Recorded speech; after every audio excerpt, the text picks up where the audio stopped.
Skipping disclaimers. Intro. Work.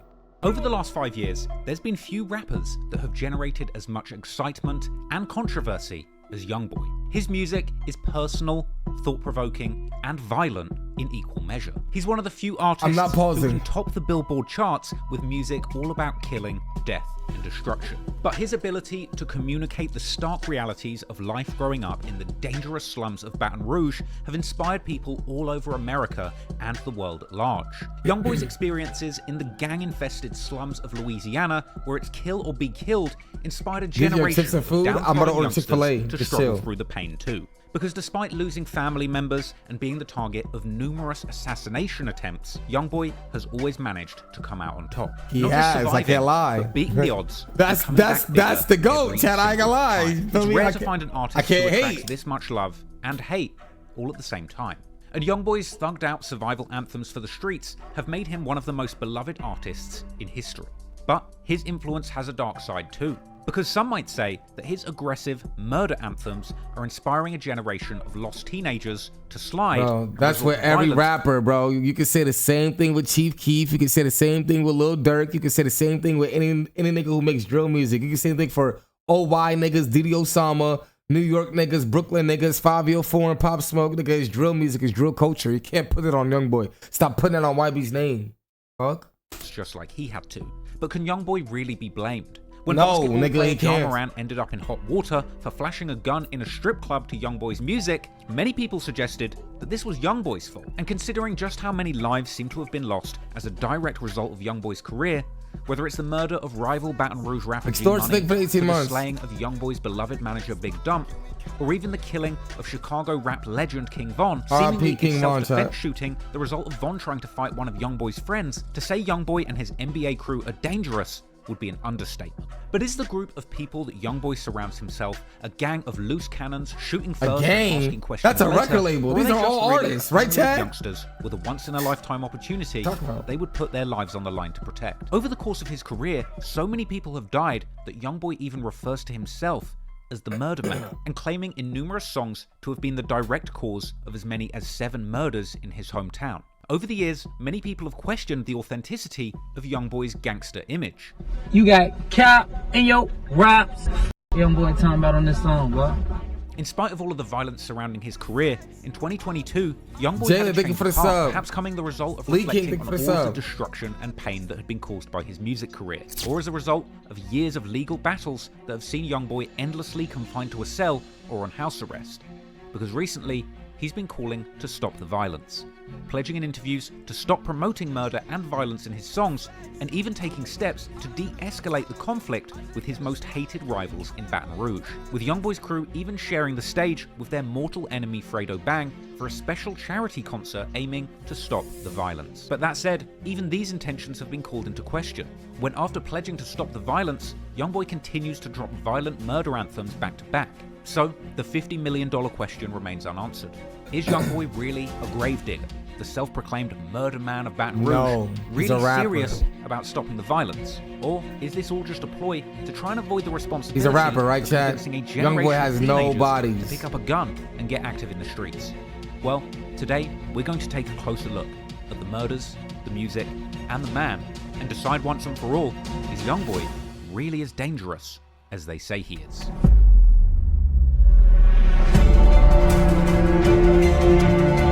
It's either you gonna die, you either gonna be a bum, or you gonna be successful, or you gonna go to jail. And the reason I ain't that way is because the scary point, I don't know which one I'm gonna be. But I ain't dumb though, you hear me? And the people who play that role, to y'all, them know I ain't dumb. The people who really know me, they know I ain't dumb. Oh shit, Chad. How the f I came this far? You think I came this far by being dumb? Come on, man. Hold on, Chad. This might be a good documentary. Today's story takes place in the state of Louisiana. Louisiana is in the United States' deep south, a historic region of the US with a dark history.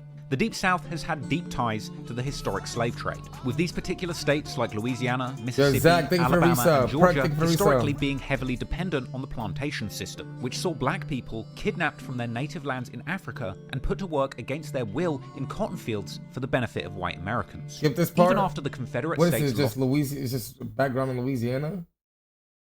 Yeah, I don't give a fuck about the background of Louisiana gang. I don't know how to tell you. This is the most replayed part though. Why is this the most replayed part? I'm sorry, I'm a rapper. I just talk. I don't condone in it. Man shruggy. Man shruggy. Records headed by Birdman and his prodigy Lil Wayne, who would arguably go on to become one of the greatest rappers of all time. Shout out to my nigga Weezy. Favorite.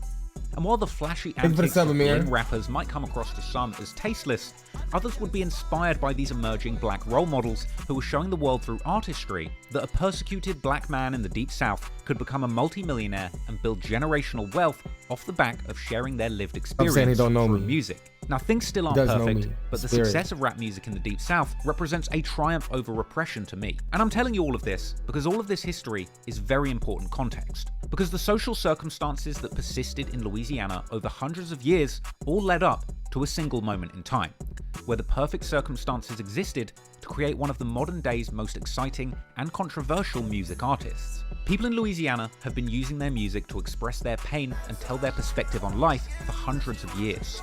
And in the modern day Louisiana, one voice stands out above all others. The voice of a young boy who experienced one of the harshest upbringings modern day Louisiana had to offer.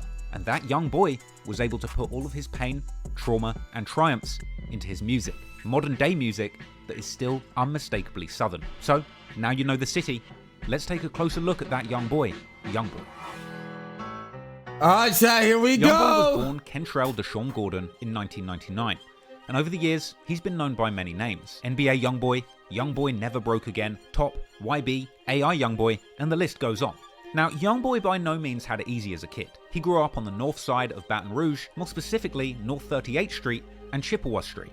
This led to another nickname that appears frequently in... Sorry, chat. I don't want to rewind and explain y'all's time, but look at the dick sucker they did on Google Maps. They changed his address to NBA Youngboy headquarters. I'm sorry, chat. I just had to put out that dick suck. That is the most dick riding shit I've ever seen. George, thank you for the 18 months. Street and Chippewa Street.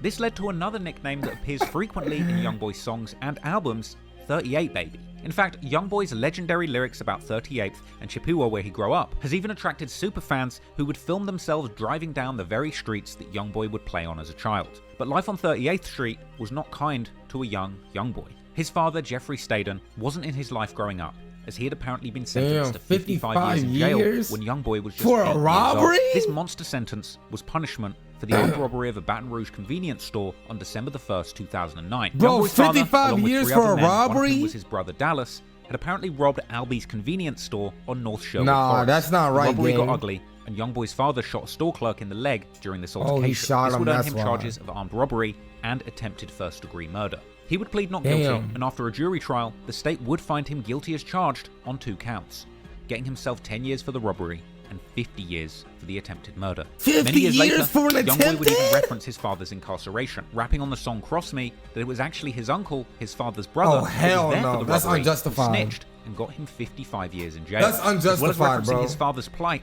on the song Where the Love At, where he raps that he prays he doesn't become an alcoholic like his father, as well as paying respects and suggesting that his father needs a second chance at life because robbing people for their money was how he was trying to provide for his family. It seemed like both sides of Youngboy's family had a history of robbery, as his uncle on his mother's side was also an alleged known robber in Baton Rouge. However, unfortunately, he would suffer a worse fate than Youngboy's father. Andy Golden, the uncle who Youngboy referenced a couple of times in his music, was apparently shot in the head during a robbery attempt. Youngboy mentions on the track Acquittal how he heard stories about how his uncle was shot in the head, implying that their relationship was most likely non-existent if Youngboy had to rely on stories to hear all about his life. As well as in the track R.I.P. Lil Day, when Youngboy speaks of his uncle who got shot in the head and died while hitting a lick. Further references to this are heard on the track 38 Baby, when Youngboy outright declares that Andy Golden was his uncle, which means that robbery is in his genes. I mean, just take a second to think about the situation that Youngboy was dealing with here as a child. His father is serving 55 years for robbery, with one uncle who snitched on him, and his other uncle was also a prolific robber who got shot in the head and killed during a robbery. All this would leave him as a lost child with no father figure, who even saw robbery as part of his DNA. That's a heavy situation for an 8-year-old kid to be dealing with. And with no father figure in his life, Youngboy would have to rely on the females in his family to look after him and make him a man. Despite his mother Sharonda Golden being alive, she apparently wasn't there for Youngboy as a child at all times. So, he would initially be raised by his loving grandmother Alice Golden, but unfortunately, Youngboy's grandmother would pass away too, leaving him devastated for years to come. Youngboy would open up about the loss of his grandmother in a Billboard interview in 2023, calling her his protector. After losing his grandmother, with his father in jail and his mother out of the picture, Youngboy wound up in a group home, and it would be here that he would be subject to physical abuse and bullying. He would later explain in a Billboard interview that it was this experience of being targeted in the group home that led him to cultivate his own dark and violent side for protection. Clearly, Youngboy had to fight for survival as a child. In fact, he actually broke his neck whilst he was wrestling as a toddler. This was a serious injury which required him to wear a full neck and head brace whilst his spine healed. This was a corrective procedure which left him with the 3 iconic head scars that he has on his head to this day, an everyday reminder on his face of just one painful incident that he endured as a child, and something his enemies are still quick to use against him, with the hurtful moniker Denthead often being levied against him. Youngboy had gone through so many traumatic experiences as a child, it's unsurprising that he would grow up dealing with a lot of pain. But even outside of the tragedies in his own family, Youngboy would also suffer losses outside the home. When he was just age 10, he would end up losing one of his closest childhood friends to gun violence. As a child, Youngboy was friends with another boy who was around 6 years older than him, a boy by the name of David Cobb, aka Lil Dave. On March the 27th, 2010, a memorial picnic was being held at a park on Woodpecker Street in Scotlandville in Baton Rouge. This event was intended to honour the memory of local teens who had lost their lives to gun violence. But unfortunately, the very thing this event was intending to shed a light on would end up happening that same day. Because at some point, a fight broke out and bullets started flying. One of those bullets hit 16-year-old David Cobb in the spine, and despite there being hundreds of witnesses, this case would ultimately go on unsolved, partly due to a fear in the community of retaliation against those who would be seen as a snitch for speaking to law enforcement. As a result, the family of Lil Dave would be left grieving without closure, heartbroken that their child lost his life at an event that was intended to honor 100 witnesses and nobody told. And it wasn't just Dave's family who were devastated by this loss. Youngboy himself would be distraught and traumatized by losing a friend to gun violence so young. He would go on to rap about the loss of Lil Dave and the effect that it had on him years later. Youngboy would rap on the song For Keeps with Rich the Kid that Dave was killed by a chopper or machine gun, and that he wishes he could call him. Also, on the aptly named song Homicide, Youngboy expresses his desire to get revenge and kill the person who took Dave's life, as well as saying that he knows Lil Dave is still with him on the song Poor One. On the song Cage Feeling, Youngboy speaks about the death of Lil Dave, saying that this loss turned his heart cold and made him become a killer. The fact that Youngboy was no stranger to loss of friends and family at such a young age just goes to show you the kind of environment he was growing up in, and the factors that coerced him into the kind of lifestyle he would go on to live. But Youngboy was already being influenced by the streets. He would actually later rap in the song Life that Lil Dave was the person who taught him how to smoke, shoot dice, and get money for sneakers. He also said that he felt life began getting crazy for him when Lil Dave was killed. In the song Better Man, Youngboy would claim to be tormented by the image of Lil Dave's murder in his mind. And on the track How I'm Living, he would vow to make the people responsible bleed for what they did to Dave. Later on the unreleased track Hold 13, that appeared only in a trailer to his hit album Top, Youngboy would rap a lyric which some believe is him actually confessing that when he made his first $20,000, he spent it on a hitman to get revenge on Lil Dave's killer. With this traumatic and personal loss, combined with his family's reputation when it came to robberies, it's no surprise then that as a young teenager, Youngboy dropped out of school in the 9th grade and got heavily involved in the streets, becoming a teenage robber just like his father and uncle. Youngboy would later tell DJ Smalls Eyes in an interview that after his grandmother died, he started robbing himself and ultimately wound up in jail for a robbery at just age 14. I grew up stealing, taking from people. And at first, my grandma used to take care of me. When my grandma died, started catching my attention at a younger age. See, I got booked for robbery at my age 14. Ultimately, Youngboy found himself in a youth detention center for this robbery. But perhaps this would be a blessing in disguise, as while he was incarcerated, he would claim to have found his purpose in life, beginning to write music and using that as a way to express himself and cope with the pains of life, vowing to become an artist rather than a criminal. I ain't gonna say it was the best thing that happened to me.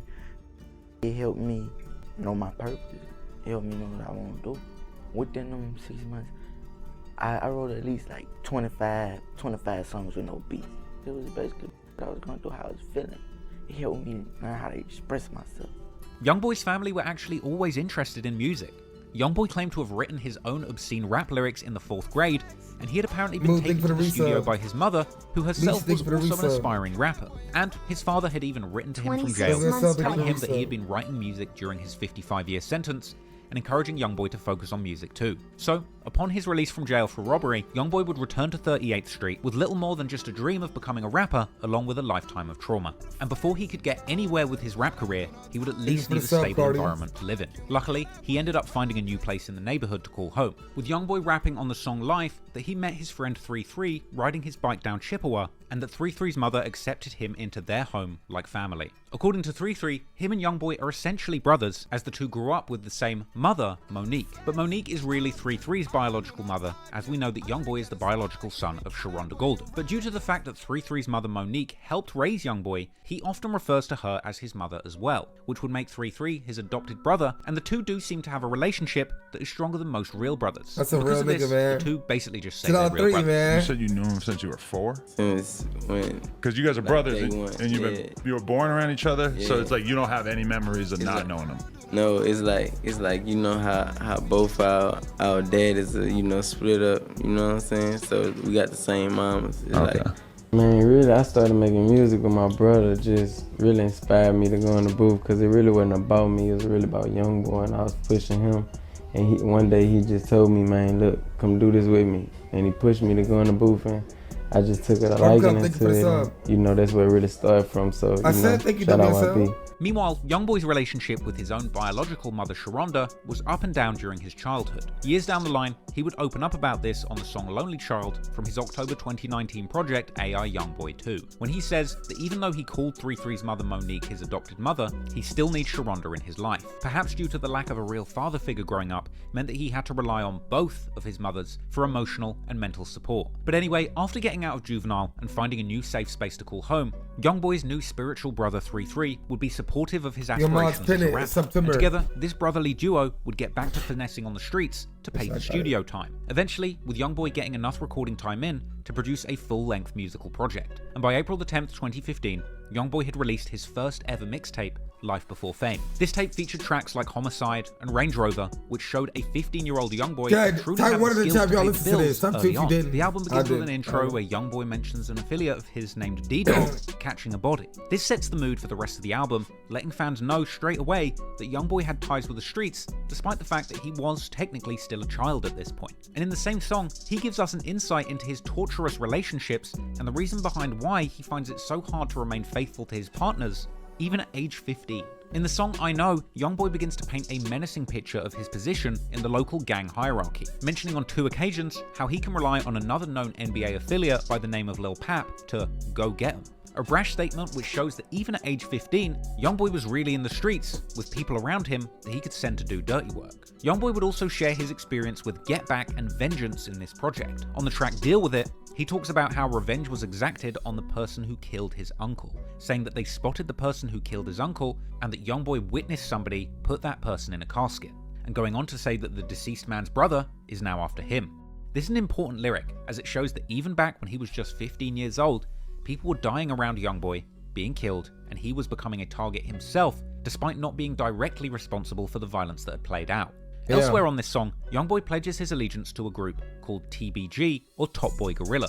This is the first crew or record label that Youngboy aligned himself with when he became a rapper. Though unfortunately, as is often the case in the streets, over time, as Youngboy's star rose, tension would brew between the members of TBG, arguing over who the next big rapper from the group would be. And eventually, what begun as a partnership would devolve into a deadly beef, with members of TBG picking their sides and the feud escalating into an all-out gang war, with people being murdered on both sides, and years of heartbreak playing out on the streets and in the music. When Youngboy left juvenile detention, inspired to become a rapper rather than a robber, it wouldn't take long for others to see the potential that this teenage rap prodigy had. From here, a group of people from his neighborhood, with ties to the music industry as well as the streets, would begin to take him under their wing. Youngboy's first mixtape, Life Before Fame, was actually released under the banner of TBG, with Youngboy and 33 being seen in throwback pictures rocking TBG merch. TBG stands for Top Boy Gorilla, a crew with a storied history in the wild and dangerous streets of Baton Rouge, Louisiana. TBG was supposedly started by deceased Louisiana native and affiliate of rap veteran Boosie, Little Ivy Smith. He would turn out to be the uncle of future TBG rap prospect Lit Yoshi. More on him later.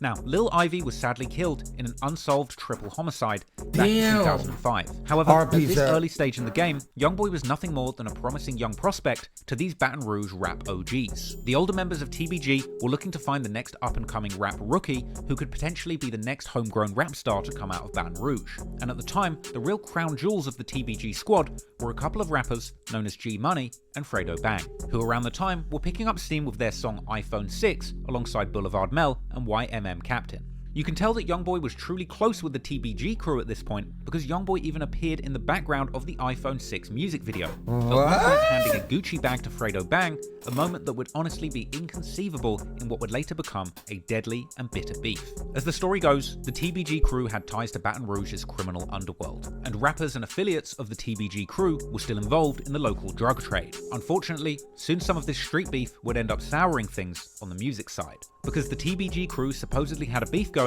with another Baton Rouge crew called BBG, or Baton Boy Gorillas. Gang, crew, clique, record label, call them whatever you want, but BBG and TBG were bitter enemies, with a big rumour at one point going around that Youngboy's cousin Boozilla, who was affiliated with BBG, ended up in a bitter disagreement with G Money from TBG. Now, there's been intense speculation over the years as to what was the exact cause of this beef. Some have suggested that Boozilla ran off with money or drugs from G Money, whilst others suggest that This is where I start to for me. Gotta pause this part, chat, so we gotta read. I know the real. They was beefing over a bitch and it wasn't even for that long, and they got back cool, and people kept saying YB told G that Boo took his pack. That shit cap. YB stole a nigga named NBA Joe pack. Don't believe the drama was actually over a woman. Another explanation even suggests that it was actually Youngboy himself who stole money from G Money, but actually blamed the finesse on his cousin Boozilla, as Boozilla was seen on Twitter disavowing his own family. Damn, ain't family once they turn their back on you in my eyes. At one point. And G Money seemingly indicating that this rumor was true on his diss track Industry, where he claimed that Youngboy had him looking for Boozilla. Had me looking for your cousin and he wanted to kill you. I put a 30 up under my pistol. Boozilla with a gun, and saying that Boozilla actually wanted to kill Youngboy over this whole situation. There's even an old clip circulating that showed Boozilla and BBG affiliate Baby Joe seemingly posted up with guns looking for Youngboy and saying F NBA. What? What?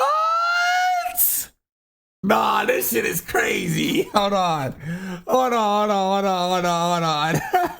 What the fuck? For Youngboy and saying F NBA. What up, Baby Joe? Pull that bitch up.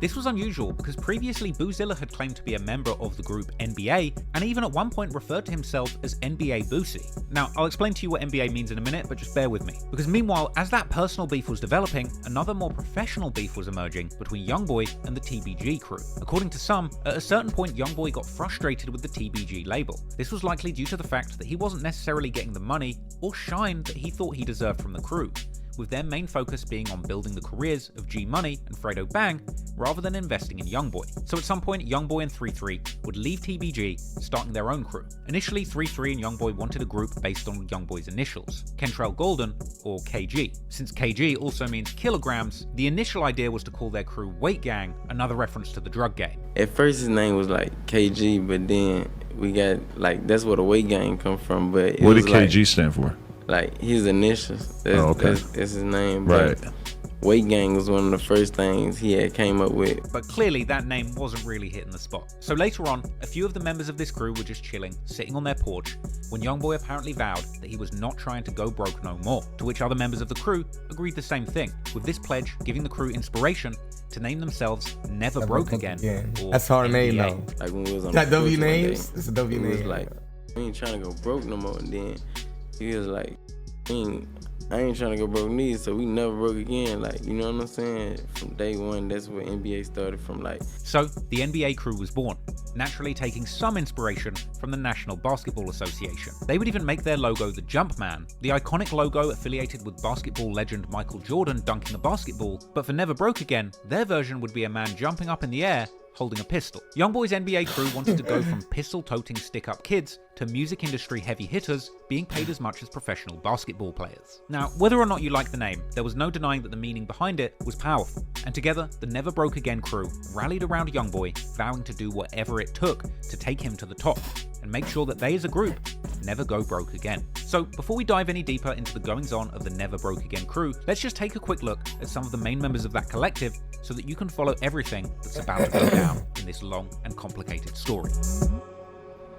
Oh shit. Chat is heating up! Youngboy is of course the face of Never Broke Again, the NBA collective. He is the label's leading rapper. And this crew's bet on getting behind Youngboy's career would ultimately end up paying off handsomely. And with his crew's support, he would go on to become one of the biggest artists in the entire world. Then there's OG33, NBA's co-founder, who started the group along with Youngboy and Montana. I started NBA, you know, like, it was then like Youngboy just was really like the main one who was rapping. Like, I don't really take rapping serious because like Youngboy really made me rap. After 33's mother took Youngboy in as one of her own, they would build a bond as strong as blood brothers. We got the same moms. Okay. Like that. 8 times for 8 months. Is one of 10 children, 5 kids from his mother's side, 5 from his father's side. But he's the oldest of all of them, which has led to him having a mature outlook and a real head on his shoulders, as he's almost had to act like a father figure for Youngboy and his other siblings. And there's 10 kids altogether, right? Yeah. 5 from your mom and 5 from your dad. Yeah. On both sides, I'm close with all my brothers and sisters because I'm the oldest. So it's just like... You're almost like a father figure in a way. Yeah. Is that a lot of responsibility? Yeah. Yeah, for sure, but you know, that's just my role, so it's just... Damn, 10 siblings. When Youngboy didn't really want to rap at first, it was 33 that pushed him and made sure that he stuck with it, dedicating his life to elevating Youngboy's career and keeping him on the right path. I always was the one that always pushed him, like, cause he didn't really want rap at first, but then, like, once I really found out like he was gonna be that, like I pushed him even more harder.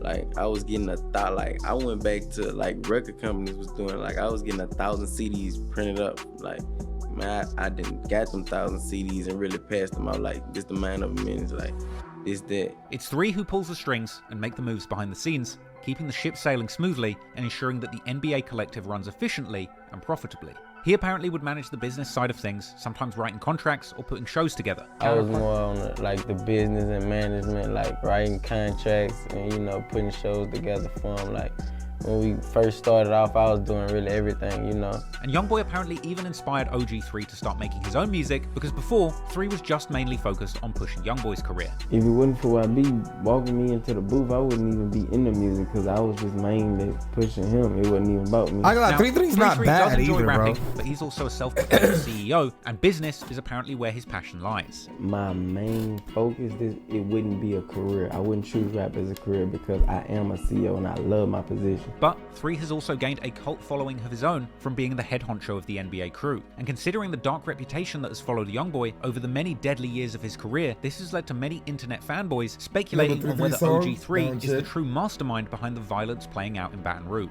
With many Reddit posts circulating, constantly speculating on how many 33 Pac, covertly telling us how many bodies he's cut in the rack. You could look in his eyes and tell he with it. Louisiana Grim Reaper don't play no games. 5 bodies? I don't believe that one. Deaths that 33 might be responsible for, even sometimes referring to him as the Grim Threeper. But it's unclear if that is just straight trolling, because in reality, OG3 has always tried to look out and take care of Youngboy and keep him on the straight and narrow, acting as the voice of reason in his life. And that's my baby brother. I always look out for him. I always take care of him, but like I don't ever expect him to do nothing bad, but he don't do it intentionally. It might be on accident, but I always talk to him and enforce that like we shouldn't be doing a lot of things, and you know he listens. So it's like I always was that type of person. I always was that. Kind of like the voice of reason for when he gets a little hot-headed. You're like, so that'll help calm him down. Because he probably listen to you, and he ain't trying to listen to a lot of random people. Yeah, he ain't gonna listen to nobody. If it ain't me.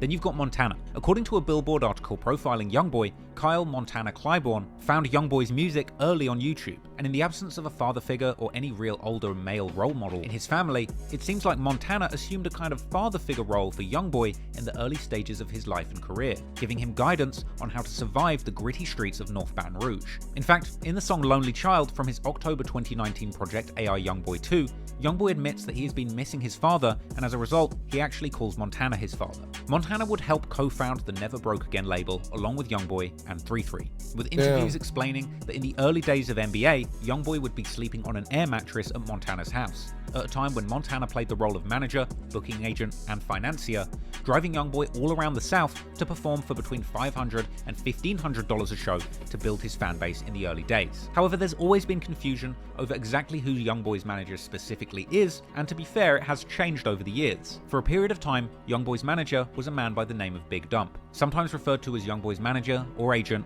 it was Dump who was there for Youngboy during the most turbulent years of his come-up. But Dump would ultimately end up losing his life in 2018, seemingly as a direct result of the deadly street beef between these two warring Baton Rouge gang sets. But we'll go much deeper into that situation later on in the story. Another person who played a significant role on the management side is someone called Fee Banks, a Louisiana industry legend who had apparently helped Lil Wayne start Young Money and previously managed Kevin Gates. These people are the brains and administrators behind the NBA empire. And then, when it comes to the rapping side, we have a number of NBA members with a much closer proximity to the streets. Now, there's a lot of names that have been affiliated with this crew over the years, and this list is by no means a definitive list of everyone who has had something to do with NBA as a crew, so don't be offended if you got left off. But these are just some of the people who have played a major role in Youngboy's crew and who play a relevant role in today's story. I'm talking about people like NBA Ben 10. This is OG3's younger blood cousin and a day one NBA affiliate. Wait, Ben met Youngboy at 3's house, and apparently the two had a fight the first time that they met. Oh, man, 3 first cousins, blood. Like, we used to stay together. His mom and mom used to live together, so that's how I met 3. And I met that day at 3 house. I met that. We had a fight the same day, you heard me? But apparently after this fight, they would share a blunt and become good friends, going on to make money and catch cases together since they were just 12 years old. We spoke the blunt, you heard me? Yeah, I became part of NBA the same day, just like that. How old I was like around that time? I'd say probably finna turn 12 or 12. Ben has been a key part of the collective since day one, with a huge presence on social media, particularly Instagram, where he would give exclusive insights and snippets into the world of Never Broke Again. I got a lot. Now 10, I believe. Despite his original account having been taken down, and he's even seen some recent success in his own right as a rapper, with songs such as Pain and Walking Dead amassing over 1 million views each. But he's also a loose cannon, and not somebody to be messed with. He was seen on IG Live with Youngboy, Baby Joe, and other NBA members playing with guns, with Ben 10 letting off shots on IG Live, causing Baby Joe to duck for cover. BBG Baby Joe is another one of Youngboy's cousins who, despite his young age, has lived through a lot, including a bullet to the face. You know, you guys were on the freeway. I think it was you and 2 friends, and a car opened fire on you guys. We were leaving Walmart. Everybody had went and got some cake and ice cream for my baby for his birthday. When I walk out Walmart, I see this shit. And then I ain't get shot on the interstate. I don't know where people get their information from. I was trying to was at the light, and then it just went like that. You hear me? Despite facing serious danger in the streets, Baby Joe has been aiming to make a name for himself in the music industry and make himself some legitimate money. His 2018 song, Iraq, has over 5 million views, and as a beloved member of the NBA crew, Joe's name often pops up in Youngboy's songs. And if these lyrics are anything to go by, it seems that Joe's relationship with the streets remains strong. Another key member of the crew is Meechie Baby. Well known as Youngboy's raspy-voiced big cousin, he's best known for his early 2000s style song Cutlass, as well as these niggas are cousins that don't even look alike at all. A track which has amassed an impressive 47 million views at the time of recording. Youngboy has talked about hitting licks and doing burglaries with his older cousin Meechie on numerous occasions in his lyrics, leading some listeners to think that it was perhaps Meechie who had influenced Youngboy's involvement with the streets in his early life. Then of course you have Big B, who picked up a lot of attention for his fire verse on the NBA posse cut, That Gang, which picked up over 5 million views and also featured 3-3 and KD.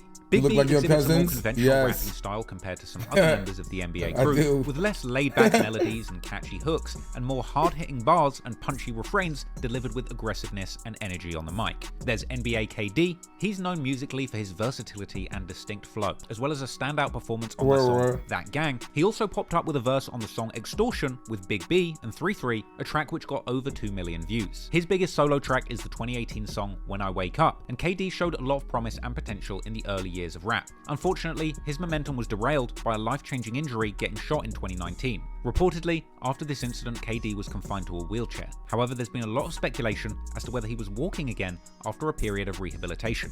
Whilst that's not been confirmed, since the incident, he's remained firmly behind the scenes, but is a beloved member of NBA. Another major member of the crew is Herm the Black Sheep. Musically, fans appreciate Herm for his real and authentic lyrics and subject matter rather than his style or flow on the mic. And if the content of his lyrics are to be believed, he is certainly not one to be messed with. In the same vein, there's also Who Gang D, aka Lil D, or Scully. This is another cousin of Youngboy with a serious reputation in the streets and his own budding rap career, with his catchy double-meaning titled song, Can't Go to Sleep, running up 1.6 million views at the time of this writing. Interestingly though, D wasn't even aware that he was Youngboy's cousin when they first became friends. Apparently only finding out later through his mother and grandfather. I didn't know he was my cousin at first. Oh, really? See, I was thugging with 3 at first. And then my mama had texted me like, when I was with him for a whole month straight, with YB for a month, she had texted me, she was like, she talked to my papa, and he told her that I had a cousin named NBA Youngboy that rap. You get what I'm saying? And she was like, for real? That's crazy, he already be hanging with him. He's apparently the survivor of a gunshot wound to the neck, with Youngboy having dropped numerous lyrics complimenting D as a reliable shooter, even going as far in the song Bring the Hook to label him a headshot specialist. This is a skill that D himself all but admitted in his off-the-porch interview. Yeah, how'd you get the nickname Scully? Oh shit. From this tattoo, I'm just saying like that. The gun, shooting the score. Yeah. Oh my God, nah.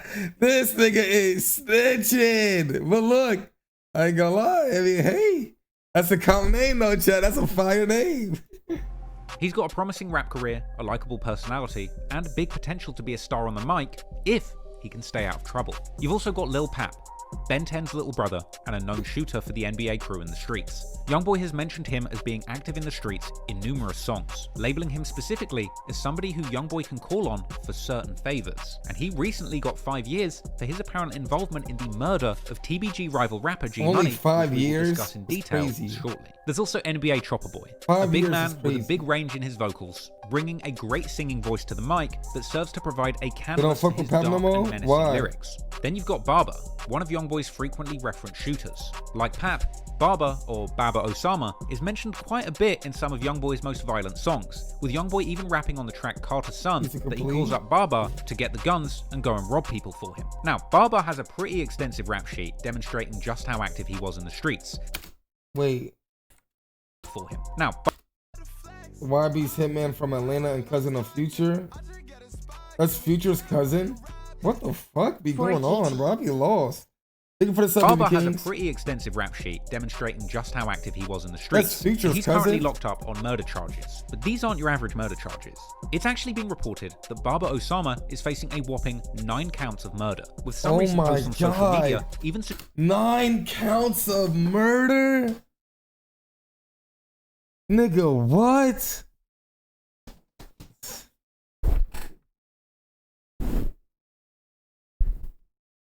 suggesting that Baba Osama was actively working as a gang assassin or hitman, engaging in murder for hire for numerous gangs. Now that's not necessarily everybody that's been involved with Youngboy's NBA crew over the years, but they are the people that we'll be talking about most extensively in today's story. Clearly, Youngboy's NBA crew are a group of young men coming out of some of the most difficult streets that the Deep South has to offer. Clearly, some of these guys aren't afraid to break the law and even kill to protect what's theirs. Whether that's their own lives, the lives of those around them, or the life of their top breadwinner, Youngboy. Youngboy. The NBA crew are truly willing to do whatever it takes to make sure that they indeed never go broke again. However, there's been a lot of confusion over the years. He's about to get as out. well as NBA, there's another group that Youngboy and other NBA members shout out a lot, and that's 4K Trey, or 4KT.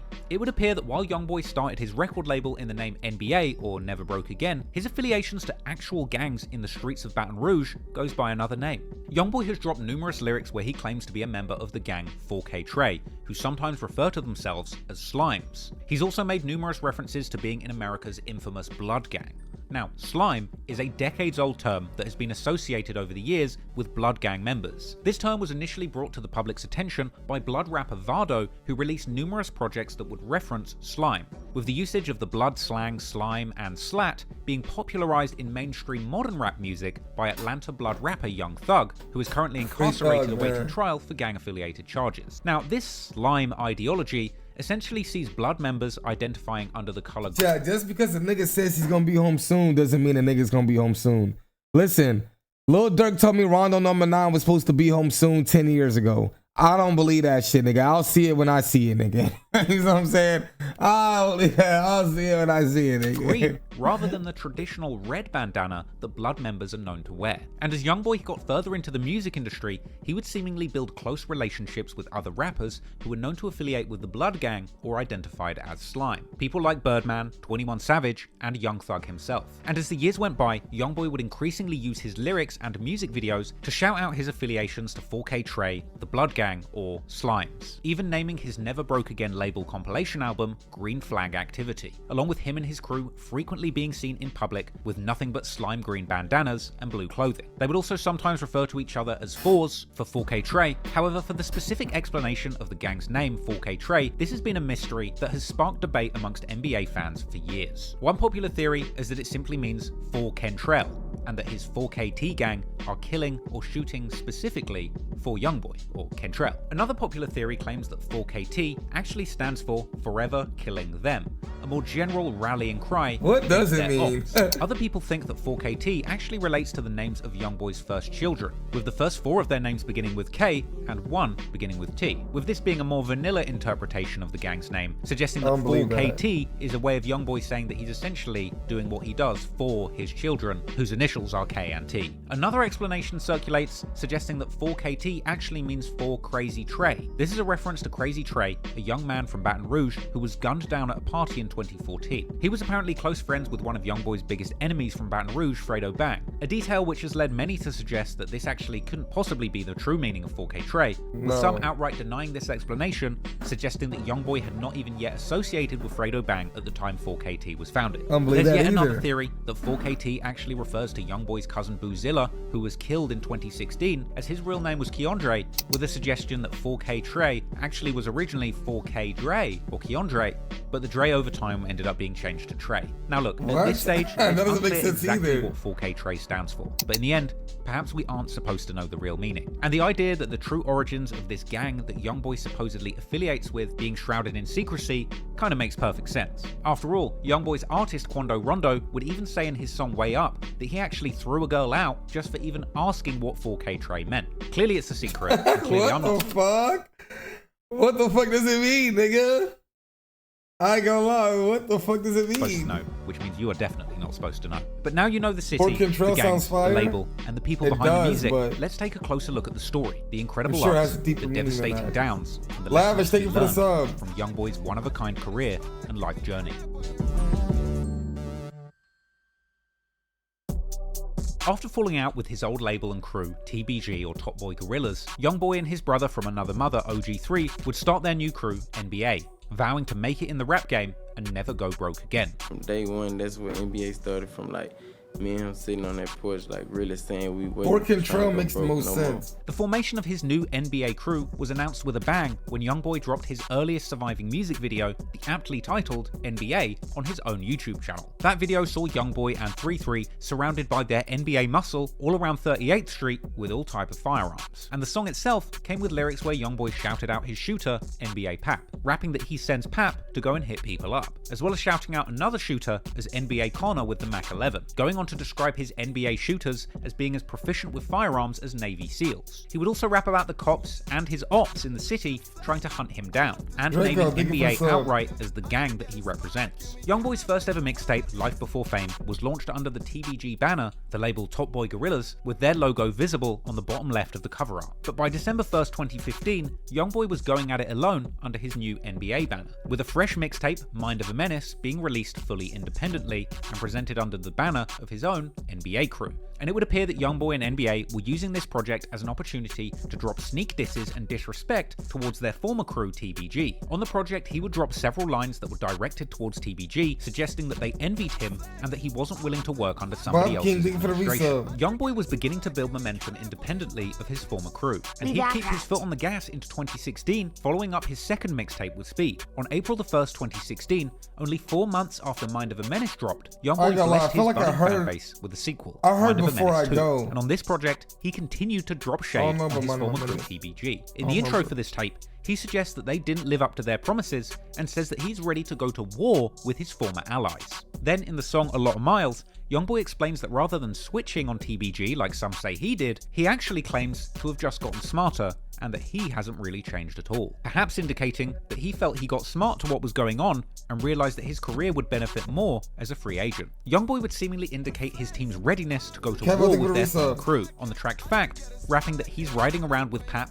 OG3, and Guns, looking for their ops and aiming to make their guns go boom when they see them. Around this time, it seems clear that Youngboy formed his winning strategy of flooding the internet with music through frequent mixtape releases. Less than 3 months after Mind of a Menace 2, Youngboy would drop yet another mixtape, Before I Go, which was this is the one I heard, chat. I heard this one. Kenny, thank you for the sub. 7th, 2016. And on this project, Youngboy would begin to drop hints alluding to the ongoing beef with G Money, the star rapper of his former crew TBG, Top Boy Gorillas. Youngboy would also be shooting more threats to his former crew on the song Change, saying Youngboy not TBG, and if someone plays, he's gonna get it. And another lyric on the song Change seemed to acknowledge a rumor that G Money had actually hooked up with Youngboy's sister, with Youngboy saying he won't speak on sleeping with my sister, something that perhaps wasn't public knowledge at the time of this song's release. But around a year later, G Money would openly admit and kind of brag about hooking up with Youngboy's sister in a Say Cheese interview. He met by his sister too though. About his sister? Yeah, I had a long time ago.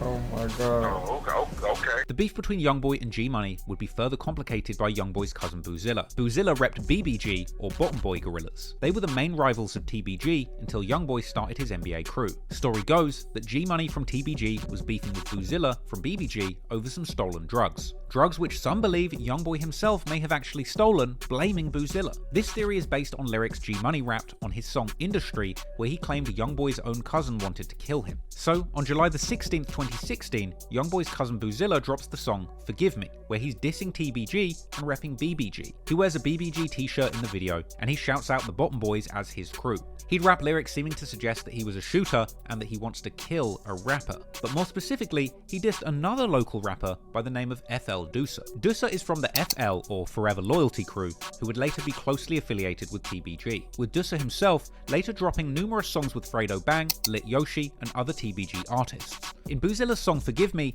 he raps that Doosa is scared to walk through the South and that he's laying down the law in his area. Apparently the beef between Boozilla and Doosa was extremely personal and would eventually turn deadly. But before things would escalate to more violence, Youngboy would end up making a huge leap forward in his rap career. On September the 21st, 2016, Youngboy drops the video to his breakout track, 38 Baby. Named after the street he grew up on, Northside 38, this song was a window into his life, fresh out of the streets. The track painted a picture of his daily life, drinking lean, smoking with demons, and sending his hitters at people for any reason he can find, explaining how he's not able to go anywhere without being armed, and having to look out for old friends who turned on him over envy. Frankly, this song described a lot of pressure for a 16-year-old kid to be dealing with at the time. In the track, he also seemed to drop shade on G Money and TBG, denying their claims that they blew him up as a rapper and claiming that they just don't like the fact that he's now blowing up faster than them. The music video for 38 Baby saw Youngboy and his friends toting plenty of firearms, and many people were taken aback by seeing somebody so young surrounded by so much danger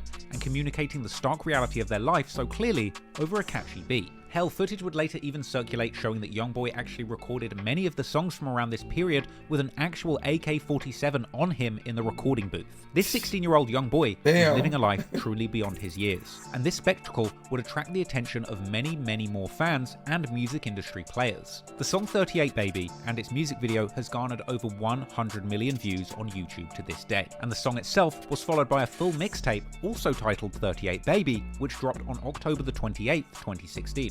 This project would truly be the watershed moment of Youngboy's career professionally. This is when everything started going good, from respected rappers in the industry. As on the mixtape itself, Youngboy secured collaborations with fellow Louisiana Baton Rouge legends such as Kevin Gates and Boosie Badass, as well as a verse from his day one brother OG3. In fact, Kevin Gates, after appearing on the 38 Baby mixtape track Like Me, even got a portrait of Youngboy tattooed on his right leg just to show his admiration for the rising Louisiana legend. And Boosie would invite Youngboy to feature on his November 2016 track My Lil Son, where Youngboy rapped menacingly about sliding on his ops with NBA Joe and 3-3. But back to the 38 Baby mixtape. As well as gaining Youngboy the respect of heavy hitters in the Baton Rouge rap scene, it also gained Youngboy an enormous amount of fame and success in the eyes of his fanbase. But bizarrely, in very Youngboy fashion, rather than reveling in the success of his latest release, just a week after the 38 Baby project dropped, he came out with yet another mixtape, Mind of a Menace 3, releasing on November the 4th, 2016. This time coming with yet another major industry cosign, a remix of his song Murder featuring Atlanta blood rapper 21 Savage. A remix which also dropped with a music video the very same day. Youngboy even later claimed that he became a member of 21 Savage's set of the Blood Gang, 4L, and they seemingly fostered a close relationship, something which would unfortunately deteriorate years later. But regardless, at this point Youngboy seemingly had fully muscled his way into the music industry, and it would be these major moves that would have Youngboy's name ringing not just in the streets, but also in the corner offices. Damn, Youngboy was 4L? At a certain point I didn't know that either. He started working with super manager Fee Banks, a Louisiana industry legend who had apparently helped Lil Wayne start Young Money and previously managed Kevin Gates. Fee would begin to advocate on behalf of Youngboy in the music industry, ultimately putting him in the position to field multi-million-dollar offers from major record labels. Damn, so and 21 Savage went with Dirk? Damn! I ain't gonna lie, chat. Let me not say that. Let me start trolling. I ain't gonna lie, let me start trolling. He'd survived the dangerous streets of Northside 38, escaping the trenches with his life, and escaping the clutches of his former crew TBG as a free agent, able to take his career wherever he wanted without hindrance. The problem is, sometimes you can rise to the top so fast that it hurts. And unfortunately for Youngboy, troubling legal issues seem to arrive just as quickly as the money and fame did. And unfortunately, due to the brewing troubles in the streets between his former crew and his extended family, Youngboy would end up being placed in a difficult position, ultimately catching a serious case that had the potential to put a complete stop to his promising career just as it was getting started. While Youngboy's star is beginning to rise, the deadly war on the streets of Baton Rouge is raging on. After departing from the crew TBG, Top Boy Gorilla, Youngboy and his Never Broke Again or NBA collective would become bitter rivals with the former crew. And this situation was only complicated further by the ongoing drama between TBG and their original rivals BBG, Bottom Boy Gorillas, a crew which Youngboy's cousin Boozilla was a prominent member of. Despite the two apparently having a falling out in 2015, it would seem that by 2016, Boozilla and Youngboy's NBA crew had made things right, as Boozilla would post on Twitter that he'd forgiven, as well as tweeting warning people not to play with BBG or NBA, suggesting that these two crews were in alliance against TBG and any of their affiliates. But things would all come to a head for these warring groups at the end of 2016. On July the 16th, 2016, Youngboy's cousin Boozilla drops the song Forgive Me, where he's dissing TBG and repping BBG, with lyrics in the song dissing another local rapper by the name of FL Dusa, saying Dusa is scared to walk through the South and that they're laying down the law in their area. It would seem that this lyric was taken as a personal challenge by his opposition, as just after midnight on November the 2nd, 2016, Youngboy's cousin, 18-year-old BBG Boozilla, real name Keandre Ricks, would be riding his bike near the 2000 block of Nebraska Street, less than a block from his family home. And it was here where he was targeted by gunmen who shot him multiple times in the upper torso and left him dead in the middle of the street. Boozilla's mother would go on to do a distraught interview with WAFB News after reports of the brutal killing became public. You gotta bury your child. This is so wrong when people kill people's kids. Kenya Taylor is still grieving more than a month after her son, 18-year-old Keandre Ricks, was shot and killed just steps away from his Nebraska Street home. It's like I'm dreaming and I haven't woke up yet. Like, I had a bad dream. I'm just waiting on the Lord to wake me up. Taylor walked us over to where her son's body was found, a place she's visited often, trying to make sense of the senseless killing. Then this way he must have fell it right here, because they had blood all right here. Now, after this shooting, things get very complicated. It's widely believed that the murder of Bouzilla was in connection with the ongoing feud that he had going with FL Dusa, with the majority of the comments on Bouzilla's music video Forgive Me seeming to mock him, saying that he said Dusa is scared to walk through the South, and suggesting that this caused somebody to come through and take his life.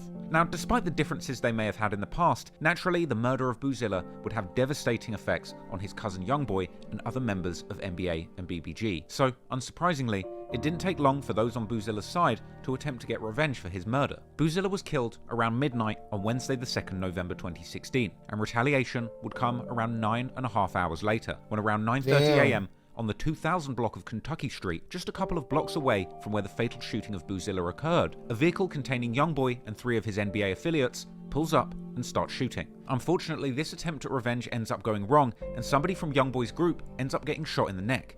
Allegedly. Oh my God. They did a failed drill, bro. Oh my fucking goodness. At 9 o'clock in the morning, bro? NBA Joe. Police find a man suffering from a gunshot wound to the neck, saying he was shot in a different... Please tell me he survived, bro. And somebody from Youngboy's group ends up getting shot in the neck. Allegedly, NBA Joe. Police find a man... Joe. Hey, who's Joe? Suffering from a gunshot wound to the neck, saying he was shot in a different neighborhood just a few streets away. With rumors circulating, debating whether or not it was friendly fire from Youngboy or his side hitting Joe, or the targets of their gunfire. There's this story going around saying YB shot Joe in his neck. That's not true. The people YB was shooting at in 2016 shot NBA Joe in the neck, not YB. I don't believe Youngboy misfired. Joe got shot and they rolled out in a car, then the car crashed. NBA Joe was the one who told on YB. Even the judge said YB didn't hit anyone in the shooting. If he shot Joe, YB would have been charged for that.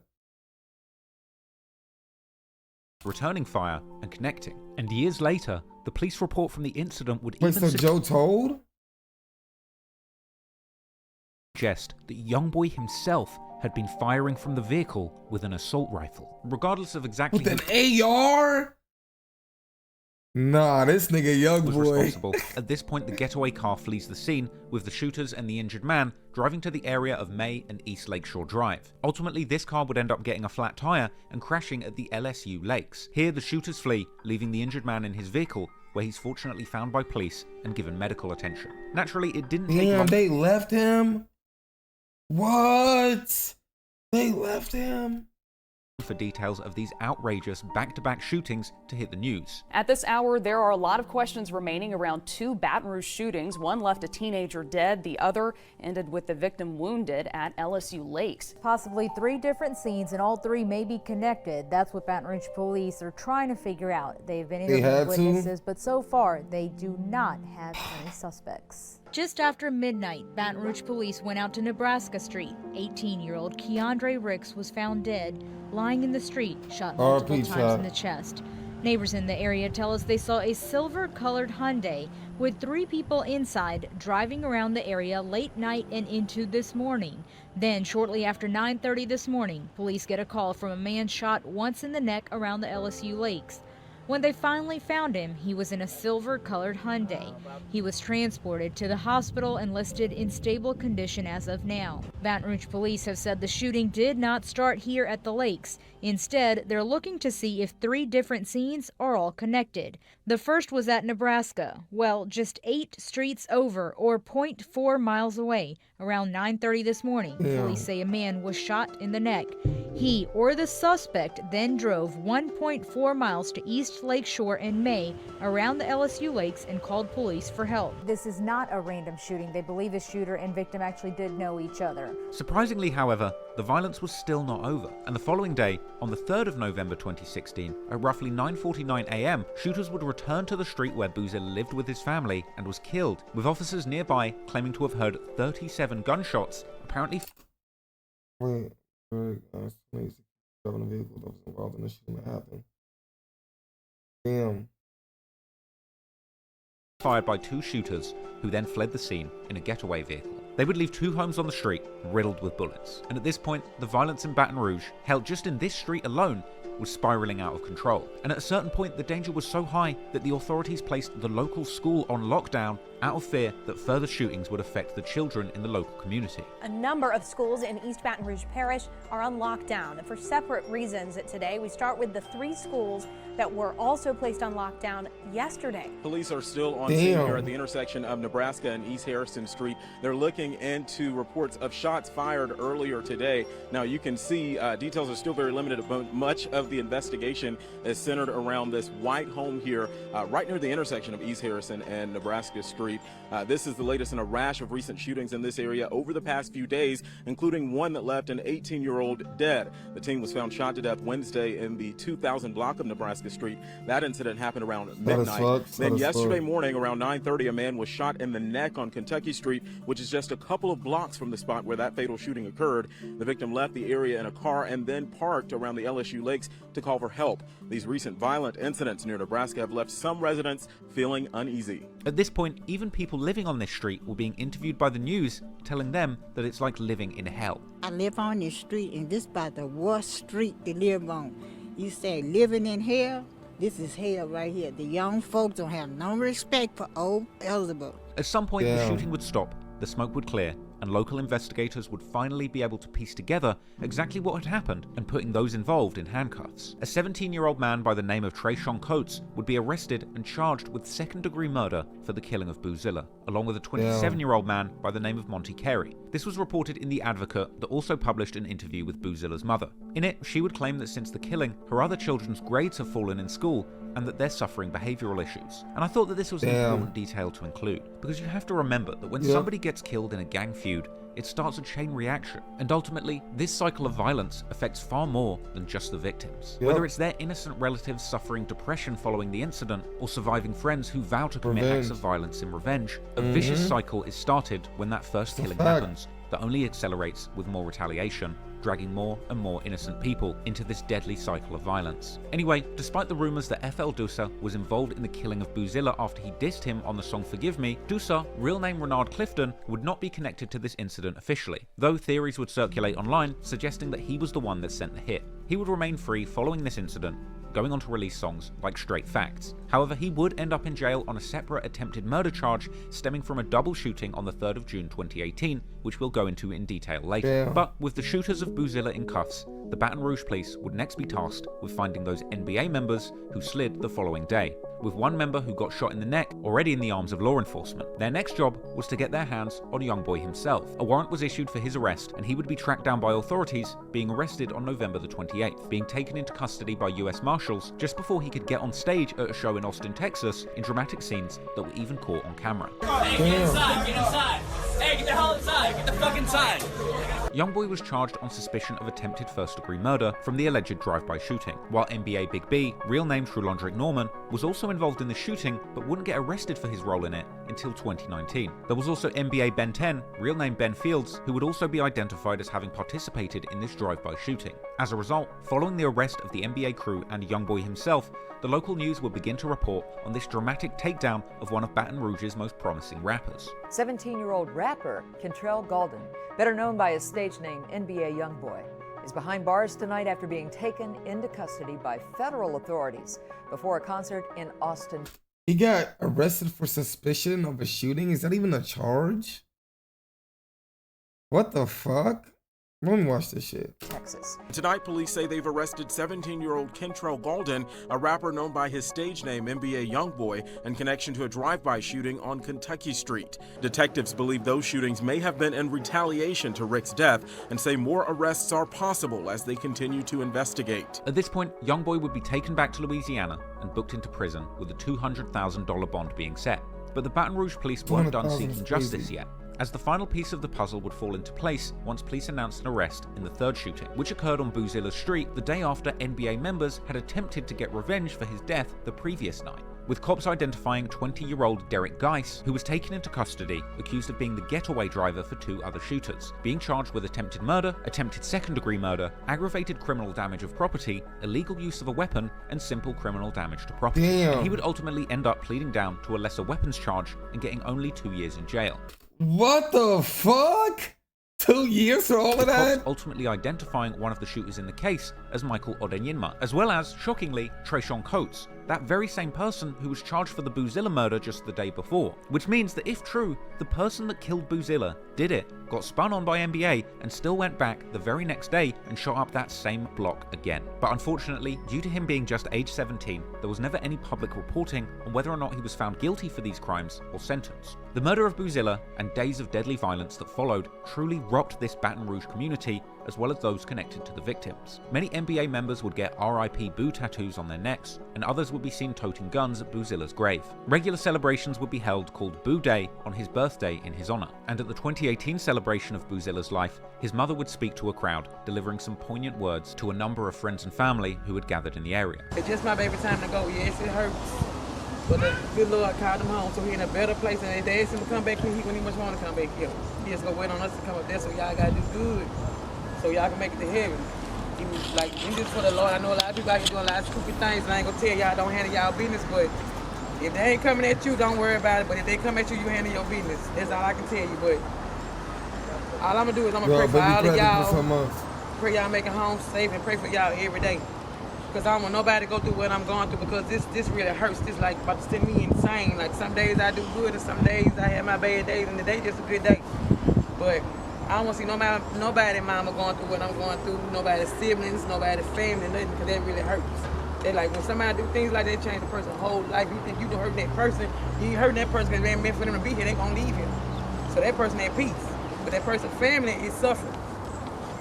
So all I want y'all to do is do good, get y'all education, be the best y'all can be, the sky's the limit, whatever y'all want to do, y'all do.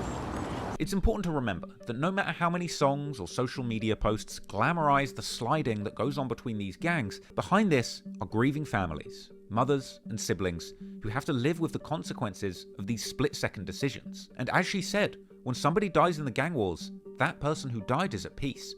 It's everyone else who was innocent to the original beef that has to live on with the grief of someone else's impulsive decisions. Sadly, it would take many years for Youngboy to realize the consequences of the violence playing out in his music and in his life. But for now, he would be stuck in the system waiting for a chance to plead his case in front of a judge. At the time of these charges, Youngboy was only 17 years old, but Louisiana is one of the few states in the US where 17-year-olds can be charged as adults. And so, Youngboy spent December 2016 to August 2017 incarcerated, waiting for updates on his case. But, at least for the fans, it wasn't all bad, because while Youngboy was locked up, his management team got to work and did their best to keep his music career alive. They created an updated version of his previous project, Before I Go, re-releasing it as Before I Go Reloaded, removing the songs Stuck With Me, Change, and All Night, and adding that 21 Savage remix of Murder, along with the track Bands and Fact. Then, on April the 14th, 2017, the label also released a reloaded version of his Mind of a Menace 3 mixtape, which removed the Murder remix with 21 Savage because they just put it on the Before I Go Reloaded mixtape, as well as taking off the tracks Life and Booting in This, and adding the tracks Blowing Up and Just Made a Play featuring Moneybagg Yo. I ain't gonna lie, Just Made a Play was hard, I ain't gonna lie. So, while Youngboy was sitting in jail,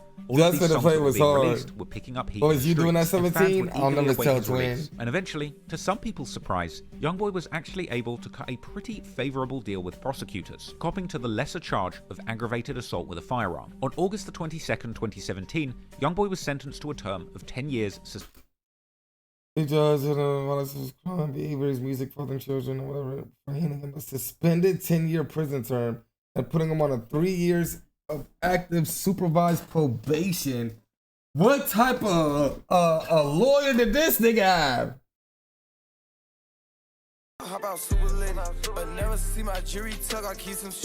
Wow, I ain't gonna lie, that's a blessing from God right there, bro. Nobody does that, bro. That's a blessing from God. I wasn't 17 when I got my sleeve, my gold sleeve. I was not 17, nigga. When I was 17, I was even on Twitch. That should let you know something. A lot of y'all niggas is 17 right now and are a Twitcher, nigga. When I was 17, I wasn't even on Twitch. I wasn't even on Twitch, gang. I was outside at 17. What are you saying? Suspended prison time and 3 years of active supervised probation, which essentially meant that he was able to get out of jail and return to his music career. But the potential to have to go back and serve a full 10 years in prison would now follow him around for 3 years, along with a probation officer who would be closely supervising his every move going forward. In addition to that, he was also ordered to pay a fine of $5,000 and do 250 hours of supervised community service, which apparently even included doing an anti-violence PSA, which to the disappointment of fans everywhere, never seemed to actually surface publicly. But Youngboy wouldn't simply waltz out of the courtroom, because apparently during that sentence, he had what was described as a tense but respectful back and forth with District Judge Bonnie Jackson. Apparently during the case, she admonished him for going out with his boys, looking for trouble, and finding it. But Youngboy, to his credit, kept his cool during this exchange, taking full responsibility for everything that had gone down in the incident. Judge Jackson went on to say that she didn't care about Youngboy's celebrity status and suggested that his rap music wasn't helping the high rates of violence in the community that he was coming out of. The judge would tell him directly that the genre of music that he makes has a lot to do with the mindset that people have, suggesting that it normalized violence. Apparently, Youngboy actually interjected at this point, reminding the judge that nobody had actually died in the incident, with the judge clapping back, saying that he's lucky that he's such a bad aim and that he wasn't facing first-degree murder charges. It's also worth pointing... Damn. The judge clowned Youngboy for having shitty aim. Oh my god. No, that's crazy. But I ain't gonna lie. He only got an attempted murder charge, bro. Then they said that he came out with the AR like he was John Wick, bro. Damn. They ain't find the AR, bro.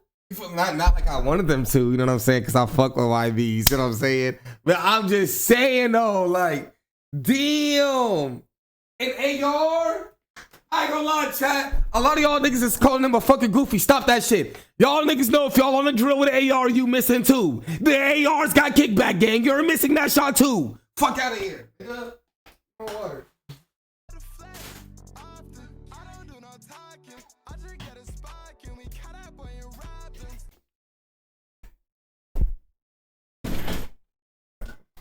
Out that the court did hear about how Youngboy had been trying to make a difference in his community by looking after his mother, buying her a home, and giving out school supplies to local children. The judge would then make a smearing and condescending remark about the fact that Youngboy had 3 kids at 17 years old. In response to that dig by the judge, Youngboy promised to do right by his family, and once Youngboy accepted his plea, he would be released from jail ahead of the actual sentencing, being welcome homed by hotshot rappers like Boosie and Young Dolph. Youngboy would be seen fresh home on social media, being welcomed. He said, leave VR ASAP. Thank God Youngboy left VR. Woo! And my food's here, chat. Give me a second. Hold on. Yo, quick 60-second ad. I gotta use the restroom real quick and grab my food. Give me a second.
I have no fear. My Chick-fil-A is here. Let's finish this fucking movie.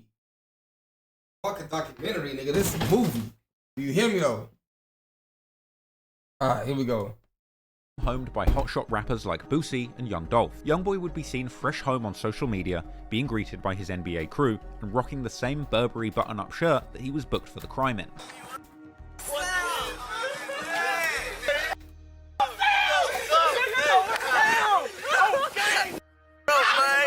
Say where my new boys at, man? On Montana. What up, Meg, man? What's up, baby? I'm cool, man. Austin, Texas, man. We got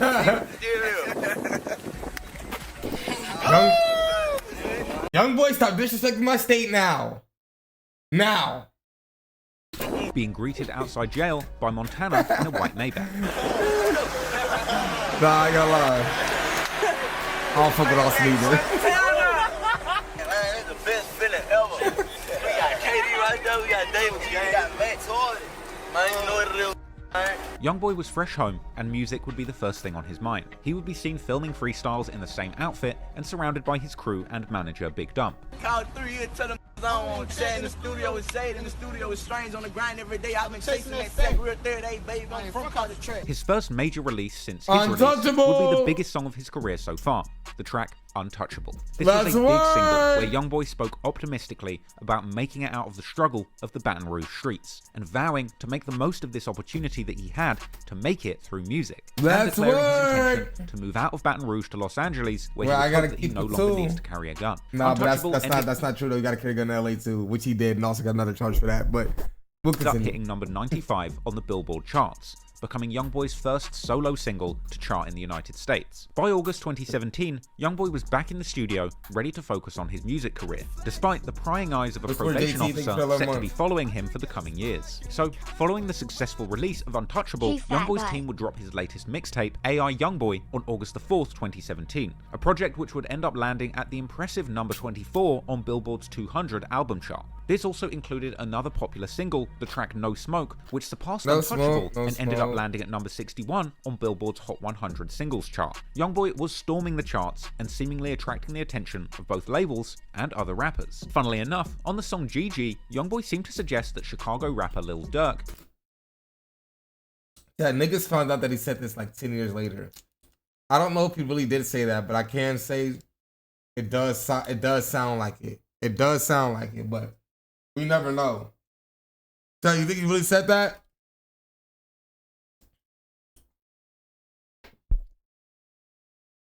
And his collective had tried to sign him to his crew and record label, OTF, or Only the Family. But Youngboy would have bigger ideas than signing to another rapper. As only days after Youngboy's sentencing went public, it would then be announced that he had officially signed. The worst deal ever. Literally. Nah. Nigga, you might as well have signed to OTF for anywhere else before this one, bro. This one was the worst deal ever. Literally. 2 million 5 albums. Come on, Youngboy.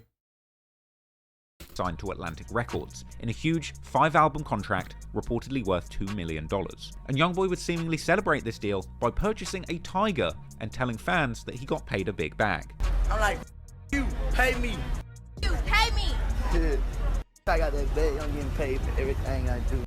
So, despite losing his cousin Boozilla and very nearly losing his freedom attempting to get revenge, in the end, Youngboy would escape a long prison sentence, returning to the music career that was buzzing before he went to jail and taking it to new heights, landing chart positions on Billboard and a multi-million-dollar deal with a major record label. Things were on the up for the NBA crew, but despite the wins they were having in the industry, there would still be tension in the streets, as Youngboy had a whole host of enemies who would be dissing him while he was locked up, and desperate to see him fall when he was released, with the NBA crew ultimately taking drastic action to protect their star prospect.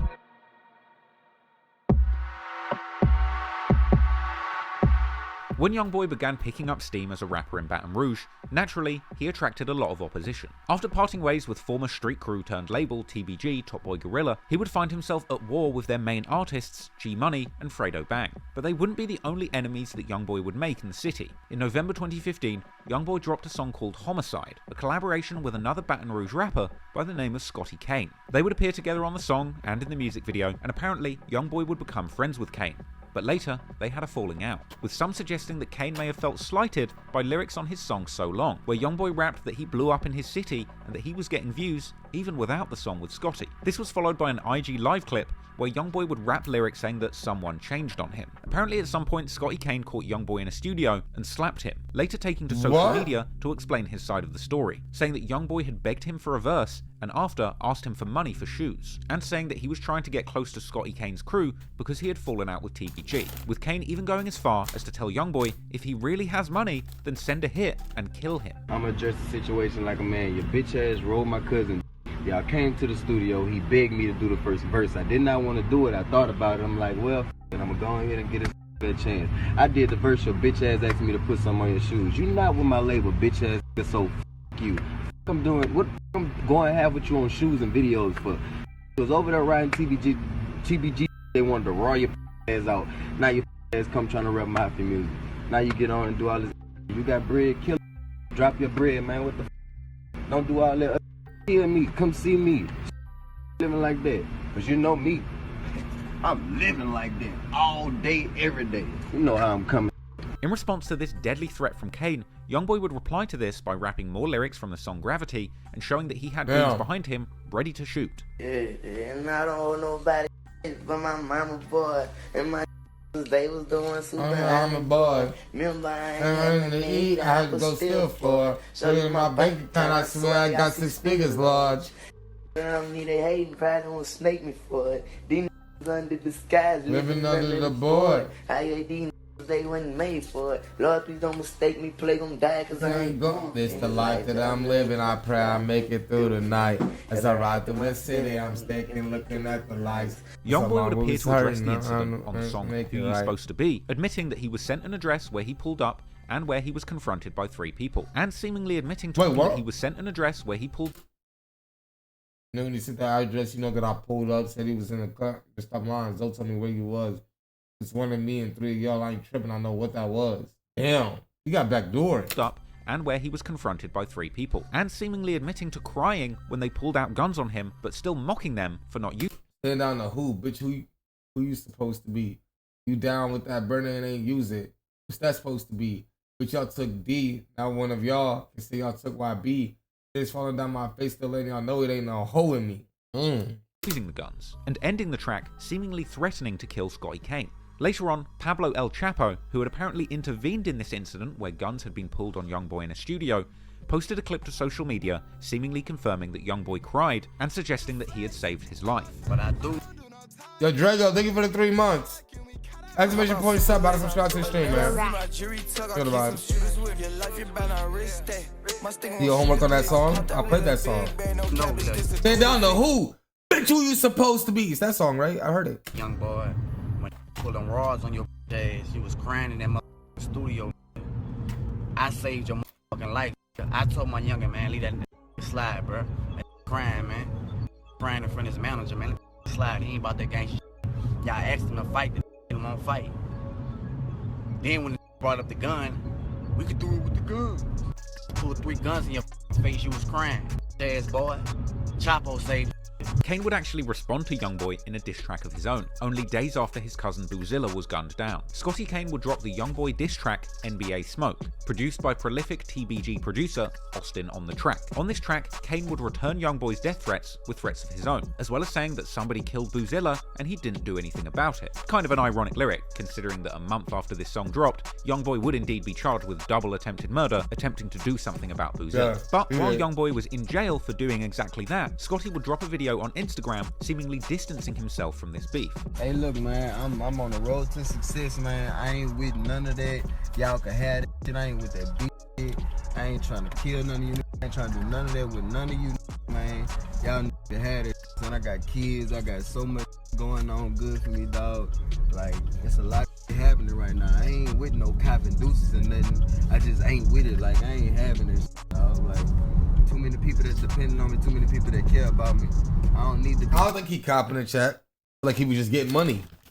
That's how shit be when you getting money. When you getting money, you don't want to beef no more. Why am I beefing? I got money. You feel me? Doing all this dumb. Like I gotta do this for my kids and my family and everybody else that love me, dog. Like all y'all can have it. And y'all want it, y'all can have it. And he would go on to say in an interview with Gutter TV that he regretted dropping his death-threatening Youngboy diss, NBA Smoke. Like, I ain't gonna lie, even though NBA Smoke did so many views, I regret it. You feel me? Like, I'ma honestly say that. Like, I didn't want to do that, you know what I'm saying? But, you know, it's certain shit that you gotta, I feel like that was my flaw, that song, you feel me? So, y'all is saying that got blackballed out the industry and some more shit. Try to do this and that. I don't even like the song, tell the truth. I hate that. I don't care how many views they got on it, you feel me? However, the beef would be reignited when Youngboy returned home from jail. Scotty Kane would post a clip to social media showcasing a long set of both bankrolls and fingernails and saying, "Get your cash, you don't get any money." Boy, get your cash up, bro. You ain't get no. This would attract a response from OG3, who posted a picture of Youngboy with money and a caption saying what Kane was holding ain't half of what Youngboy's holding. This would apparently prompt a response from Kane, where he said that OG3 was holding his big dog's money. Now, I couldn't actually find that post, but Youngboy seemingly responded from the back of his Maybach, even dragging his manager Fee Banks into the situation. I don't know what the wrong thing. Listen to my music, be on my got a free young boy. It is. Say Fee, man, you better tell him I ain't got no big dogs, man. Everything in my pocket for me. Wrong these, man. Tripping, boy, get off my. You know what it is. Apparently, a few months later, Scotty got his chain taken, and Youngboy would clown him online immediately after the thieves exposed that they had taken his chain. Boy, I damn gonna take anything off my nigga. However, something else would also happen during this beef that would appear to be much more sinister. A prominent producer for TBG, Austin on the Track, who had made numerous beats for songs made by Youngboy's biggest rival G Money and Scotty Kane himself, as well as landing credits for Chicago rappers like G Herbo. Austin on the Track was quite literally the person who made the beat for Scotty Kane's NBA Youngboy diss track, NBA Smoke. Well, at around 7 PM on the 10th of August 2017, TBG affiliated producer, Austin on the Track, real name Austin Rashad Norwood, was sitting in a car with another person outside the Don't tell me he died, bro. Niggas ain't killing producers. No way. Ardenwood Village apartment complex on North Ardenwood Drive. At this point, somebody turned up and sprayed the car with bullets, after which the suspected shooter fled the scene in a car before crashing and escaping on foot. This would leave the passenger injured and Austin himself dead at the scene. This was a brutal assassination, with investigators being seen examining the bullet-riddled scene. But in a chilling turn of events, the body of Austin would even be left in place in the driver's seat of the car, which was towed away from the murder scene, with detectives claiming that the entire car with the body inside it had become a crime scene and would need to be moved with the body to a controlled environment so that they could process all of the DNA evidence. Police would ultimately describe the murder as a suspected robbery, with cops claiming that Austin and his cousin had gone to an address to sell a cell phone that they had advertised online, a situation described on the news as a setup. A man is shot and killed while trying to sell a phone on North Ardenwood Drive last night. Two men shot after police say they were lured to the Ardenwood Village apartments in hopes of selling a cell phone to someone they met online. At some point, that transaction taking a dark turn. While there, the individuals attempted to rob them, shot into the vehicle, striking both victims. With the victims left for dead inside the car, the suspected shooter allegedly took off. Sergeant Elgin McNeely says for now, it's unclear if whoever pulled the trigger acted alone. We're just keeping it open-ended and not gonna dictate if it's one, 2 or 3, 4 different suspects, but as the investigation continues, we'll determine all the individuals that was involved. Now, as far as I was able to find out, this murder was never solved. And once again, let me make it very clear, there's nothing connecting Youngboy or the NBA crew to this crime, but it's certainly yet another case of somebody involved closely in the rap scene in Baton Rouge, in this case, the producer of prominent Youngboy diss tracks, who seemingly wound up losing his life in a brutal gangland-style slaying, with the police none the wiser as to who was responsible. A month after this brutal murder, in September, it was believed that Scotty Kane and Youngboy would finally squash their beef, after Scotty Kane posted a picture of them together on a FaceTime call, along with a caption suggesting that they were on positive terms and both focused on earning money and success rather than beef. Though it would seem that the NBA crew would eventually have the last laugh, as many years later, Scotty Kane would get a taste of his own medicine. He himself ultimately wound up getting jumped on camera in a studio, just like Youngboy did. And OG3 would later even be seen on social media with the person who had allegedly jumped Kane. Fortunately for Youngboy, the Scotty Kane beef would be resolved without anyone losing their life. Sadly, however, not everyone would be so lucky. I'm not good at Madden 2K. I don't play that shit. I'm not good at it. I play it, but I don't play it. The The most prominent beef that Youngboy was involved in during his rise to fame was with G Money. Real name Garrett Burton, he was a former friend and a star over at Youngboy's former label, TBG. Youngboy's other biggest opposition, Scotty Kane, would release the scathing Youngboy diss track NBA Smoke just days after Youngboy's cousin Boozilla got killed. And while Youngboy ended up in jail on attempted murder charges for attempting to avenge Boozilla, G Money was linking up with Youngboy's ops and building alliances to diss him. In January 2017, G Money linked up with Pablo El Chapo, one of the people who'd been in the studio when Scotty Kane allegedly stuck up Youngboy with a gun and made him cry. They would collaborate on a new Youngboy diss titled WNBA Smoke, where they referred to him as WNBA Youngboy and dissed him extensively. G Money would rap saying that he will send a blitz to take out Youngboy and his team for dissing him, as well as warning Youngboy that he will kill him for beefing with them. G Money also appeared on Scotty Kane's song Ain't Gone Right, where G Money rapped how he heard someone dissing him, but he can't kill them because they keep posting on Instagram. When Youngboy got out of jail, he dropped his AI Youngboy mixtape, and that included numerous lyrics seemingly responding to G Money, like the track Ride On 'Em, where Youngboy seemed to say outright that he's not squashing the beef and that he just talked to the devil, as well as saying that the only way the beef is going to end is if G Money gets shot. And he would go on to rap that he's dropping a bag on him and his crew and that they're going to ride on him and smash him. Youngboy was seemingly letting the whole world know that he was planning to pay to have G Money killed. And throughout the verses, he would make bold claims saying that he's going to get it by any means and that the beef is never getting squashed. He would claim that his rising fame had his rivals mad, and saying that somebody is going to get their head bust for making a diss song about him. Youngboy would also claim to be the reason that their friend got killed, going on to rap that somebody shot up his grandmother's house with a .22, but his shooters got back and sent the ops a special delivery from Youngboy. Now, it's unclear exactly who Youngboy is talking about having had killed here, but it could have something to do with a rumor that members from a TBG affiliated crew called TMH, or Too Many Hitters, shot up Youngboy's grandmother's house, with TMH32 later denying having TMH, Too Many Hitters. Chad, is that not compaction names? It's compaction names, I ain't gonna lie, it's comp names. Shot up Youngboy's grandmother's house in his song FAN. Anyway, clearly G Money wasn't scared of Youngboy's house for 4 months. So he would decide to turn the disrespect up to a whole new level. On August the 15th, 2017, a sensational interview emerged where G Money seemed to be talking extremely recklessly about Youngboy, suggesting that they used to be homies, but pointing the finger at Youngboy, saying that he started sneak dissing him once he became successful. So, I mean, do y'all have history? Were y'all ever cool, you know, years prior? Yeah, that little like my little partner, he used to be like my little brother. He stayed with me and everything. Everything was still all good until he started, you know what I'm saying, like doing his own thing, getting him a little buzz, getting a little money. He just got the big head and just started like in it, like the feelings he been feeling probably deep down inside that he was scared to put out. He let that out once he got a name and got from down here.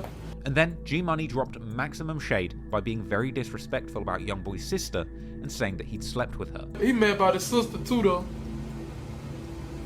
About his sister? Yeah, I had her a long time ago.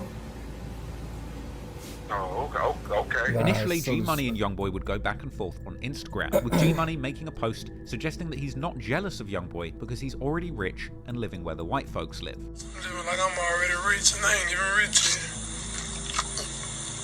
And I'm living with the white folks. What's wrong with these niggas? Don't impress me, man. You hear me? I know real money, man. Don't impress me, man. You hear me? You know what I'm saying? Copycat. You the next you see me do, you want to do, but you supposed to be up though. Youngboy would reply with his own story, asking G Money why he doesn't like him, and saying that he doesn't like G Money and he's down to beef. Saying, Dick, what you don't like me or something like that around? I'm saying like, what you got something against me? Say that there, man. Don't be on Instagram that in 2 different states. You know the real. Stop playing. What you say? Huh? I'm about beefing. What it is? You hear me? You will get it. I don't you, man. I don't like you. I'm gonna keep on it. I don't like you. G Money would reply saying F Youngboy and he doesn't care if he doesn't like him, going on to accuse him of copying his style by posting pictures with a Mercedes G-Wagon. You know, for you to like, you hear me? You know what I'm saying? Just copping off I pull up in that wagon, you go take a picture by a G-Wagon. Boy, you really my son. Stop watching me, man. Oh yeah. Get off.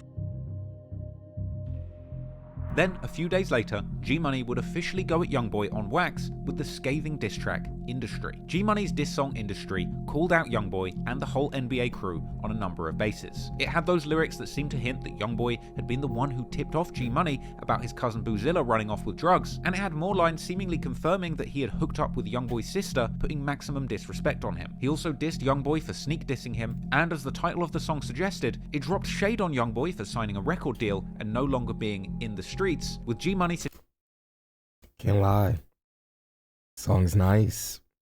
I'm not a hater. Suggesting that after signing this deal, Youngboy had turned industry. Yeah, you know. The song also had another important lyric that G-Money had actually had a price put on his head. G-Money even mentions Youngboy's mother, saying he can't kill him because he's Sharonda's son, indicating that G-Money knows Youngboy's mother well. He also called out 3-3 and Montana from NBA, saying that they don't want beef with him. G-Money also brushed off Youngboy's earlier suggestion that he could pay to have him killed, saying that he will kill anyone who tries them, ultimately declaring Baton Rouge his city. The music video for Industry also included a Chucky doll, which was actually a reference to an early Youngboy video called What I Was Taught that dropped way back in September 2016. But G-Money wasn't done there. The following month, he would continue to diss Youngboy, dropping yet another diss song, this time in a remix to Bodak Yellow, calling Youngboy a fake and warning him not to mess with TBG, as well as saying that Youngboy is hating on G over a woman and that he used to be TBG but switched up on the crew. G would also shade Youngboy for signing to a label, saying that by contrast, he got to where he was without a deal, as well as warning that he would be sending shooters to Youngboy's home. He would reference the NBA crew, saying that he thinks he's Steph Curry, referring to a player in the actual NBA known for his accurate shooting, and G would end the song saying that somebody tried to kill him but failed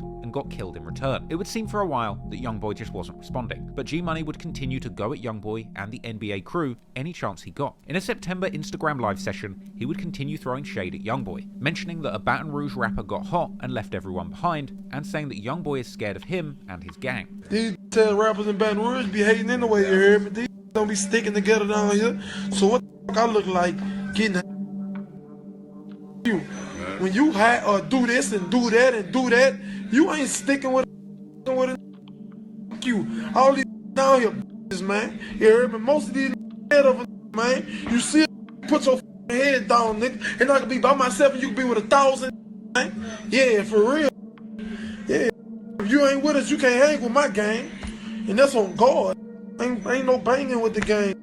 I ain't tripping on no dissing on none of that, you heard me? It's all good. But just remember, I was there for now. I ain't never do no fake hating ass like us did, you hear me? G-Money would go on to diss Youngboy's whole family and say that he's TBG until he dies. Like on everything I love, man. You, your mama, your brother, your cousin, your auntie, your uncle, whoever. Yeah, TBG Gorilla Gang, TBG till I die. G would also claim to be respected on Youngboy's native Chippewa Street, saying that he pulled up with his gun and that people had tried to protect Youngboy. I ran on Chippewa, man. You heard me? I'm respected out there. You know what I'm saying? I pulled up out there with a 38 when the whole chopper trying to save a. But I ain't gonna speak on it. You heard me? Way throwback. You heard me? 13, you know. 14, 15, 16. You know, throwback. Damn, man, who got a problem with Young around here?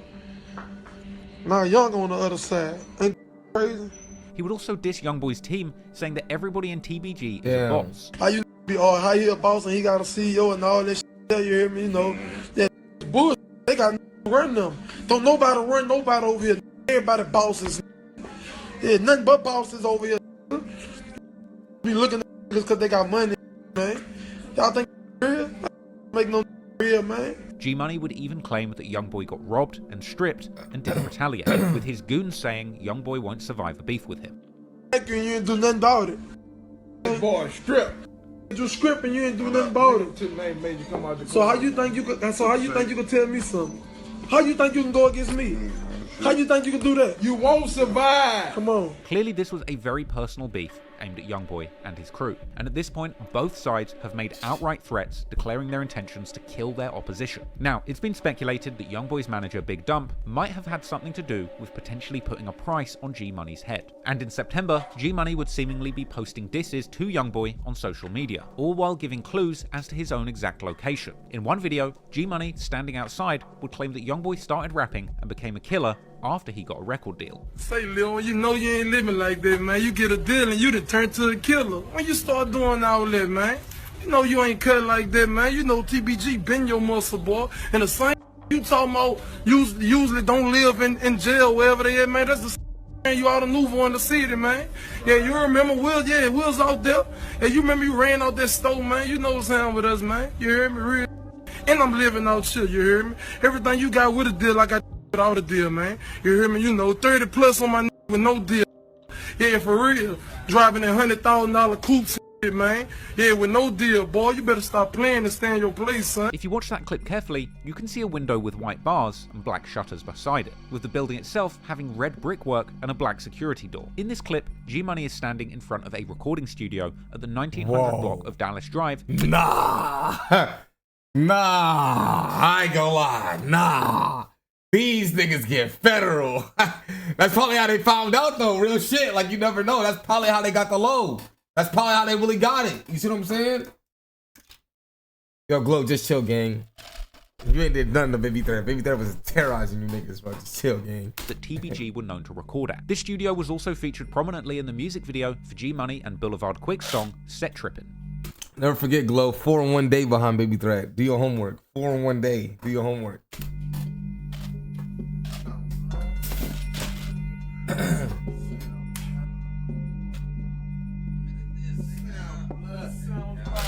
And this studio is the exact location where G Money would unfortunately lose his life. On the 10th of September 2017, G Money would be seen on Instagram at his usual recording studio working on music, seemingly recording a Youngboy diss song. September 10th, that was last week.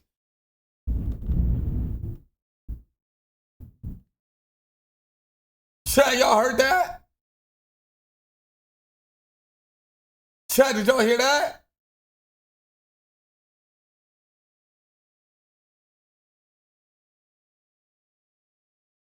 I'll be back.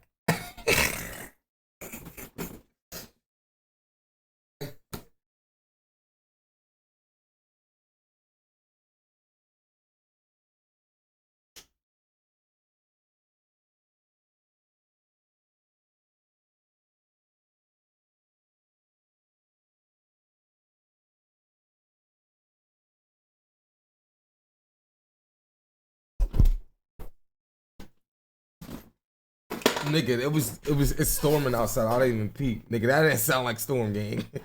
I ain't gonna lie. Tell y'all heard that shit. That did not sound like a storm, gang. I ain't gonna lie. That did not sound like storm, gang. Lyrics where he says that your favorite rapper is a liar.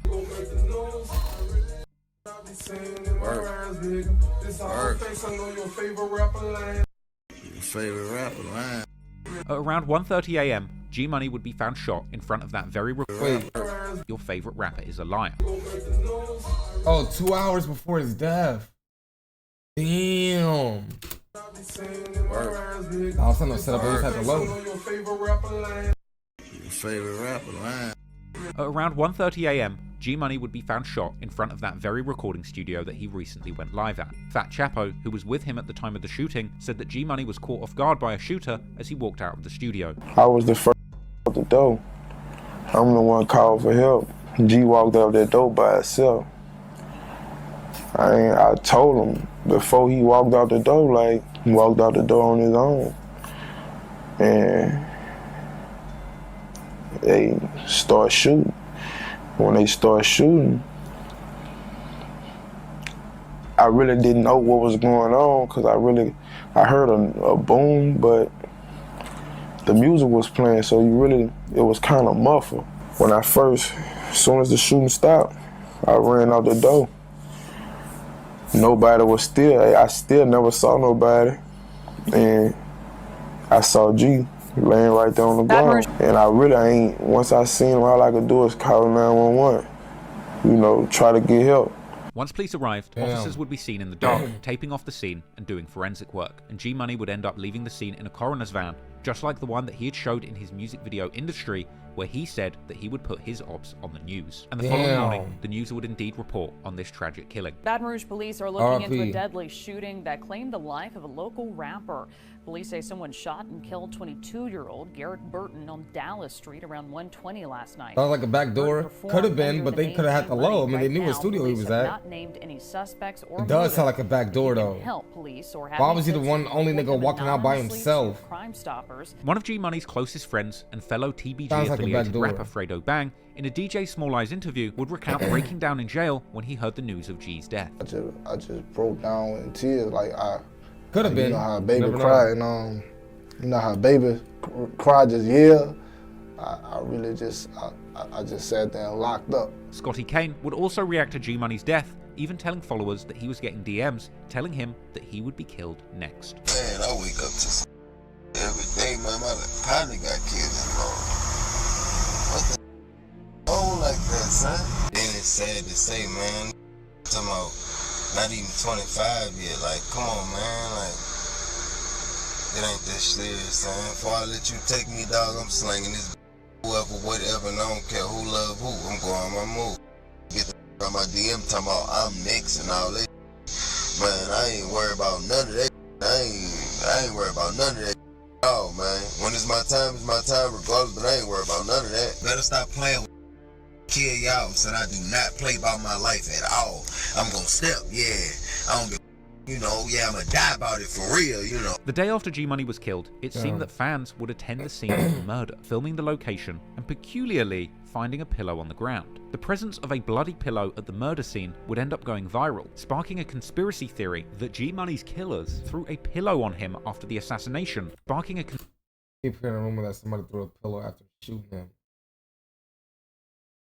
Told his ass to go to sleep. What? I don't believe that. Conspiracy theory that G Money's killers threw a pillow on him after the assassination and told him to go. Did someone really run up to G Money after he got shot and throw a pillow at him?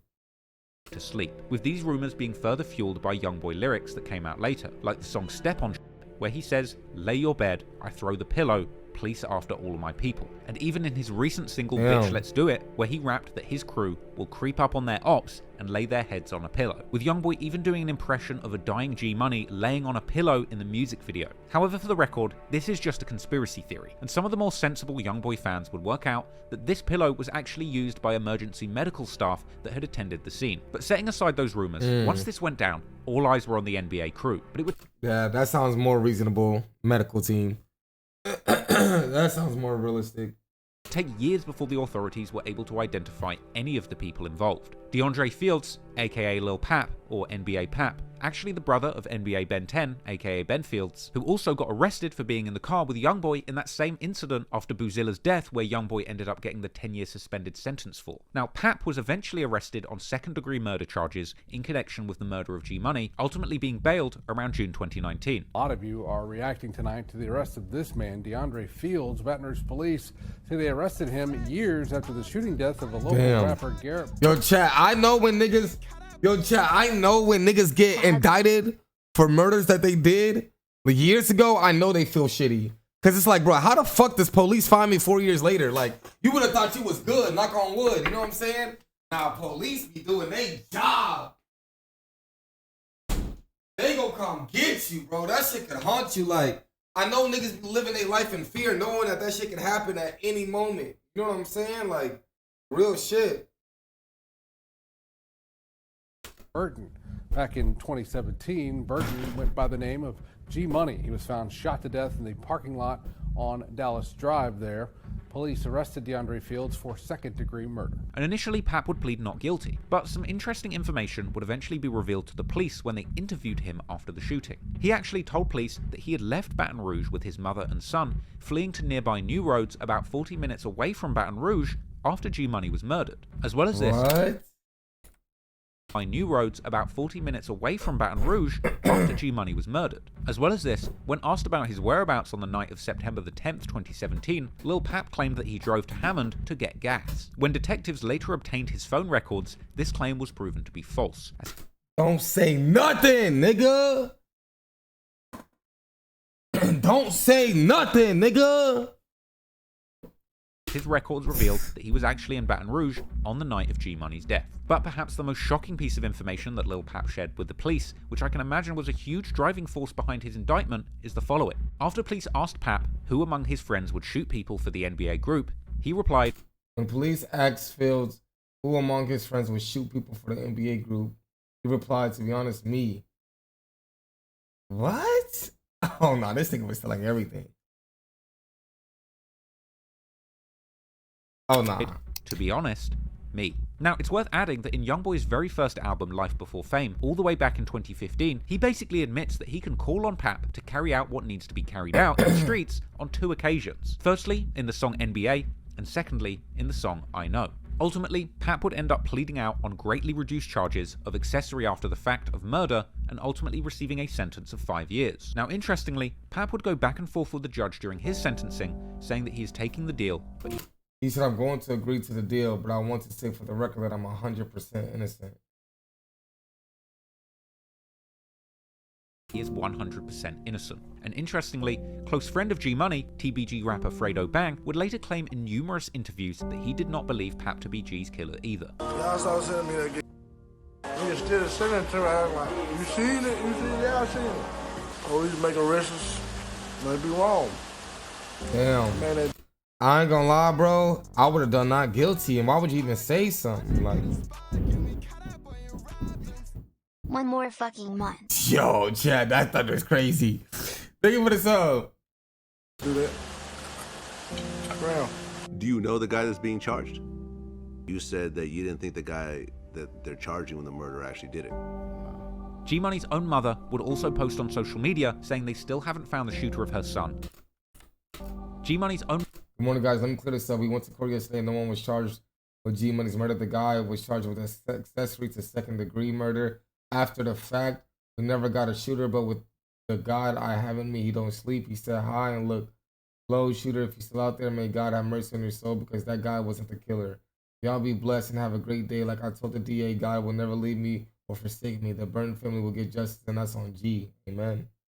Mother would also post on social media saying they still haven't found the shooter of her son. So Pap took the fall? Whether or not you believe NBA Pap when he says that he had nothing to do with the incident, what is clear is that the NBA crew, and Youngboy specifically, would have the most to gain from G Money being no longer. And going forward, Youngboy and other NBA members would reference what happened to G Money in numerous songs and videos. The month after G Money's murder, Youngboy dropped his 10th project, Ain't Too Long, on October the 7th, 2017. This included a number of references to the G Money situation. Firstly, in the murder anthem Red Rum, where Youngboy claims that he just raised the murder rate in his city. And then, in the song Poor One, Youngboy seems to be talking directly to G Money throughout the song, alluding to the time when they had a friendship that was like a brotherhood before G Money betrayed Youngboy's trust by sleeping with his sister and boasting about it online. In the same song, and in the same monologue directed at G Money, Youngboy reveals that G Money introduced him to them boys who he didn't like for nothing. Them boys most likely being a reference to TBG. Before paying homage to his own fallen friends Boozilla and Lil Dave,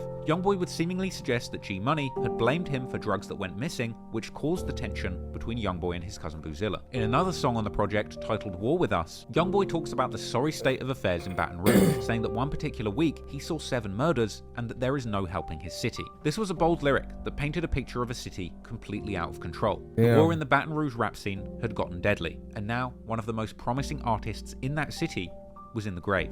With Youngboy free of his main competition, going on to dominate the scene, think it was Ben 10? song after song, I don't know where y'all got that mixtape info after from, but mixtape, shit, telling heartfelt tales of his first-hand experiences surviving in the trenches of Baton Rouge. But the biggest question remained. Was Youngboy just a rapper making music about the violent war taking place in his city, or was he really the murder man, running his rap career like a gang kingpin and using his NBA crew as muscle to stop anyone who dared to get in their way? Unsolved. It's unsolved. You feel me? They know who. I'm sure that TBG knows who. Youngboy's run from 2015 to the end of 2017 was one of a kind. He dropped 8 solo mixtapes and 1 joint one with Moneybagg Yo, giving fans more music in his formative years than some artists deliver in their entire careers. And this generosity with his art was rewarded by a cult following of loyal fans who fell in love with the music and would always show up for him from here on out. 3 songs on the Billboard Hot 100, and 3 projects on Billboard's 200 albums charts. Youngboy was flourishing in the music industry since signing his Monster 5-album $2 million deal with Atlantic. But Youngboy was making murder music all about violence and killing. And before we go any further, I just want to address something. In Youngboy's songs from 2017 and in numerous tracks that came later in his career, he seemingly claims to have 7 bodies. And despite being considered a mainstream artist making music for respected record labels, the content of his music and his own statements in these songs has led to intense speculation over whether or not Youngboy has in fact personally killed anyone, or more specifically, more than 7 people, as he claims in many of his songs, with many wondering exactly who these people he claimed to have killed might have been. This is not dissimilar to all of the speculation that has surrounded Chicago drill rapper King Von, who was rumored to have killed at least 7 people, with his name being connected to as many as 11 murders, with an endless collection of tweets and lyrics which saw King Von himself seemingly confessing to playing a role in these specific murders. I personally believe that King Von did indeed kill at least 7 people, and I covered this extensively in my recent video, King Von, Rap's First Serial Killer. But when it comes to Youngboy, it's much harder to say. After the alleged killer of G Money was revealed to have been an affiliate of the NBA crew, many people thought Youngboy had directly paid for this hit. Youngboy has released lyrics before and after G Money's death, suggesting that he was willing to engage in murder for hire, like the track Ride On 'Em, and years later, on his Richest Op album, rapping on the song Dirty Thug, that he just has to pay the fee for his shooters to leave people dead in the street. Also on the track Bitch Let's Do It, where Youngboy claimed that his gang would creep up and put his ops' heads on pillows. He would also rap that he used his dollars to send hits through the city, and that when this worked, he went on to go crazy with bodies. Also on the track Slimes Go Where I Go, Youngboy opens his verse confessing that he believes he could get 100 years in jail for the murders he's been involved in. As his career has gone on, more and more fans have theorized as to whether or not Youngboy has killed, or whether he has at least had people killed. There's maybe even a involved theory that Youngboy has a child for every person he kills. A theory partly supported by lyrics on a leaked song that didn't end up on the album top, but was circulating in the days leading up to its release. A song apparently titled Soul Stealer, where Youngboy raps that he has guns with bodies on them and that he's part of a group that he had to kill to join. Even ending the song saying that he's 7 up, but he needs 3 more, and saying that he needs 10 bodies, 10 hats, and 10 mama baby souls. Which, if you consider the fact that he apparently has 10 or 11 kids at this point, could very well hold water. However, some of the conspiracy theories on exactly who Youngboy may be referring to when he says he has over 7 bodies do seem like a bit of a stretch. The first person Youngboy is rumored to have killed or had killed was one of the killers of Youngboy's childhood friend Lil Dave, with this speculation being based off a single Youngboy lyric where he appeared to suggest that he paid for vengeance for Dave after he begun making large sums of money. Years later, on the track F the Industry Believable. Part 2, I believe that one. Strong, thank you for the 49 months. On his album Richest Op, Youngboy would drop a lyric seemingly confessing to having had to kill somebody at age 16, but it's unclear who this may have been. But on the same song, Youngboy would also drop a menacing lyric saying that he witnessed somebody beating his mother as a child and that he killed them when he grew up. Whether or not you believe that Youngboy would be capable of killing somebody, you can't deny the fact that after his cousin Boozilla got killed, he caught a double attempted murder charge whilst personally trying to avenge his cousin. However, as the judge acknowledged, nobody actually did die in this case. G Money, however, was less lucky, being gunned down after trading public death threats with Youngboy. And while the actual shooters of G Money were never found, the conviction of a prominent NBA member on accessory charges firmly pointed the finger at the NBA camp. The next alleged killing is a rumor that's heavily debated amongst Youngboy fans. An unreleased Youngboy song called Money Man has been circulating on YouTube, Reddit, and SoundCloud for a number of years. The song isn't listed on lyric breakdown sites like Genius.com, but the track itself does include some outrageous lyrics that have gone viral. TMH Hammer shot up YB grandma's house, and YB retaliated back by shooting up his car with him and his girl inside and hit his girl and killed her. What? Viral numerous times on Reddit, particularly lyrics that seem to suggest that Youngboy tried to shoot Hammer all up in his back, but niggas around and hit his bitch up. Consequences come behind when Mookie shot my grandma's house up. Killed a rival gang member's girlfriend in retaliation for his grandmother's house being shot up. This all relates to a feud with another set of Baton Rouge street hitters called TMH, or Too Many Hitters. The story goes that somebody from TMH shot up Youngboy's grandmother's house. However, TMH32 would later deny this shooting in lyrics on his song FAN. But according to lyrics from Youngboy's song Money Man, another person from TMH by the name of Hammer was actually targeted in a shooting, which unfortunately ended up claiming the life of his girlfriend. Now, while this is just a lyric and an unreleased freestyle, Youngboy fans on Reddit have desperately tried to solve this this crime, with one theory suggesting that the victim was a 19-year-old woman by the name of Ernisha Barnes. The news would go on to report on the shooting, suggesting that she was a passenger in a car hit by accident whilst the shooting targeted the driver. We also have now learned the identity and the name of that 19-year-old woman.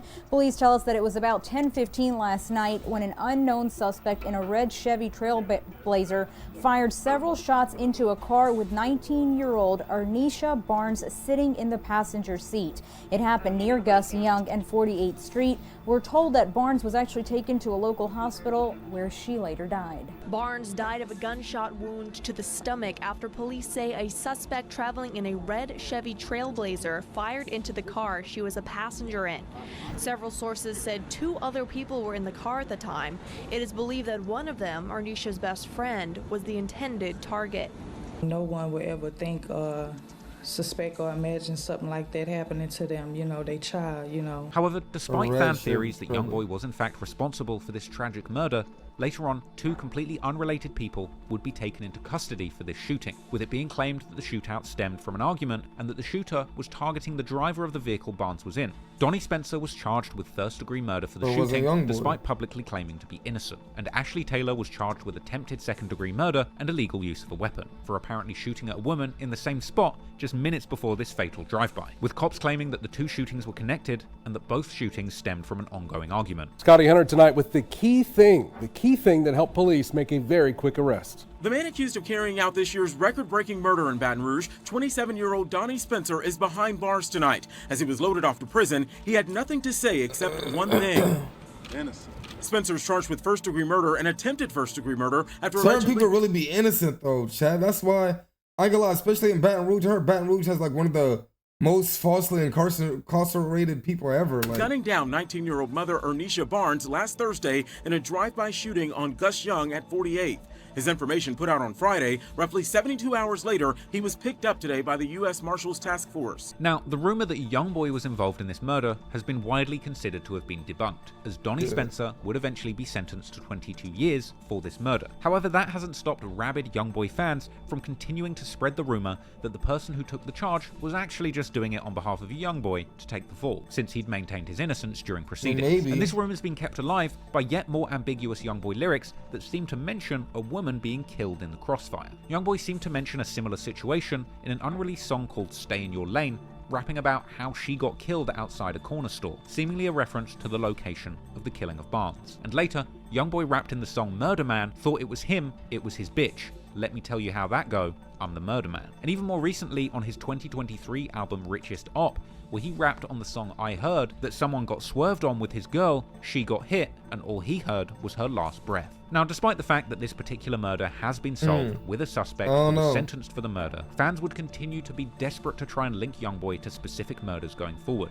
and Youngboy himself would appear to be happy to contribute to these conspiracies. Throughout his career, he's continued to make supposed murder anthems. Murder songs are essentially a subgenre of Youngboy songs, primarily where he raps all about these supposed murders and assassinations that he may or may not be responsible for, and repeatedly referring to himself in these songs as a gravedigger or the Murder Man, and claiming to be doing his Murder Man dance to these songs, with Youngboy fans even rabidly creating playlists of what they feel are his best murder songs, and ranking which murder anthem is the best for spinning on ops, with it generally being considered that Youngboy's top murder anthem is Dead Trolls, the track which appeared to foreshadow King Von's death, a song where Youngboy actually raps 7 murders in my hometown, tell them I did that. Naturally, with all of this violent content in the music, and even more real-life violence playing out on the streets of Baton Rouge, it's perhaps not surprising that big corporate entities would be scared to be associated with Youngboy, the self-proclaimed Murder Man. But despite Atlantic Records being willing to put their public support behind Youngboy in the form of a multi-million-dollar record deal, others would be desperate to distance themselves from the violent content of his music. And it's worth noting that a little while after signing his record deal in 2017,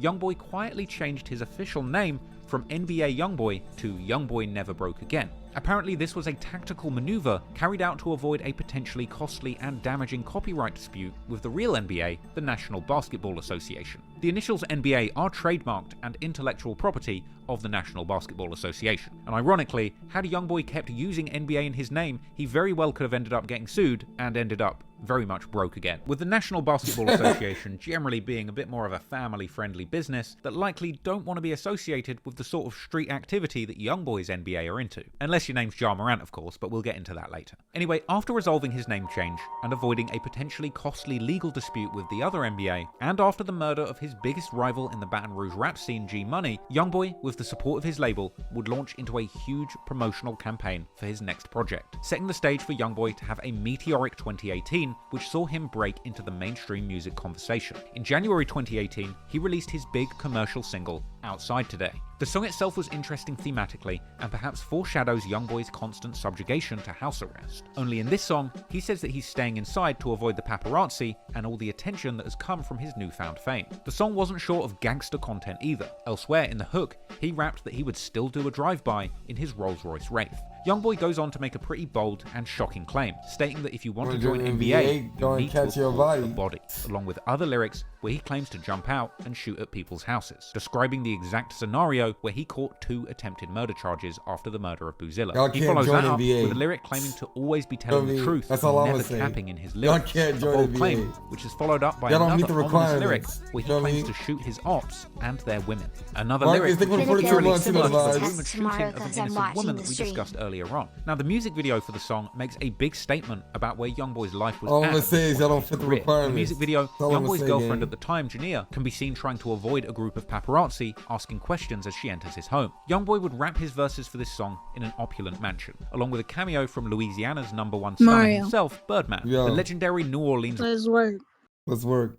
I'm streaming, just heads up.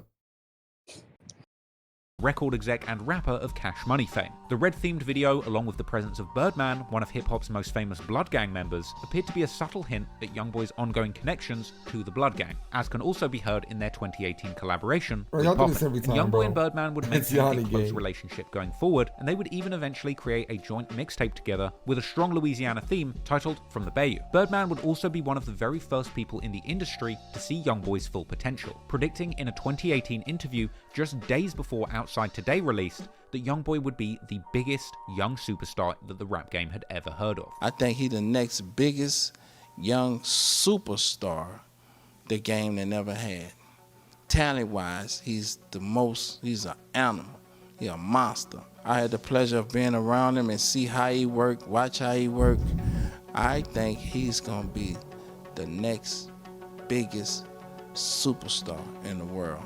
As the youngsters. Birdman was spot on, and that single Outside Today ended up becoming Youngboy's breakout hit, landing on the Billboard Hot 100 singles chart at number 31. The song Outside Today would actually be the lead single for Youngboy's debut studio album, titled Until Death Call My Name, which was released on April the 27th, 2018. This project was a resounding success for Youngboy, peaking at number 7 on the Billboard 200 albums charts, his highest performing project at the time and his first top 10 Billboard hit. And the project also included the song Genie, his most viewed solo hit, which today sits at over 380 million views on YouTube. The project itself was laced with interesting and introspective lyrics where Youngboy painted a picture of the dark life he was living. The song Preach has lyrics where Youngboy talks about how he often thinks about his dead homies, and we hear Youngboy reflecting on the state of his mental health as he speaks on how he masks his pain every morning with a smile. The album also references members of his NBA team as shooters like Baby Joe in the first song Solar Eclipse, and secondly in the song Right or Wrong, where he says Baby Joe will put that Draco to people's back or heads. And in the song Solar Eclipse, Youngboy also reveals that he keeps a firearm even when performing on stage. Elsewhere in the song, he pays homage to legend of Chicago drill music Chief Keef, saying that he's killing like the Grim Reaper and drilling like Chief Keef. An ironic line, given the eventual beef between NBA and Chicago rappers a few years down the line. But at this point, Youngboy had truly arrived in the rap game, a top 10 charting artist with the whole power of the music industry behind him, despite the violent content behind his lyrics. But unfortunately for Youngboy, despite his success as a rapper, his past in the streets would indeed catch up with him and his team, and soon he would end up losing one of the people closest to him, his close friend and manager, Big Dump. Damn. Nah, this shit is really a movie, gang. Youngboy had a wildly successful start in 2018 after releasing his debut album Until Death Call My Name. And one man who no doubt played a major role in securing these major career wins was his close friend and manager, Desmond Dump Hardnett. Nicknamed Dump, because he apparently loved to play with dump trucks as a child. He grew up and became a key man in Youngboy's operation, and they would foster a close personal friendship during Youngboy's come-up, with that close friendship ultimately making the loss of Dump a devastating tragedy for Youngboy. On May the 4th, 2018, just before 6 p.m, Big Dump was apparently standing on Nairn Street outside his uncle's house next to his childhood home when a car pulled up and somebody opened fire on Dump and a woman he was standing with. Baton Rouge police officers responded to a report of a drive-by shooting. When they arrived, they found Dump and a woman suffering from gunshot wounds. They would both be taken to the hospital, but sadly Dump would pass away. Baton Rouge police say 29-year-old Desmond Hardenett died last night from his injuries. Police say Hardenett and a 32-year-old woman were both shot during a drive-by shooting yesterday afternoon. That happened near the corner of Nairn and Baywell. We're told the woman's injuries are not expected to be life-threatening. Within a few days of Dump's murder, local news outlets would begin reporting on his connection to Youngboy and the NBA crew. Many years later, Lil Dump, Big Dump's nephew, would even return to the location of the murder, explaining in a vlog exactly how that day went down. What the business is, Lil Dump, I'm running it about my life and how I grew up. Let's get it. My Uncle Dump died on this street I grew up on. My uncle died by himself with nobody around, you feel what I'm saying? Like, no homeboys, no none of that shit. My uncle died at this house.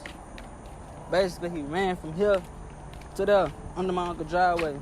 That's how it happened. Naturally, Youngboy would be heartbroken after the loss of Dump, and in the years following Dump's death, Youngboy memorialized his fallen brother in numerous songs, like in his September 2018 track, R.I.P. Dump, a heartfelt tribute to his fallen manager, a song that was part of Youngboy's 4-track EP, For Loyalty. On the song R.I.P. Dump, Youngboy expresses his sorrow and sadness at losing his right-hand man, and seemingly vowing revenge, saying that he has killers backing him up, as well as hinting towards a certain deceased op, rapping that somebody else can't diss because they're dead now. Youngboy would continue to pay homage to Dump in his music for years to come. He would also drop the 2022 track Letter to Big Dump, a track that was written in the perspective of Youngboy writing a letter to Dump in the afterlife, updating him on all the progress that he had made since Dump passed away.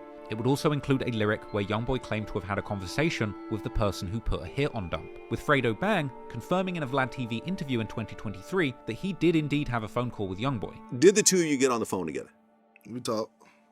Clearly, Youngboy knew he was responsible. And it Chad, what do you think that conversation was about? That must have been a crazy combo, bro. Incident, many people begun to point the finger at TBG, with the main names involved in TBG at this point being Fredo Bang, Lit Yoshi, and Boulevard Quick. And as time went on, there would be numerous lyrics coming out of the TBG Records camp that hinted towards the group having had something to do with the murder of Dump. Fredo Bang was particularly hurt by the loss of his friend G Money, explaining to DJ Small's Eyes in an interview that he broke down in tears in jail when he heard the news of G's death. Fredo Bang was incarcerated on a 2016 attempted murder charge at the time of G Money's death. They had a shooting by the studio, man.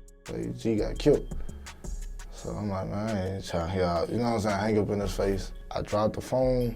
I just broke down in tears, like you know how a baby crying in front of 120 grown men, you know what I'm saying, in a real war zone. And he would go on to publicly blame himself for G Money's murder, suggesting that had he been free, G might still be alive today, as well as saying in an interview that G Money was supposed to leave Baton Rouge, but he had waited around because he knew Fredo Bang was due to get out of jail soon. The only reason G was in Baton Rouge was because he was waiting on me. I was supposed to get released that week. Ironically, Fredo Bang caught his charges back in 2016 before the beef between Youngboy and G Money had escalated. Fredo would even later claim in interviews that he was cool with NBA when he went to jail, and that he didn't even realize that they were in a serious beef until G Money had died. A month after Dump's death, Fredo Bang would be a free man, and he would release a tribute song to his fallen friend G Money titled Father, where Fredo would be seen in the video visiting G Money's grave. As well as being a tribute to mourn the loss of G Money, Fredo Bang would also drop hints in the song alluding to revenge, at one point hinting towards having placed a hit on someone from jail, and ending his second verse saying that now G Money is dead, he will have to sin again. But Fredo's lyrics merely hinted at revenge for what had happened to G. However, other, more disrespectful songs would be released not long after, sending suspicions through the roof. Fredo Bang and Boulevard Quick had a song called Body Bag, which released just 2 months after Dump's death. And in the music video, Fredo Bang was seen swinging around another Chucky doll. This is a reference to G Money's music video Industry,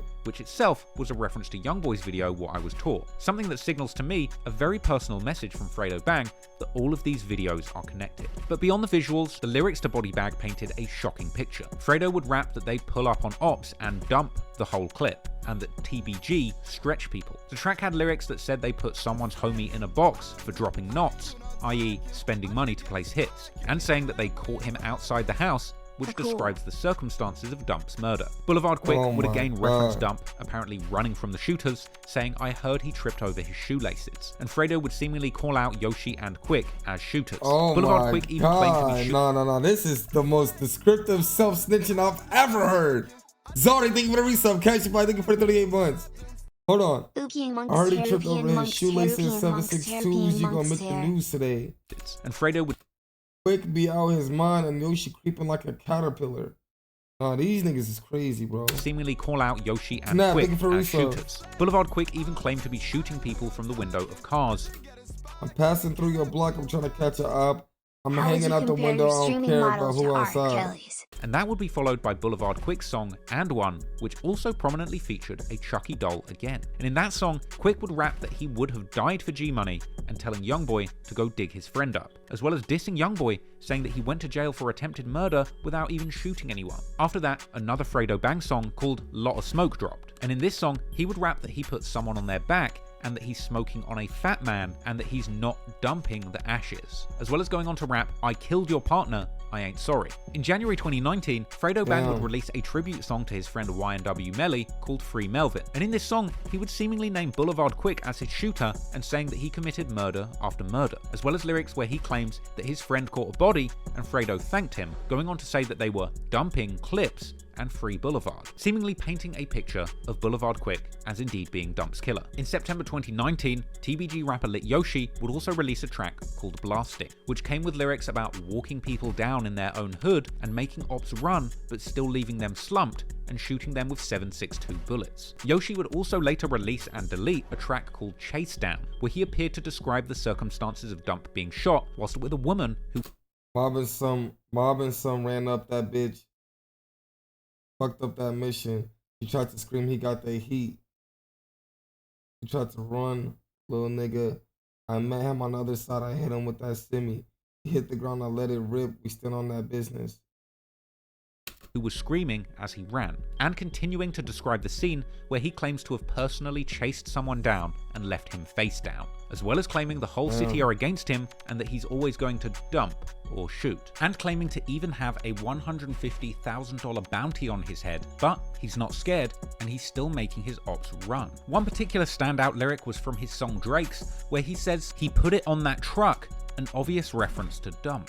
Lit Yoshi would also release his new song Runts, named after the popular brand of Mary Jane, on 420 2020, and in that song he would rap that he's smoking on that truck while standing on what looked like a large dump truck, as well as dropping lyrics where he claimed that he'd catch ops in their own hood and shoot them, and repeating the ad-lib dump dump dump, which he censored on the music video version of the song. However, uncensored versions of this track do still circulate on YouTube. And in the verses, seemingly addressing Youngboy directly, he would rap that he hit someone's partner up, and claiming that when bullets get to flying, people start running while he's coming, gunning, and dumping. Even in a 2021 interview with DJ Vlad, when asked about Dump, Fredo Bang seems to beam an enormous smile across his face before catching himself and then pretending to not know who Dump is at all. This guy named Dump ended up getting killed in May 2018? Yeah. Do you know who that is? I ain't never heard of him. Okay. Dump's murder was never officially solved, but the music painted a clear picture of who had the most to gain from Dump's death. And as time went on, more of those people would continue to make songs and social media posts mocking Dump's death and antagonizing the NBA crew. And so, perhaps unsurprisingly, it was only a matter of months before a deadly retaliation would take place, leaving one of those individuals who had mocked Dump's untimely demise facing the exact same fate.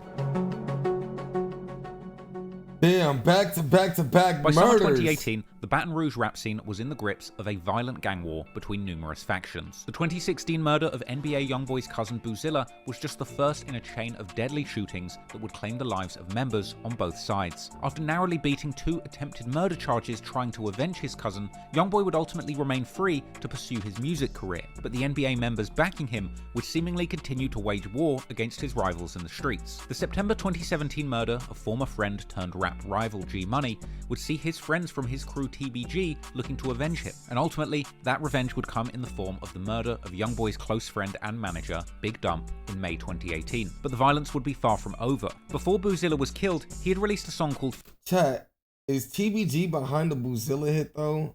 That was never really confirmed. Forgive Me, where he dissed another local rapper by the name of FL Doosa. Boozilla would be killed soon after, and that music video would be flooded with comments suggesting that Doosa had something to do with his death. On June 3rd, 2018, violence would reignite once again on Kentucky Street, which is interestingly the very street that Youngboy and his NBA affiliates shot up in retaliation for Boozilla's murder. And it would be here that FL Doosa, along with 2 other gunmen, would be involved in a shootout on 2000 Kentucky Street. According to the police, one person was shot 3 times in the back, and another was hit in the arm and leg, with cops finding 27 shell casings in the street. Reportedly, one of the victims was BBGD, who was shot in the back. And according to a news article, one of the victims even identified the shooter as FL Doosa, as well as another person who was not initially named, but later confirmed to have been taken into custody. Rumors would later circulate that BBGD had cooperated with authorities to identify Doosa as the shooter, partly due to TBG rapper Lit Yoshi. So maybe they was behind it. That's when Boulevard Clip was on live. He was saying free Doosa and Lil D a rap because he supposedly ratted on Doosa behind Boozilla's murder. Seemingly telling fans that Doosa was doing 5 years due to NBA members ratting on him. And he denied wanting to beef with NBA members, saying that they will rat on people, ultimately telling them to slide for Boozilla. I don't want to go to jail. Them boys, free Doosa. Doosa already doing 5 years. I don't want to go to jail. I don't want no smoke with no BBG. All of my boys. So y'all stop saying that like I'm beefing with them boys. I'm not. I don't want no smoke with none of them. I'm scared of them. They'll end your life. They'll have you face some time. I'm scared of them boys. They're my boys. I love them. I don't want no beef with them. Better start sliding for their own people that's dead. R.P. Boozilla. Yoshi would go on to insult Youngboy and the NBA crew, suggesting that when someone dies, the whole NBA gang claim responsibility for that one body, likely a reference to G Money. Somebody died, the whole city will rep on one body. That's crazy.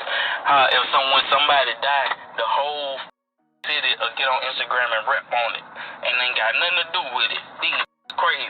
But it wasn't just Lit Yoshi showing public disrespect to the NBA crew. Boulevard Quick also called out NBA members for allegedly snitching on Doosa and claimed that Youngboy was too scared to live in Baton Rouge.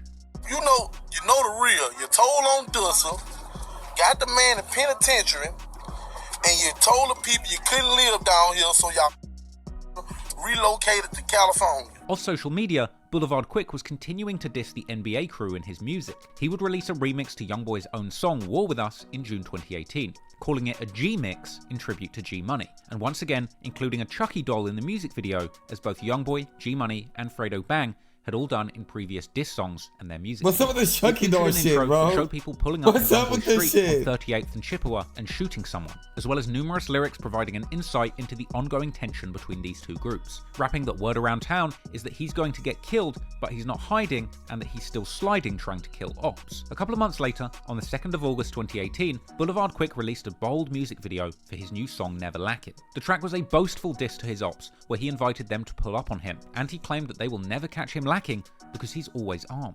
He would also rap that people are claiming to be putting money on his head, but he's not scared. And the song would end with a rant where Quick would taunt his ops, claiming that despite them putting up money to have him killed, he's still alive and breathing. You dropped the bag while I'm still breathing. I got breath in my body, fake ass boy. A little while after this, a preview of a Youngboy song would circulate, where Youngboy dissed. Oh, I gotta lie, this song is fire! And it had a music video to it. I hope it gets leaked. G Money, and threatened to shoot someone like the last gorilla, a reference to their crew, Top Boy Gorillas, TBG. With Quick reacting to this snippet after a wave of people tagged him, saying everybody Youngboy knows, including his mother and father. It did? I tagged me and all. What? You see this hip? I cut that up. Your mama's, your dad is, everybody you roll with. But Quick wasn't done there. He would also be seen on social media telling a story about OG33, saying that he beat him up in jail and that 3 requested protection from him and Fredo Bang. 3 in the dorm with me. He had just came to the dorm that night. That morning, I walked up to his bed, woke him up, punched him in his stomped him out. He on himself and told and checked out. Told the people he cannot be around me or Fredo Bang. Yeah, that was 3-3 said. He cannot live around me or Fredo Bang. Clearly, Youngboy wasn't discouraged by the beef or the threats, and in September 2018, he would have the successful release of his latest project, Decided, landing at 41 on the Billboard 200. However, the tension really escalated when Youngboy's mother Sharonda came into the picture. She would appear on IG Live in October 2018 and begun responding to death threats in the comments, telling viewers that she keeps a big gun under her bed. As the live went on, somebody would comment that Fredo Bang and Boulevard Quick want to get Youngboy, prompting Sharonda to say F both of them. Let me see. Fredo Bang and Quick wants to get Youngboy. Fredo Bang and Boulevard slow. To which Boulevard Quick responded with a vulgar and unfiltered rant on his Instagram, saying F Youngboy's mum and saying she looks like a man. Boy, mom, tell me about that. That eat a big long. I'm talking about so long that any daughters you dream about making. Yeah, man. That bitch can get out my bitch can say what she won't say about me. She hollering, me, bitch, you look like a man though. Bitch, you look like a punk. Talking about me, bitch, I ain't Fredo, bitch, I speaks on everything. Boy, that nigga mama. Bitch, play with me first. That hoe. Sharonda then jumped on live once more to respond, mocking Boulevard Quick, joking that she was sorry that she'd made him cry, and saying that he's fat. I had woke up this morning, everybody in my ear about to talk about the little boy Boulevard Quick was talking about me. But I really got on him to tell him that I'm sorry. I came to tell little Boulevard Quick that I'm sorry. I'm sorry that I made you cry, boo. I'm for real. Cause I wasn't being mean. Like somebody was on my thing, like I'm reading out, and somebody said, somebody hit me, his little friend. So I said, his friend. I'm like, I feel like anybody that don't like my churn, and that's how I am. If you don't like my churn, y'all. I wasn't being mean or mess or nothing. And then I saw him on fucking Instagram, YouTube, whatever, crying yesterday about, his mama put my name in her mouth, and that's up, and I swear to God, man, she better keep my name out her mouth. I'm sorry, boo. I'm sorry I put your name in your mouth, because I saw you crying. She looked like a man. She ugly. She got man features. I'm sorry, boo. I'm sorry for talking about you, because you look like a ball. You got round features, boo. I'm sorry. She want to be a comedian so bad. Bitch, you want to be a rapper so bad. I'm sorry I made you cry. For real. I don't know you, boo. I don't. I'm sorry. I was just saying, whoever don't like my church, I wasn't just saying, trying to be mean or messy. They be on my thing, talking about you, saying you said this and that, and so that's why I said yeah, you know what I'm saying? I'm sure you just said us plenty of days. I ain't trying to be mean. I wasn't trying to be mean, like for real though. Like for real, I'm a mama. Anybody that don't like my churn, if anybody who don't like me, you know what I'm saying? I'm not saying you personally, because I don't know you. I do not know you. So go ahead and, I said I'm sorry on live in front of everybody. So now you can go back to a grocery store and make you some more little videos. Boulevard Quick would respond once again, saying that it was Youngboy's mother who started it by dissing him and his friends. You sure got some manly features on your mother, man. Stupid.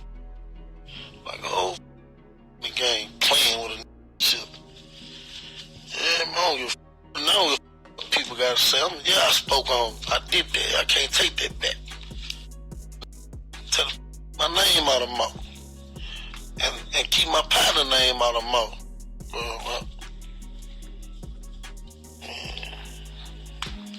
We talking about, I gotta diss people for fame. I ain't dissing no fame. Mama came for me. Talking about Fredo Bang, Boulevard slow. And after this, Youngboy himself spoke on the matter in live, warning Boulevard Quick that this internet beef will end with him having the last laugh, and saying that his ops are going to either die, go broke, or go to jail. Just end that alone. I hope y'all stupid know that. Just end that alone. Bitch, y'all finna be assed out. All y'all fake ass trappers, rappers, gunslingers, strippers, Instamob. Bitch, y'all finna be assed out.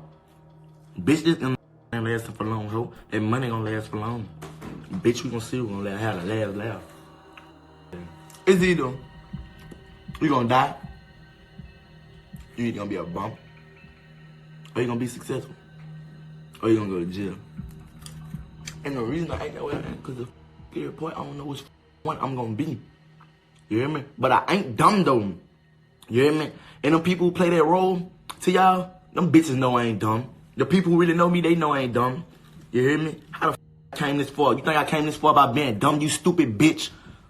You think I came this far by being dumb? Tell her back, thank you for the 2 months. Yo, I think I ain't see that nigga, huh? It's a joke, huh? So, I'm a hoe. You hear me? Don't mix my rap life with my music life. I am pure.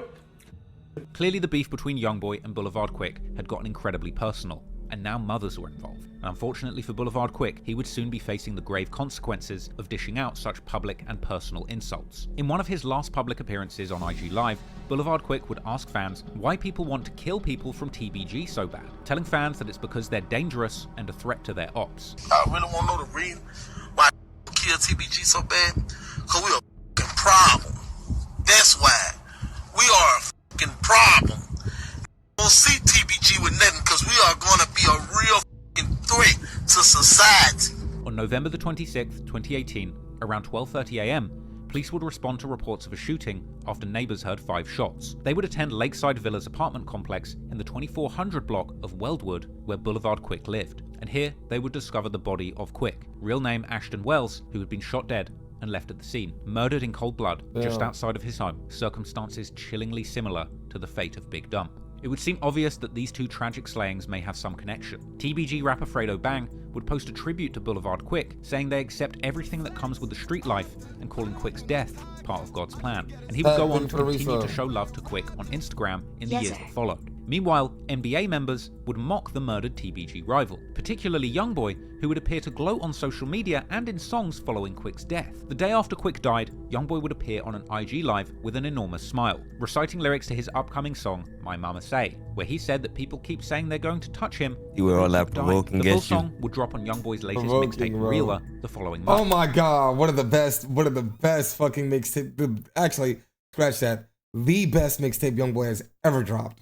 And that song would be wall to wall with lyrics about how Youngboy uses money to leave. That nigga dead and you can't bring him back from talking. Unless shots off at your head, you end up dead up that 40. Nigga, bitch. Wait, what?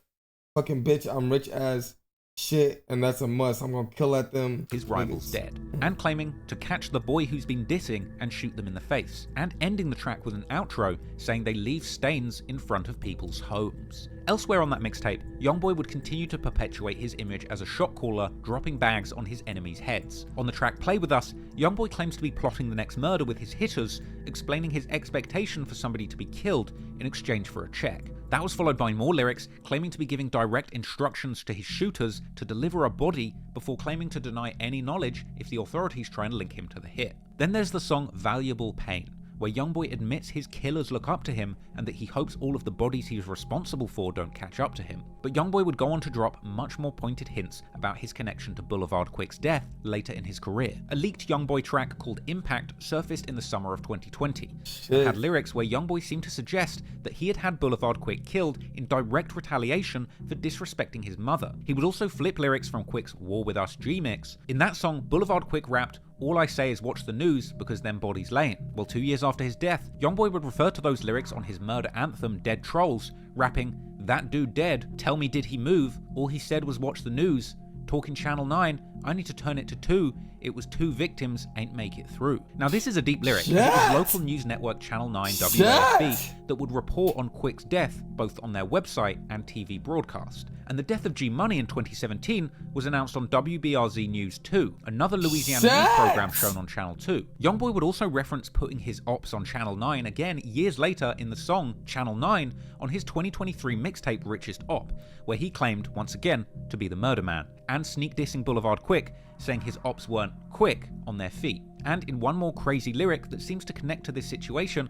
was on the track 1.5 from his album Don't Try This at Home, where Youngboy seems to refer to the situation where Boulevard Quick dissed his mother, rapping that his mother heard what he said about her and told Youngboy to leave him dead, with him rapping that he caught him and a few weeks later busted his head. But it wasn't just Youngboy disrespecting Quick. As time went on, his whole crew would continue to diss their fallen rival. NBA KD would mock both G Money and Boulevard Quick in an IG Live. G wasn't quick enough. That was a cold.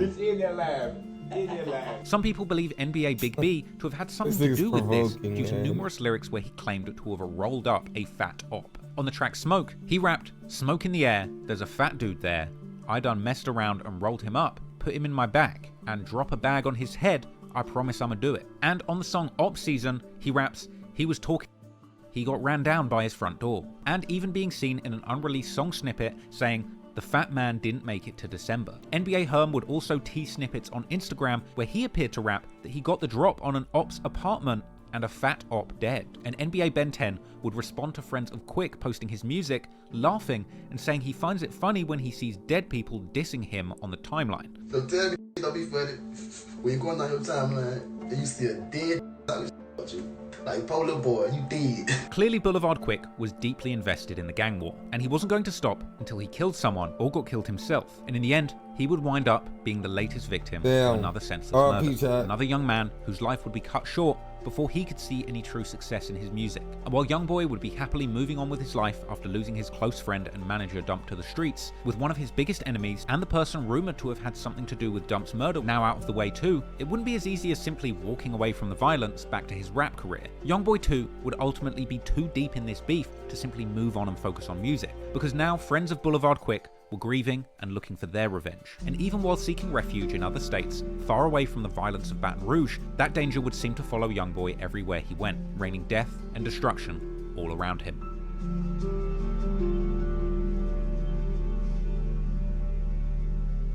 Whew. Now this one is crazy. By 2019, Youngboy was a long way from I the gonna lie, dangerous chat. streets of I Baton heard Rouge. that. He was now a Billboard charting recording artist but niggas with a said multi-million-dollar record deal. T Grizzly and a give whole up the lot of low people or some depending shit. on him. He was also on probation, getting a 10-year suspended sentence for his role in a double attempted murder the day after his cousin was killed. So he would have to move smart if he wanted to take advantage of this opportunity being offered to him.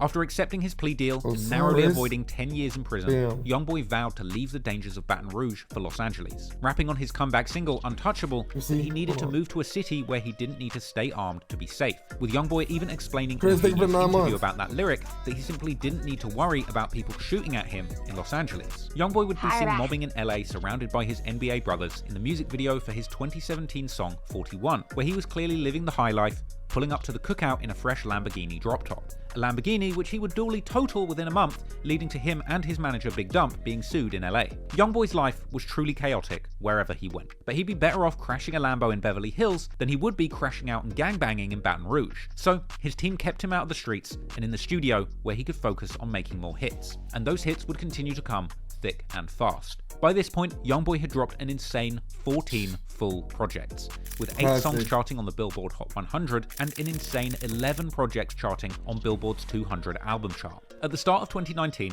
Youngboy was riding high off the news that he had been named as YouTube's top streaming artist in the United States for nearly 101 weeks straight, with it being claimed that he had racked up a whopping 8 million global views just on YouTube per day, giving him yet another reason to go by the nickname Top, which he apparently got from his grandfather originally. Youngboy wasn't just having success, he was becoming one of the all-time greats of the rap genre. With his unmatchable work rate, creativity, and realness, by just age 19, he had cemented himself as one of the top rappers to ever do it, and no doubt, all of this success was having a devastating effect on the enemies that he had left behind in Baton Rouge. And Youngboy would continue to use his music and position at the top of the rap game to taunt his rivals and drop clues about the goings-on in Baton Rouge's gang underworld. His first release in 2019 was the song Kick Your Door, an aggressive home invasion anthem where Youngboy rapped about kicking in doors and doing robberies with his gang. In April 2019, he dropped his new song 3D Doc, a tribute to an incarcerated homie. The track was an aggressive murder anthem where Youngboy would boast confidently about having people killed for disrespecting him or his people or speaking on him.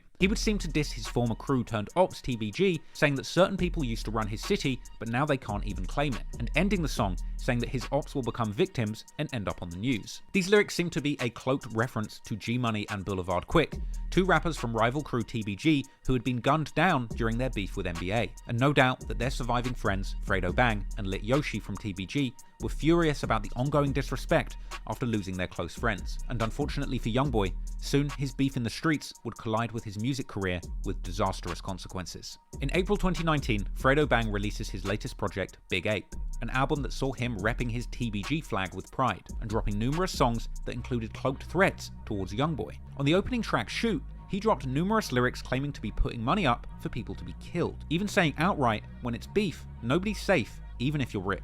Throughout the project, he would drop hints towards putting prices on his ops' heads, and it was clear from Fredo Bang's lyrics that TBG wanted Youngboy gone. And it would only be a month after that project released that the real-life violence would continue to play out on the streets. But this time, trouble wouldn't play out in the slums of Baton Rouge. In fact, the gang warfare would follow Youngboy to the sandy beaches of Miami. In May 2019, everyone's favorite rap music festival, Rolling Loud, would be set to take place in Miami, and Youngboy would be in town to perform. I hope Youngboy performs at Rolling Loud again, man. Hugely lucrative and high-profile performance. Youngboy was booked to play on the Sunday, May 12th slot, where Kid Cudi was headlining. But this was a star-studded weekend, and many of the biggest names in the rap game would be in town to perform at this event. Lil Durk was due to perform on Friday. Saturday saw Lil Wayne, 21 Savage, Kodak I think I was there. Wasn't that touch the stage, and on Sunday, fans would see Lil Uzi, Gucci Mane, G Herbo sharing the stage with Youngboy. However, all of these crews in town at the same time, no doubt there would be interconnected beefing going on between numerous camps. Apparently, early Friday morning, Youngboy was attending a strip club party with Young Thug,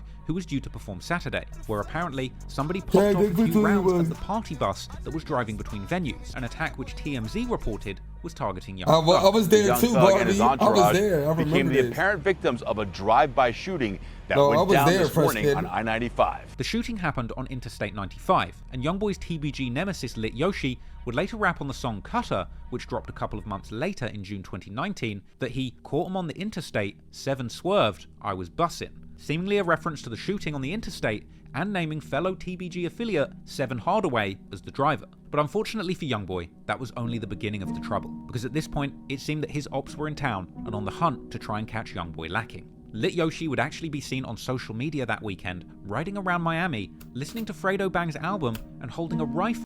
TBG Lit Yoshi running around Miami before the NBA Youngboy shooting, which ended Youngboy's girlfriend and killed an innocent bystander. R.I.P.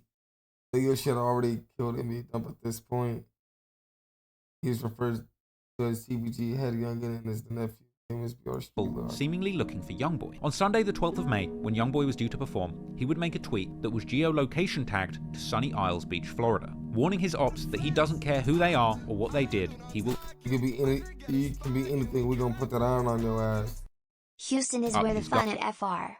On them. Fans would warn Youngboy that the location tag on his tweet meant his ops might be able to locate him, but it was unfortunately too late. Youngboy's enemies would work out that he was staying at the Trump International Hotel and Beach Resort in Sunny Isles, Miami. Apparently, Youngboy was traveling with a large crew that included his girlfriend, as well as OG3 and several other unnamed affiliates and family members. As Youngboy left the hotel with his entourage to make his way to the Rolling Loud festival performance, the group would be ambushed by a black Cadillac outside the hotel. According to reports, somebody opened fire from the Escalade towards Youngboy's entourage, prompting return fire from members of his crew who had their own gun, with court papers later explaining that Youngboy, his family, and entourage were traveling in a 2-car convoy that was shot up drive-by style, with the front car that carried his mother and friends being shot first, with Youngboy and his girlfriend in the second car that was then also shot at. This would be a chaotic scene, and Youngboy's girlfriend, Kaylin Marie Long, was hit in the shoulder and later taken to hospital. But the biggest tragedy of all would be a case of incredible bad luck, as according to court documents, in Youngboy's car was a bag full of guns, and when shots started flying, members of Youngboy's entourage returned fire. Do you know whether that bag was ever opened while Control was in that vehicle? Oh my God. Fire with apparently legally registered firearms, and apparently at some point in the chaos, Youngboy himself was given a gun and begun shooting back too. Authorities later described them as standing at the valet section, firing rifles wildly from the hip. Inevitably, this ended up with some tragic consequences, as 3 bystanders were hit in the crossfire, with it being reported that a 5-year-old child was grazed by a bullet. But even more tragic, one of these gunshots fired between these two warring crews claimed the life of an innocent bystander. 43-year-old Mohammed Jaradi, an honest, hard-working guy minding his own business who had just finished his shift working at the Hertz rent-a-car across the street, would catch a stray bullet and end up losing his life. This was a chaotic scene, with bullets flying and bodies dropping in the middle of the street in a major American city in broad daylight. Eventually, the police would shut down the street and gain control of the crime scene, and footage would circulate showing people being detained at the scene.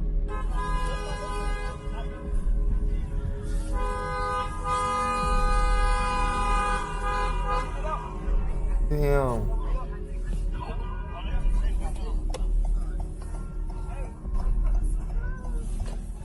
Once the location had been locked down, the local news began to report on this Wild West shootout. There was some sort of altercation that took place between two rappers. Youngboy and T Grizzly. I swear, I heard T Grizzly gave up the low or some shit, Chad. I told you it was T Grizzly.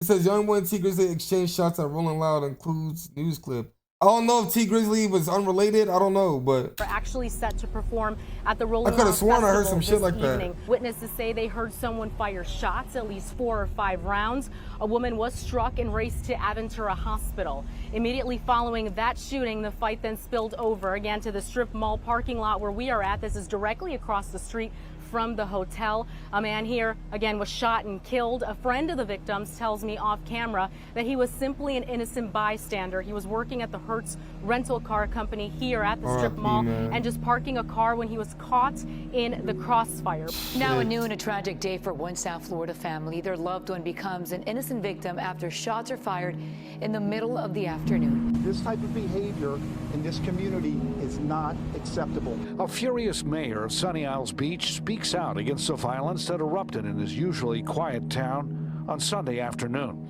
It was just before 2 o'clock when police received a 911 call about gunshots fired outside Trump International Beach Resort.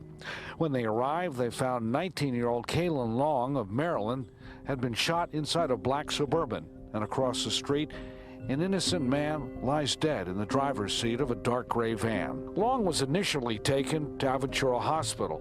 The streak of stray bullets did not end there. Across the street, there was a 5-year-old little boy that was grazed by a bullet. Police seized several weapons from the Trump Hotel and combed multiple scenes where gun shells and bullet holes were spotted.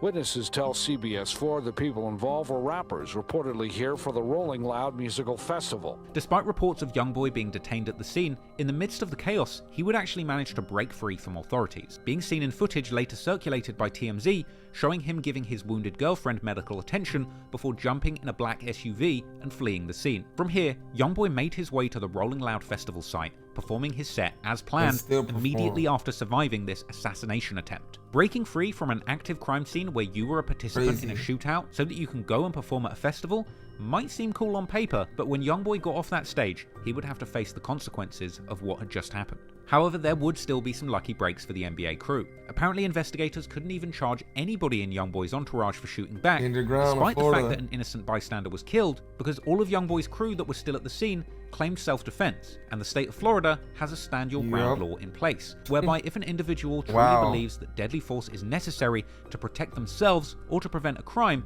they can potentially be immune from prosecution. The cops said that they were apparently looking to determine who had shot first, as whoever shot first could apparently be charged with first-degree murder of the innocent bystander, even if it wasn't their bullet hitting them. In order to try and ensure that Youngboy wasn't held liable, his legal team described the scene as an assassination attempt of which he was the target. He's an absolute victim. There's no question. Police investigated it. They talked to him.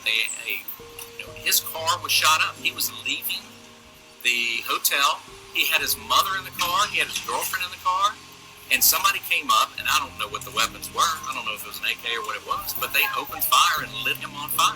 Youngboy and his label apparently even offered to cover the funeral costs for the innocent man who died, but it's unclear as to whether or not they were taken up on this offer. And Youngboy's lawyer had said that apparently he felt terrible about this and that he had wished it had been him that was killed rather than the innocent man. It was also initially reported that apparently Youngboy had refused to cooperate with law enforcement who wanted to know who had initiated the shootout. But Youngboy later said that that was just miscommunication. location, and that they hadn't really been given enough time to try and convince Youngboy to speak to them about the incident, suggesting that he was scared to cooperate. With none of the actual antagonists who shot first in custody, however, unfortunately the consequences of this incident would still fall on Youngboy's shoulders, and due to the fact that he was already on thin ice because of the 10-year suspended sentence he got for the attempted murder charges in 2016, a week later he would have to return to Baton Rouge for a court hearing where he was swiftly put back behind bars, with TMZ reporting that he had been jailed once again for violating his probation. This would be numerous violations. That's bullshit. He wasn't even involved in that, man.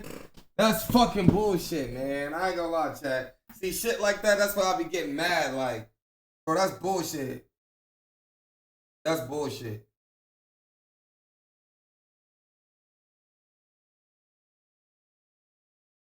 Bullshit. Including being seen holding a gun in public and being caught in the presence of NBA Boomer and Ben when the terms of his plea forbid him from associating with them. And apparently the judge had also claimed to have seen a video on social media of Youngboy antagonizing his ops. Now, this was supposedly a social media which the judge claimed she saw, but then Youngboy's lawyer, and myself included, couldn't even find. The judge said that she looked at a news feed regarding the article, and in the comments there was some sort of embedded video that she since tried to look up, and I don't think she was able to find. So she wants to see if the district attorney's office can find, or whatever videos they find.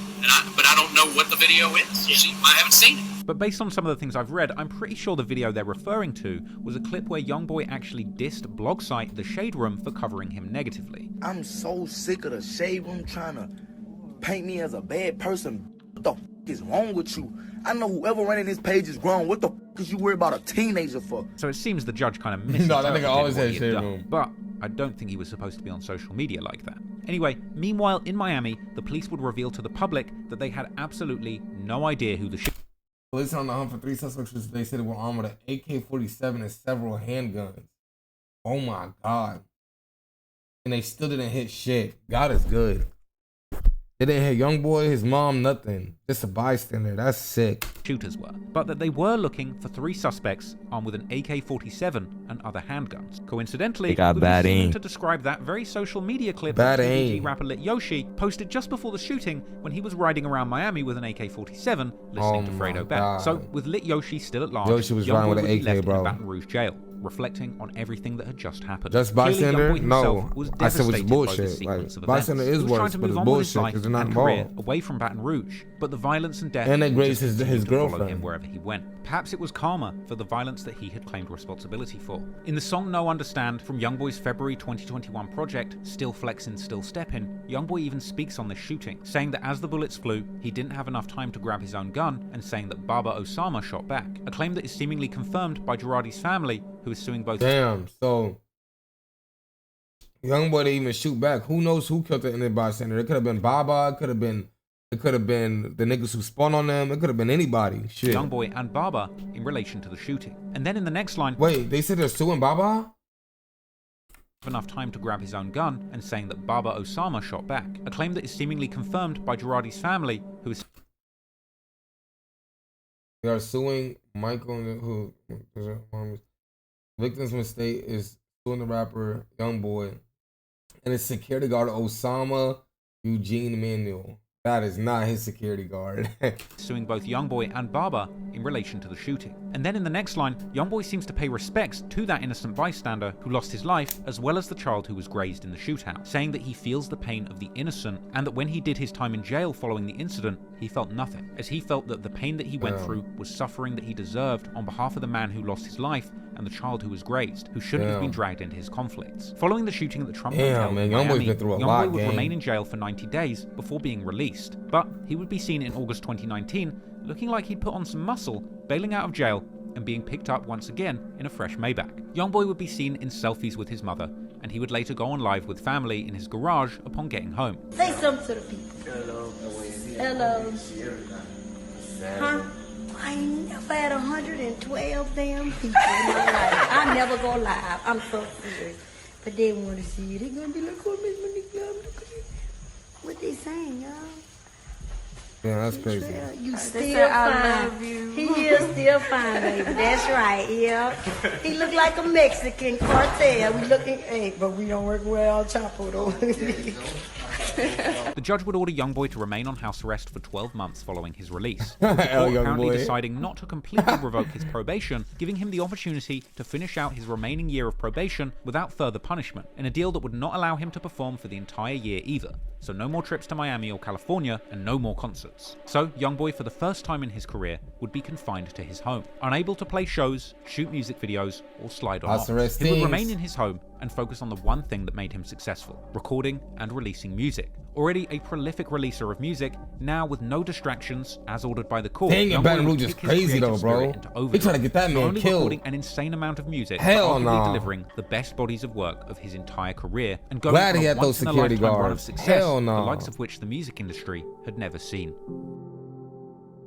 After getting out of jail, Youngboy picked up his career right where he left off, on September 1st, 2018, dropping a new track called Slime Mentality. This was yet another aggressive murder anthem where Youngboy pledges allegiance to his gang, 4K Trey, and letting everybody know that him and his whole family, including his mother, father, sister, and brother, all see themselves as Slime members too. Following that up with audacious lyrics about dropping more bags to have rivals killed, and even promising to die in the hunt for revenge for Dump's death. And all of this, apparently, while ducking the watchful eye of his parole officer. And the chorus of the song lays bare the realities of life in Youngboy's circle, made cold and ruthless from growing up in such a harsh environment, forcing him to be constantly armed and ready to kill anyone who might want to come and kill him from his city or even out of town. All while confidently boasting that the whole city knows that he and his shooters will kill before they let anyone take them down. Upon his release, Youngboy was being filmed from the moment he walked out of the prison gates, with that footage serving as the introductory sequence for his next song and music video, the track Self-Control.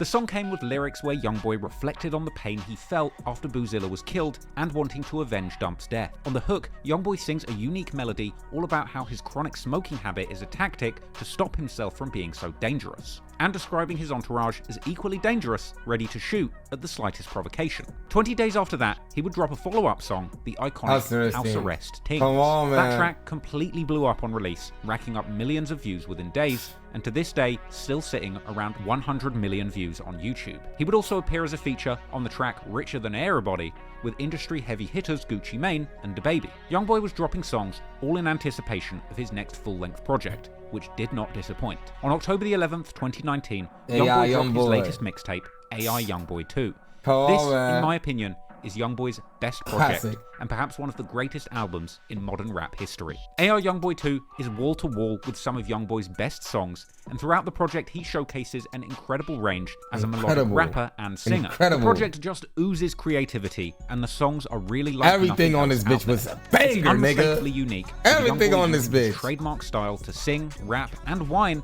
perfect melodies, all painting a picture of his wild ride from the gutter to the very top of the rap industry. So I actually did an entire breakdown of all of the most important lyrics in AI Youngboy 2, but it made the video way too long. So if you want to see that, it's in the uncut version that's on Patreon, or it's going to be in the extended version of this chapter going up on my third channel, Trap Law Clips, soon.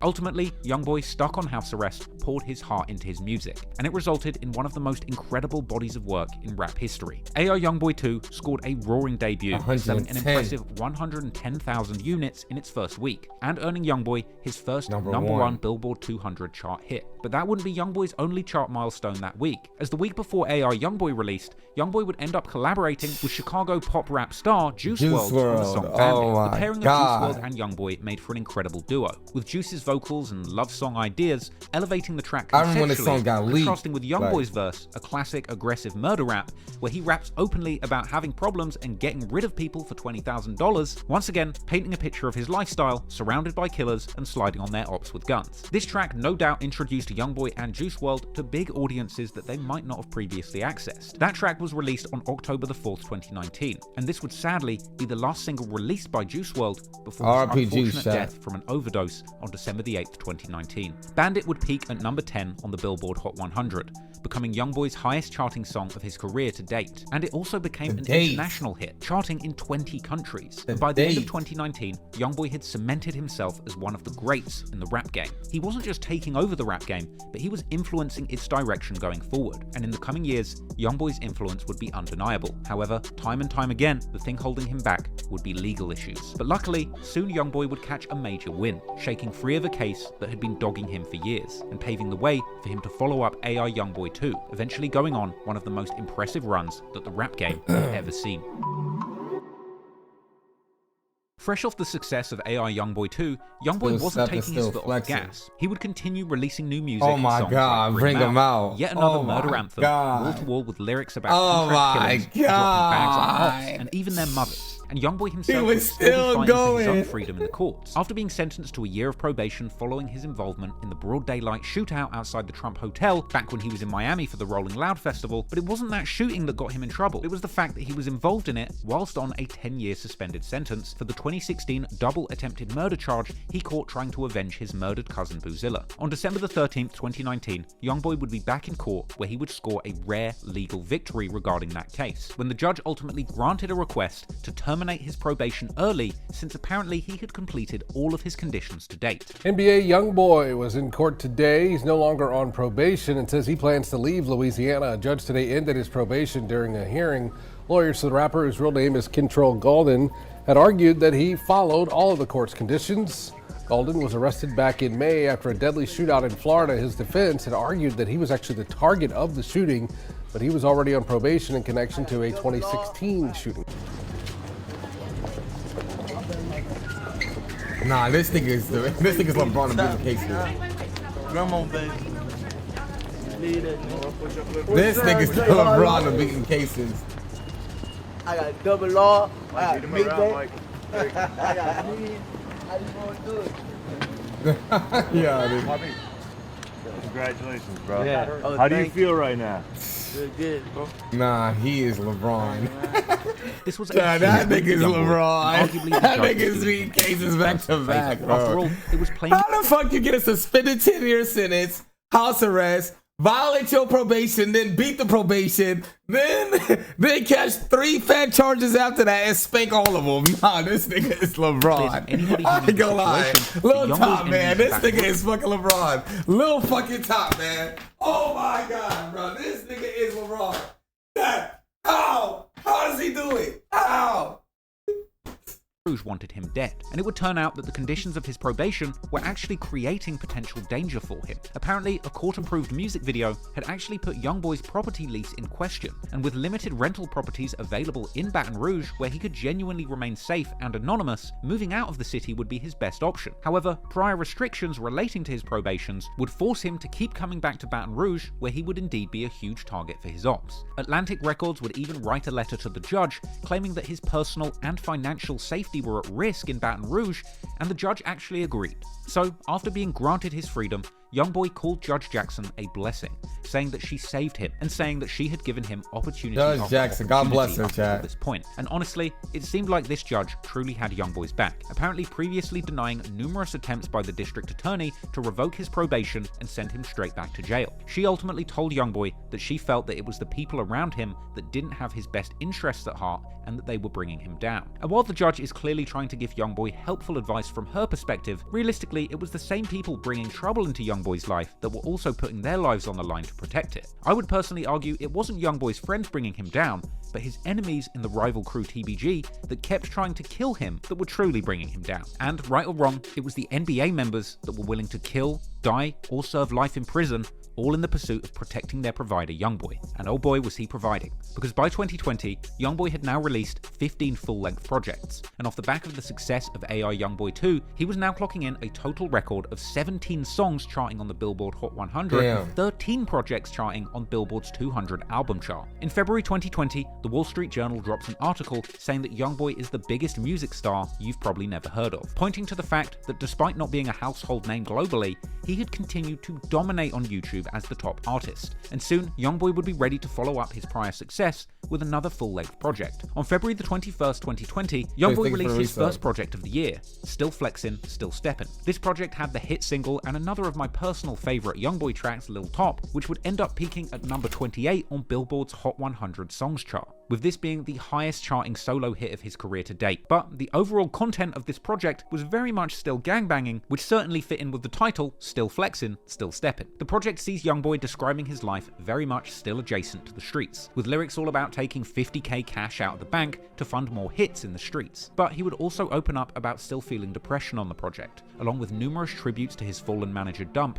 as well as promises to avenge him, and revealing omissions that he is still at war over the murder of his cousin Boozilla. However, on this project, in one of the first instances of caution, on the track Long Road, Youngboy actually does rap that he didn't kill anyone, with it being unclear if this is him saying that there's no evidence that he's killed anyone, or if for the first time he's actually admitting that while he's living in close proximity to murder and gang violence, he's not actually responsible for any of the murders that he has been associated with over the course of his career. Considering how laced this project is with threats to his ops, it does really make you wonder whether Youngboy truly is still this gangster that he's portraying in his music, or whether he really is just an artist from the streets selling the gangster image to his audience because he knows that's what sells. In the track Call Me Late, Youngboy claims to still be ready to kill and go to trial, even claiming that his desire to kill every single op is still his main focus in life. Claims which at this point in his career are kinda hard to take seriously. Clearly Youngboy is still affected by the lifestyle, rapping elsewhere that he is often seen shaking in his sleep and waking up from nightmares, reaching for the nearest gun. With him going on to say that he doesn't actually want to hurt anybody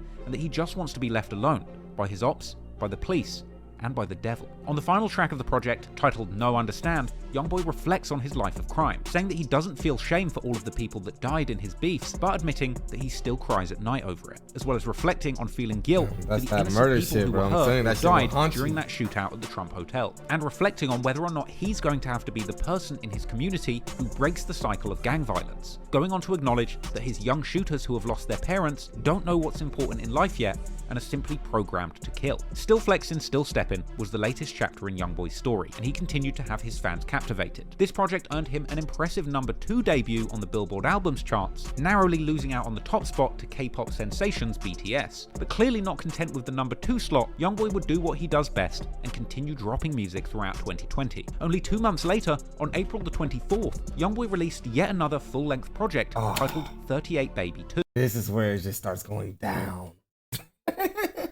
I ain't gonna lie though, but look though, it had a couple of joints on here though. I ain't gonna lie, it had a couple of joints. This project would had a couple of joints. You see what I'm saying? It had a couple of joints. It had a couple of joints. 38 Baby 2 is riddled with From Poison is my favorite. And street-related boasts from start to finish. 2020 was shaping up to be the golden age of the gangster rapper, with the rising popularity of Chicago drill rappers like King Von and Lil Durk, as well as the rising popularity of the New York drill scene, which reached a crescendo in 2020 when breakout star Pop Smoke unfortunately lost his life in a California home invasion right at the height of his popularity. It seemed at this point that every city in America had a rapper that was going viral for their music, breaking down the local gang politics. And at this point, it was undeniable that Youngboy was the undisputed king of violent murder raps, and he wouldn't take his foot off the gas all of 2020. Continuing to make music that appeared to hint at his violent past. And his next project would deliver exactly what these rap fans were asking for. This was the comeback. He would continue to reap the benefits. This was the comeback. 2020, Youngboy's latest release was the comeback. With this technically being his second studio album, despite the fact that he had dropped full-length album-quality mixtapes non-stop ever since signing his label deal with Atlantic. With his album Top, Youngboy had once again landed the Billboard #1 position, with this being his third #1 album in the span of just a year. And at a stretch, if you want to include Still Flexin', that's 4 top 2 albums in less than 12 months. That's one of the most impressive runs of success in rap history, very nearly challenging Future, who famously dropped 5 #1 charting albums in the span of 2 years. Youngboy would end 2020 on top once again, holding down his spot as the most streamed artist in the US on YouTube, ahead of Lil Baby, Drake, and Bad Bunny, with a colossal 2.66 billion streams for the year. At the young age of 20, Youngboy had already cemented himself as one of the most beloved rappers in the industry. With a catalogue the size of many veteran rappers and Billboard records brewing, it would be hard to imagine where things would go next. Unfortunately, however, despite all of his mainstream success, these Billboard charting songs were still laced with violent content that continued to prod and threaten his rap rivals back in Baton Rouge. And even from the safety of his home, Youngboy's words would travel, and back in Baton Rouge, the violence would continue to play out, where fortunately for Youngboy, eventually the authorities would manage to lock up one of his most dangerous rivals. While Youngboy was breaking records in the music industry and living the high life, albeit often on house arrest, his enemies in Baton Rouge were continuing the long-running gang conflict, with rappers and shooters affiliated with TBG, Top Boy Gorilla, relentless on their search to harm NBA or 4K Trey members, all in a quest to avenge the deaths of G Money and Boulevard Quick. One of the most prominent rappers and shooters was the TBG affiliate known as Lit Yoshi, who'd already been rumoured to have played a role in the murder of Youngboy's manager Big Dump, and subsequently even released numerous songs claiming to have smoked him. Lit Yoshi was truly a loose cannon, and wanted all of Baton Rouge to know just how savage he was in the streets. He appeared on the song with fellow TBG affiliate Seven Hardaway, the track Yo Hardaway, a song where he shocked fans with an outlandish lyric where he claimed, "Bitch, you know I'm evil, I'll step on Jesus." In the very same song, Hardaway what? Bro, what the fuck? No, that's crazy line, bro. His Youngboy by rapping, "For a Trey 8 baby, I got 38 cradles," and reminding him of that ill-fated shootout in Miami by rapping, "You will never make your show cause we might kill you for rehearsal." Members from TBG were still attacking the NBA crew and their affiliates, whether on songs or in the actual streets. According to documents later revealed in court, Lit Yoshi was connected. Police say ballistic analysis suggested that the same firearm was used in the shooting of 3000 block of Crestwood during February 2019 in the same area where a BBG house is known to be located. To a February 2019 shooting at a house associated with BBG members. BBG being the crew that Youngboy's cousin Boozilla famously repped heavily before NBA became famous. 2 months later, Yoshi would allegedly strike again. On the 10th of April 2019, police would be seen securing a crime scene on a stretch of Highland Road in Baton Rouge. The police would initially attempt to keep details of the incident secret. However, court documents would later reveal that Lit Yoshi was accused of performing a drive-by on that street, with 4 people being hit by a shooter firing an assault rifle at them outside of a convenience store. But the really crazy thing is that after these 2 shootings, Yoshi would still evade arrest, and only a month after this alleged quadruple attempted murder, Lit Yoshi would then be connected to the shootout targeting Youngboy outside the Trump Hotel in Miami, with an innocent bystander unfortunately losing their life. However, thankfully, authorities would eventually put together their case and take Yoshi off the streets. 4 months after the Trump Hotel shooting in September 2019, Yoshi would be rapping on the song Blasting, all about hitting people with bullets so hard they'll think they're 7.62s. 3 months after that, in December 2019, he would be arrested by authorities in connection to the April 2019 quadruple shooting, as detectives revealed that both the 7.62 cartridge was apparently found at the scene and that the victim of the drive-by identified Yoshi as the shooter. With all of this evidence landing Lit Yoshi, real name Myoshi Edwards, to eventually be charged with 4 counts of attempted murder over the incident, with police also claiming that ballistics proved that the same gun was used in the February 2019 shooting at the 3000 block of Crestwood Street, the known BBG house. The cops would describe Yoshi as a TBG enforcer, and even claim publicly that Yoshi was a suspect in numerous murders prior to these charges. But in an insane turn of fate, despite the apparent danger that Lit Yoshi clearly posed to the community, Baton Rouge authorities did not keep him locked up, and within a week of the public learning of his arrest, Lit Yoshi was miraculously bailed out, to which he would celebrate by dropping a music video for a new song titled First Day Out. The music video starts with a menacing intro taken from a YouTube documentary, where a computer-generated voice lists the charges that Yoshi was arrested for, with this being followed by a real-life shot of him walking out of the same jail that Youngboy has walked out of so many times before. The song itself is mostly Yoshi taunting his ops, with some incredibly incriminating lyrics given the charges, such as Yoshi telling the listeners how he still has the same Glock that made him drop, and how he still gets a drop on all the ops and continues spinning their blocks. The brazenness of the song wasn't lost on the fans, who would clown him in the comments for self-snitching, imagining his lawyer listening to the song and immediately having a heart attack. And despite the incredibly serious charges that Yoshi was facing, he would seemingly make no efforts to slow down or stop his street habits. However, while that Yoshi was causing chaos in Baton Rouge and finessing his way out of trouble, the deadly gang war would continue to play out in the streets. On the 22nd of March 2020, a shooting would occur at the family home of an NBA affiliate. 37-year-old Travis Parker, known in the streets as T-Baby or T-Main, who some have claimed was the brother-in-law of the late Big Dump, would be shot and killed in his home, while a 62-year-old woman believed to be his mother would be wounded but fortunately survived. T-Baby was apparently a close friend of NBA 4K Trey affiliate YMM captain, and they had been been seen pictured together in slime green bandanas. People on social media would identify their close friendship and work out that TBG rival Fredo Bang had seemingly been trolling Captain by liking his tribute post to T-Baby on Instagram. Unfortunately for Fredo Bang, exactly a week later, the tables would turn, and he would end up grieving the loss of his own friend. On Sunday, the 29th of March 2020, a man was found shot to dead in front of a food mart in Baton Rouge. Police would reveal the name of the deceased man as 36-year-old Jason Nixon, with a gun violence memorial website confirming that he was a TBG affiliate who went by the name Dutch. Dutch was apparently an older and well-respected member of TBG, and he could often be seen hanging around other TBG artists like Fredo Bang, Lit Yoshi, and Boulevard Sleepy, including appearing in the music video for Lit Yoshi's song First Day Out. And TBG members would seemingly turn out to show love at his funeral. TBG rapper Seven Hardaway was a close friend of TBG Dutch, and he mourned the death of his friend by posting a photo of him on his IG story, along with the ominous song War Baby by Roddy Ricch, a track which discusses the trauma of growing up in a war zone where you have to slide on the sliders. Then, a few months later, Hardaway would release a heartfelt song titled Pain, where he reminisces all about his fallen friends, including TBG Dutch. But while TBG affiliates were posting tributes to Dutch, NBA and 4K Trey affiliates were seemingly dissing him, with Baby Joe making an Instagram story making fun of TBG members whose feelings would have been hurt over Dutch's death. Also in March 2020, Lit Yoshi and NBA Michi Baby would go back and forth on social media, after it was rumored that Michi had been a target of one of Yoshi's shootings and was potentially planning to testify. Fredo Bang and Yoshi would post an image to Instagram apparently showing a letter that Michi had received from the authorities, informing him that he was formally listed as a victim in a shooting case and that he would need to go to court and appear as a witness. However, this letter didn't have any kind of indication that he was a cooperating witness, and it seems to me, simply put, that the feds identified him as being shot or being shot at and are simply hoping that he will turn up to court and give evidence, with Michi taking to IG himself to claim that he did receive a letter from the cops, but that he had no intention of taking the stand, and that the letter wasn't even addressed to him personally. Stupid. Y'all better go read that paper. I got told on somebody. Stupid is lit.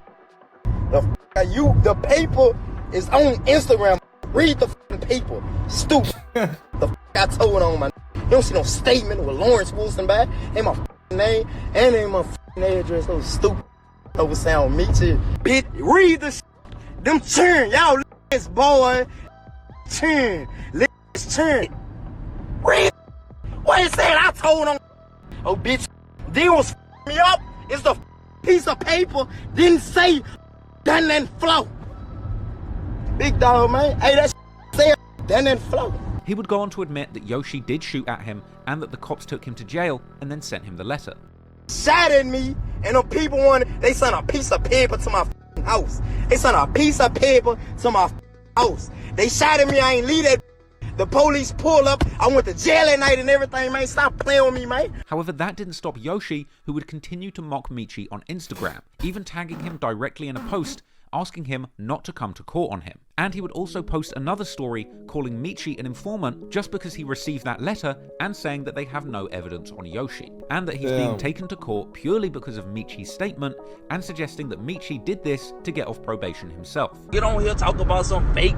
Yeah, stop playing. That's the paper that came to your front door. Playing. NBA Michi is a rat. You heard what I said? That ain't the paperwork saying exactly what he said, but that's the paperwork saying that you's a victim. You said something and they need you to back up on my I don't mean he a rat. Because they don't have nothing on me. Saying you're a victim doesn't mean you're a rat. 5 years, 10 years in jail if you get caught with a gun. You just got out. You swapped me out, huh? Yeah, you made a deal with the people and swapped me out for your probation, huh? Now, Michi would continue to deny that he was a snitch, calling out Yoshi for attention seeking. Fortunately for Yoshi, these statements would come back to haunt him. But even with all of this attention around the situation, he would allegedly continue to slide in the streets and shoot at his ops only a couple of weeks later. A week after the murder of TBG Dutch, on the 6th of April 2020, two masked men were caught on security camera footage shooting at somebody in a parking lot of an apartment complex in East Baton Rouge. While the intended target of the shooters is off screen, the camera would capture the frightful moments of an innocent bystander sitting in their car getting caught in the crossfire. One of the shooters would later turn out to be Lit Yoshi. In fact, he would appear in a social media post along with Seven Hardaway wearing the exact same outfit from the shooting surveillance footage, a black Night-Tech hoodie and grey sweats, while Seven Hardaway would be wearing a different hoodie, but it is clear that he also matches the build of the other shooter in the footage. This was seemingly a post laughing about the shooting incident and tagging Fredo Bang, letting him know that they were in a good mood after carrying out the shooting. One of the targets of this incident was later revealed to have been the NBA affiliate, who was later convicted in connection to the murder of G Money, NBA Lil Pap, aka DeAndre Fields. And the other target of the shooting would seemingly be Michi Baby, with later court documents pointing out that Yoshi had quite literally tried to kill the same man that he was just calling a snitch a month before on social media, which would lead one to believe that Yoshi was actively attempting to kill the witness/victim of the previous shooting, all in an attempt to beat that charge. But ironically, he would now be on the hook for yet another crime. And it was only and he still didn't hear shit. Nah, this nigga was airballing. What the fuck? 10 days after that alleged shooting that Yoshi would make yet another IG Live where he accused NBA members of snitching on him. Thank God, obviously. You know what I'm saying? Thank God, obviously. But and FL Dusa. I don't want to go to jail. Them boys, free Dusa. Dusa already doing 5 years with them. I don't want to go to jail. I don't want no smoke with no BBG. All of my boys. So y'all stop saying that like I'm beefing with them boys. I'm not. I don't want no smoke with none of them. I'm scared of them. They'll end your life. They'll have you face the time. I'm scared of them boys. They're my boys. I love them. I don't want no beef with them. Somebody died, the whole city will rep on one body. That's crazy. How if somebody died, the whole city will get on Instagram and rep on it. And ain't got nothing to do with it. These crazy. These better start sliding for their own people that's dead. Man, I ain't gonna lie to you, this whole beef is crazy, bro. RP to everybody on both sides. In jail during this time, but even behind bars, he was still stoking the conflict and dropping jail freestyles threatening his ops, and seemingly alluding to that incident back in 2016 where an NBA member got shot in the neck when Youngboy and others had tried to slide on them following the death of Boozilla.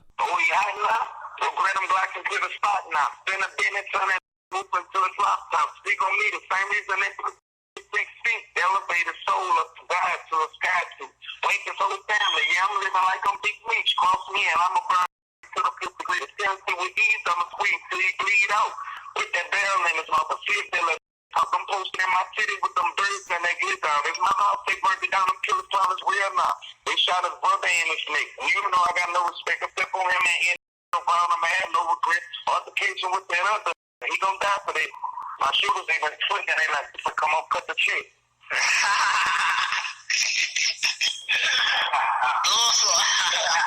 Meanwhile, on the streets, despite being firmly in the crosshairs of law enforcement, Lit Yoshi would continue to allegedly be involved in shootouts. This time on the 4th of July, in one of the most reckless incidents seen in this story. Police would respond to a drive-by shooting on the 11300 block of Greenwell Springs Road, which had apparently targeted a car in which 2 adults and 2 children were inside. All 4 passengers in the vehicle would end up in hospital with non-life-threatening injuries. But the police would soon have a breakthrough, linking the rental car used in both the April and July 2020 shootings to Lit Yoshi's girlfriend, who had rented it in her real name. Yoshi would be the subject of a search warrant, with cops finding an assault rifle in his car that matched the crime scene's ballistics. Detectives also found a pair of shoes at Yoshi's apartment that were used by one of the shooters in the April shooting that was all caught on camera. Yoshi's arrest would make the local news as soon as cops took him into custody. A man is behind bars tonight after police connected him to a shooting on Greenwell Springs Road that happened over the weekend. Video surveillance linked Mayoshi Edwards to that shooting. 2 children and 2 adults were shot when a car pulled next to theirs and began shooting. When police took 2 children?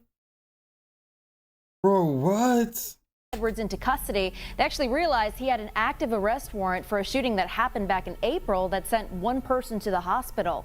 Edwards is now charged with 7 counts of attempted first-degree murder, among other charges. So, Lit Yoshi would be facing a whopping 7 attempted murder charges on the 9th of July 2020. But in an absolutely insane move by the Baton Rouge judiciary. Hold on, Chad, quick restroom break. Restroom. Quick ad, Chad, hold on. He's crying? Nigga, who wouldn't cry to go to jail? What the fuck?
He would be given bail once again just a day later, with a $1.16 million bond being set, ironically, by the very same judge who kept on giving Youngboy chances in his attempted murder case. But hey, maybe she was a TBG fan too. But anyway, eventually it would appear as if sense prevailed in the courtrooms of Baton Rouge, because after this, another judge stepped in to place a bond hold on Yoshi, with all of his shooting cases being combined and handed to yet another judge who set Yoshi a combined bond price of $1.82 million. But this still gave him the option to bond out, apparently with the option to go on house arrest in another state, Florida, where he would still be allowed to make music. However, Yoshi would be banned from making social media postings, and this is perhaps why we heard very little from Yoshi publicly during this time. But it did seem like he was indeed able to bond out and go to Florida as planned, filing a not guilty plea on August 3rd, 2020, with his family apparently putting up the $1.82 million bond that he would need to be released, as he told the court he was indeed moving to Florida. While Yoshi was in the midst of his legal battles, Youngboy and Fredo Bang would continue to go back and forth on social media. On July the 20th, they would both post videos showing that they're outside, with Fredo driving around, possibly in Baton Rouge, along with his fellow TBG rapper Seven Hardaway and the rest of the TBG posse, telling the camera how his ops aren't in their own hood. We on location, don't be in their hood, you heard me? About the mud like a bag. With Youngboy replying with a story of his own, speeding in a car and telling the ops they need to catch him if they want to assassinate him. I love being rich, you hear me? You gotta come catch me to assassinate me with your scary. The following month, in August 2020, Fredo Bang and Youngboy would go back and forth on social media yet again, as Fredo was teasing his upcoming album titled In the Name of G, a tribute to his fallen TBG friend G Money. It would soon emerge that Fredo was eyeing a September the 11th release date for the project. This, unfortunately, would also be the intended release date of Youngboy's upcoming project, Top.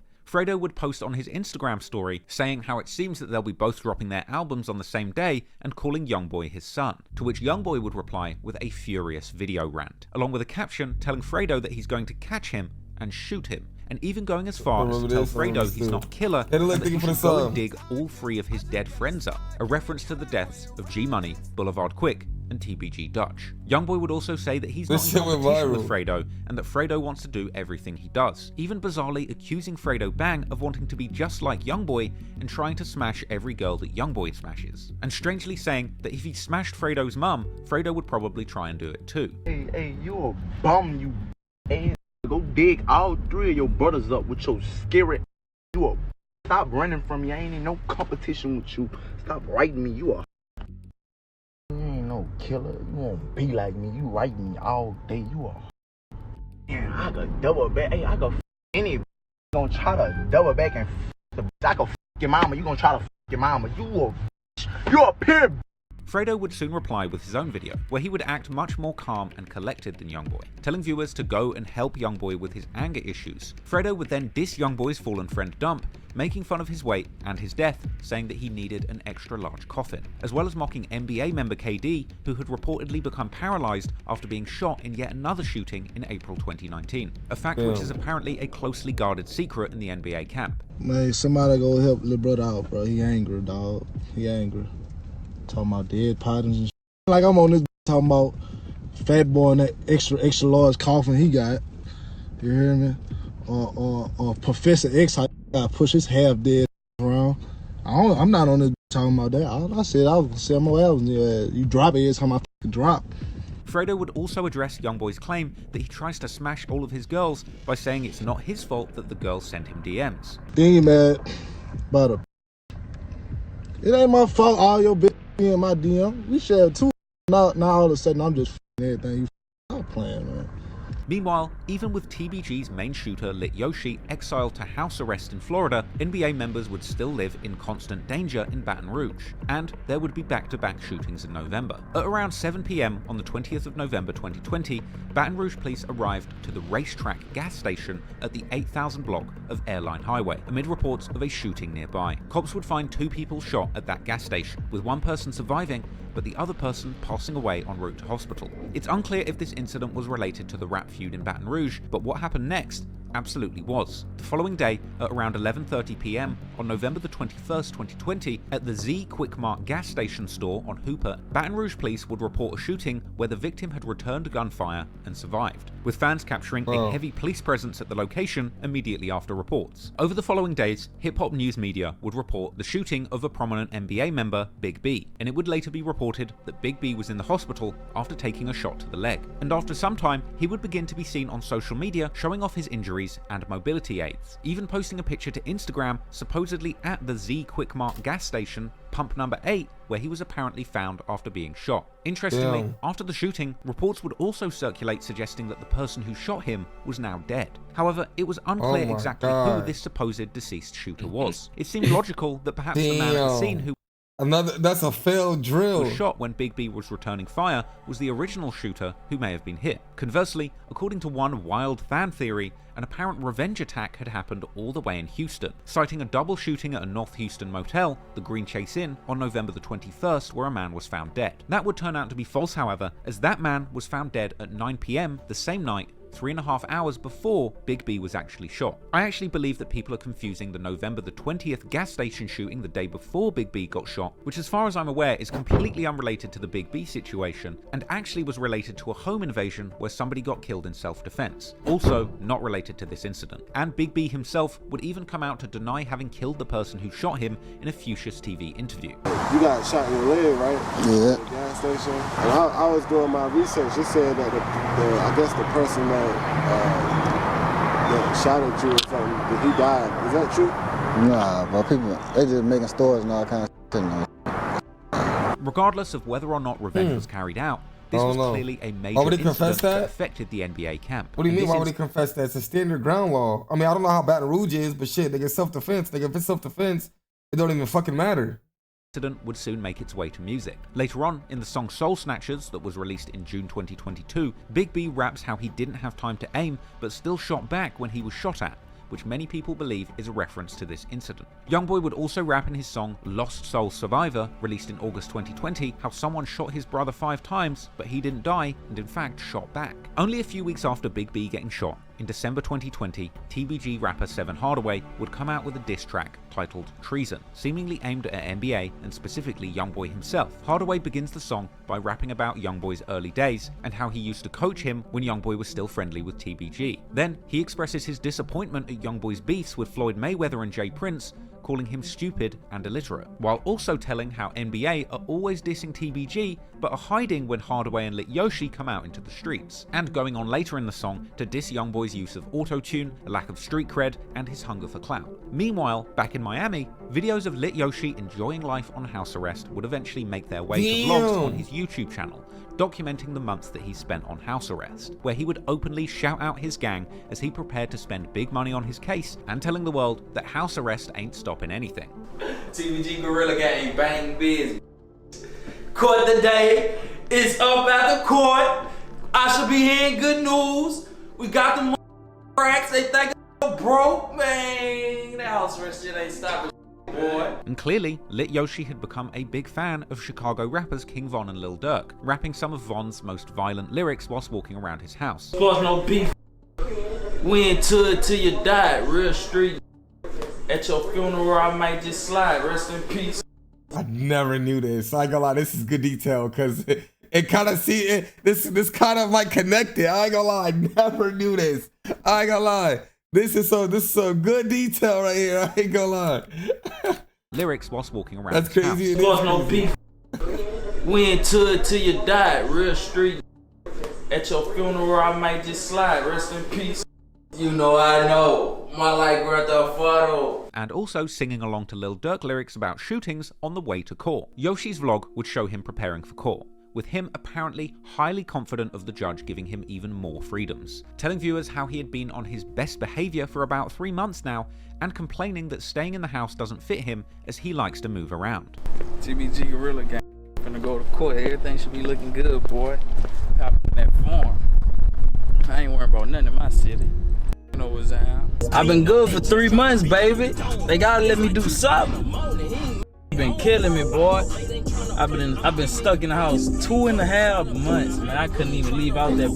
That ain't Yo-Yo, boy. Y'all know Yo-Yo like to move around, bro. Yoshi would be boastful about getting out on bail during this time, claiming that he felt like a free man already and that the judge just needed to put the icing on the cake. Yeah, man, it feel good to ride back around, man. I feel like a free man again. All I need is the judge to put the icing on the cake, baby.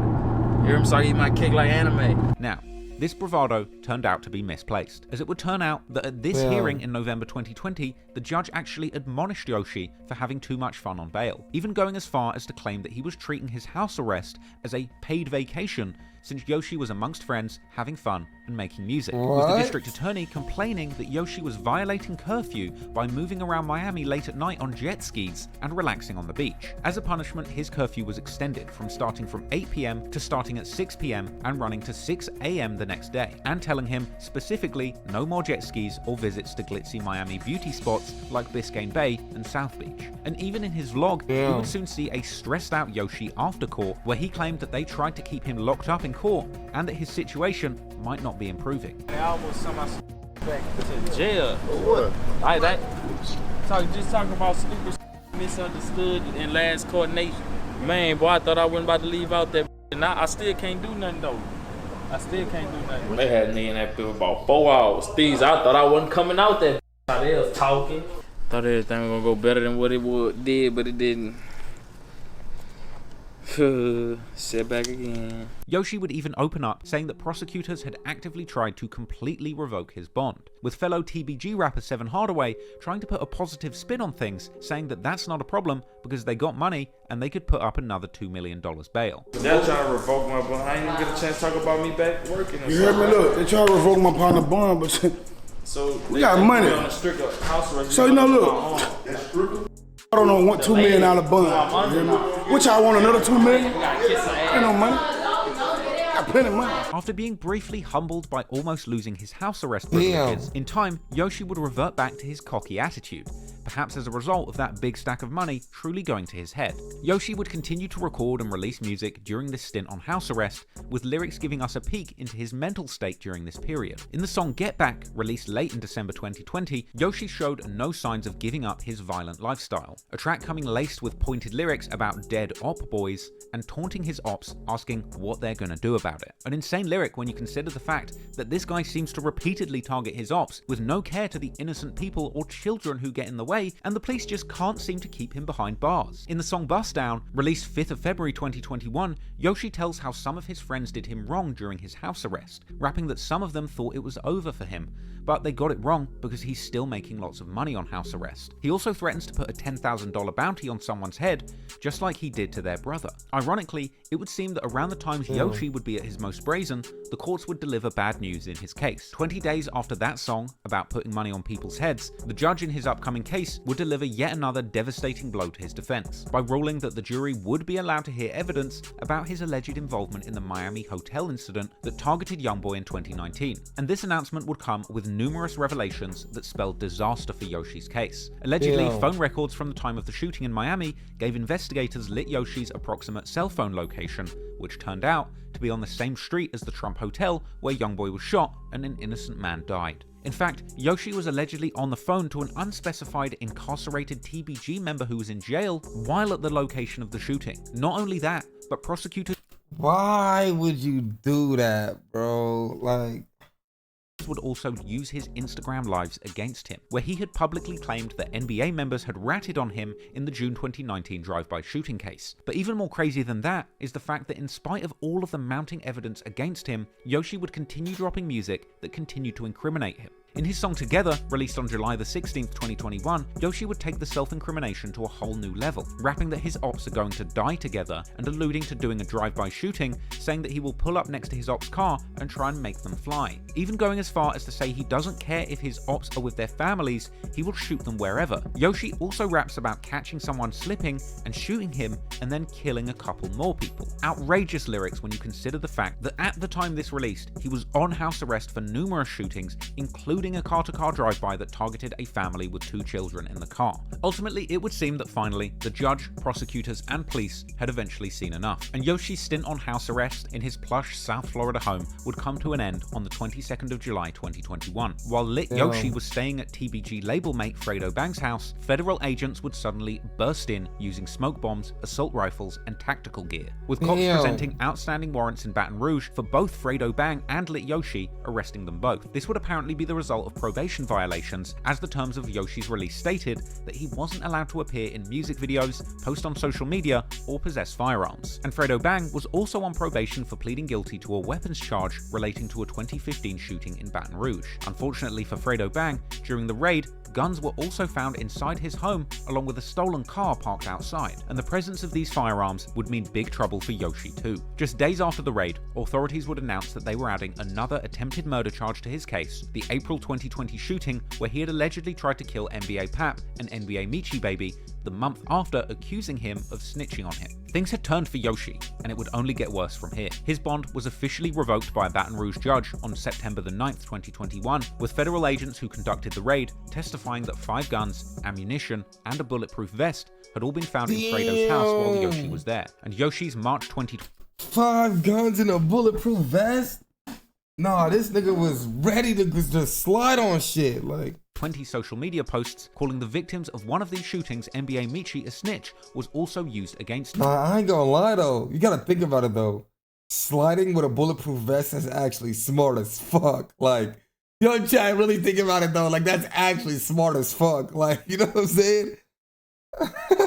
This was a dumb move, because calling the victim a snitch publicly is basically an admission that you in fact did the crime. But even in light of all of this damning evidence, Yoshi's team were apparently working on a strategy of trying to finesse him out of jail on bail once again. But that plan would ultimately fall flat, when it was revealed in court that Yoshi's DNA was found on a gun that was recovered in the July raid. Apparently this DNA evidence would link Yoshi directly to the shootings that he was being investigated for, which meant that he would have absolutely no chance of making bail again, and meaning that he'd be sat behind bars awaiting trial rather than living it up in Miami. Eventually, in July 2022, Lit Yoshi pleaded guilty to charges connected to 2 shootings in 2019 and 2020. As a result, Yoshi was sentenced to face 15 years in prison at a hard labor facility, followed by 3 years of active parole. Funnily enough though, a month later, Yoshi would claim to have been tricked by prosecutors and launching a bid to change his plea from guilty back to not guilty, arguing that his lawyer never told him that he would get 15 years for accepting the guilty plea, suggesting that he was only expecting to get 6.5, even claiming that during negotiations,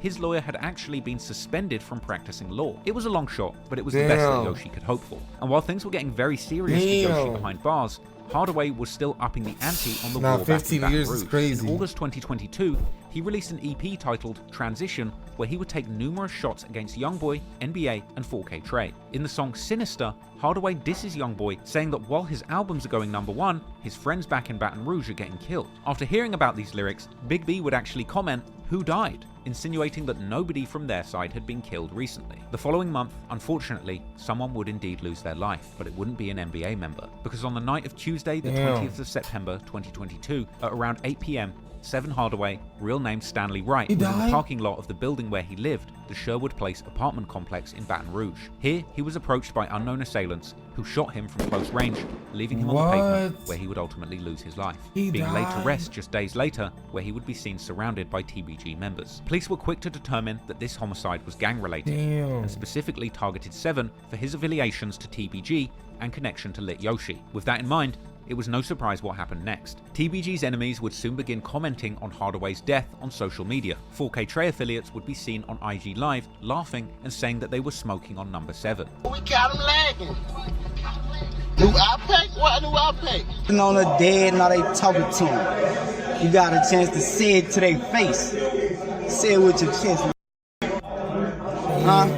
They was dissing on it. And of course, his friends would make posts hinting at future getback. However, despite being quick to determine the death of Hardaway as gang-related, the Baton Rouge police once again have struggled to find the killer, making his death yet another devastating statistic of Baton Rouge's out-of-control gang war. And speaking of numbers, back in prison, the last niggas was knocking shit. Minute attempt to backtrack on his guilty plea proved to be an enormous failure for Lit Yoshi, and in May 2023, Yoshi's bid to change his plea was officially rejected, leaving him set to serve the full 15 years of hard labor, essentially leaving the streets of Baton Rouge and Miami for the next 15 years just a little bit safer for adults and children alike. I think it's important here just to reiterate the fact that there is nothing glamorous about this gangbanging lifestyle. Lit Yoshi got what he deserved. He was a man who, despite having a musical talent, was primarily focused on continuing this gang war and shooting at his rivals. He had no remorse for the innocent men, women, or children who got in the way, and he's frankly a deplorable human being who absolutely deserves to be taken off the streets for 15 years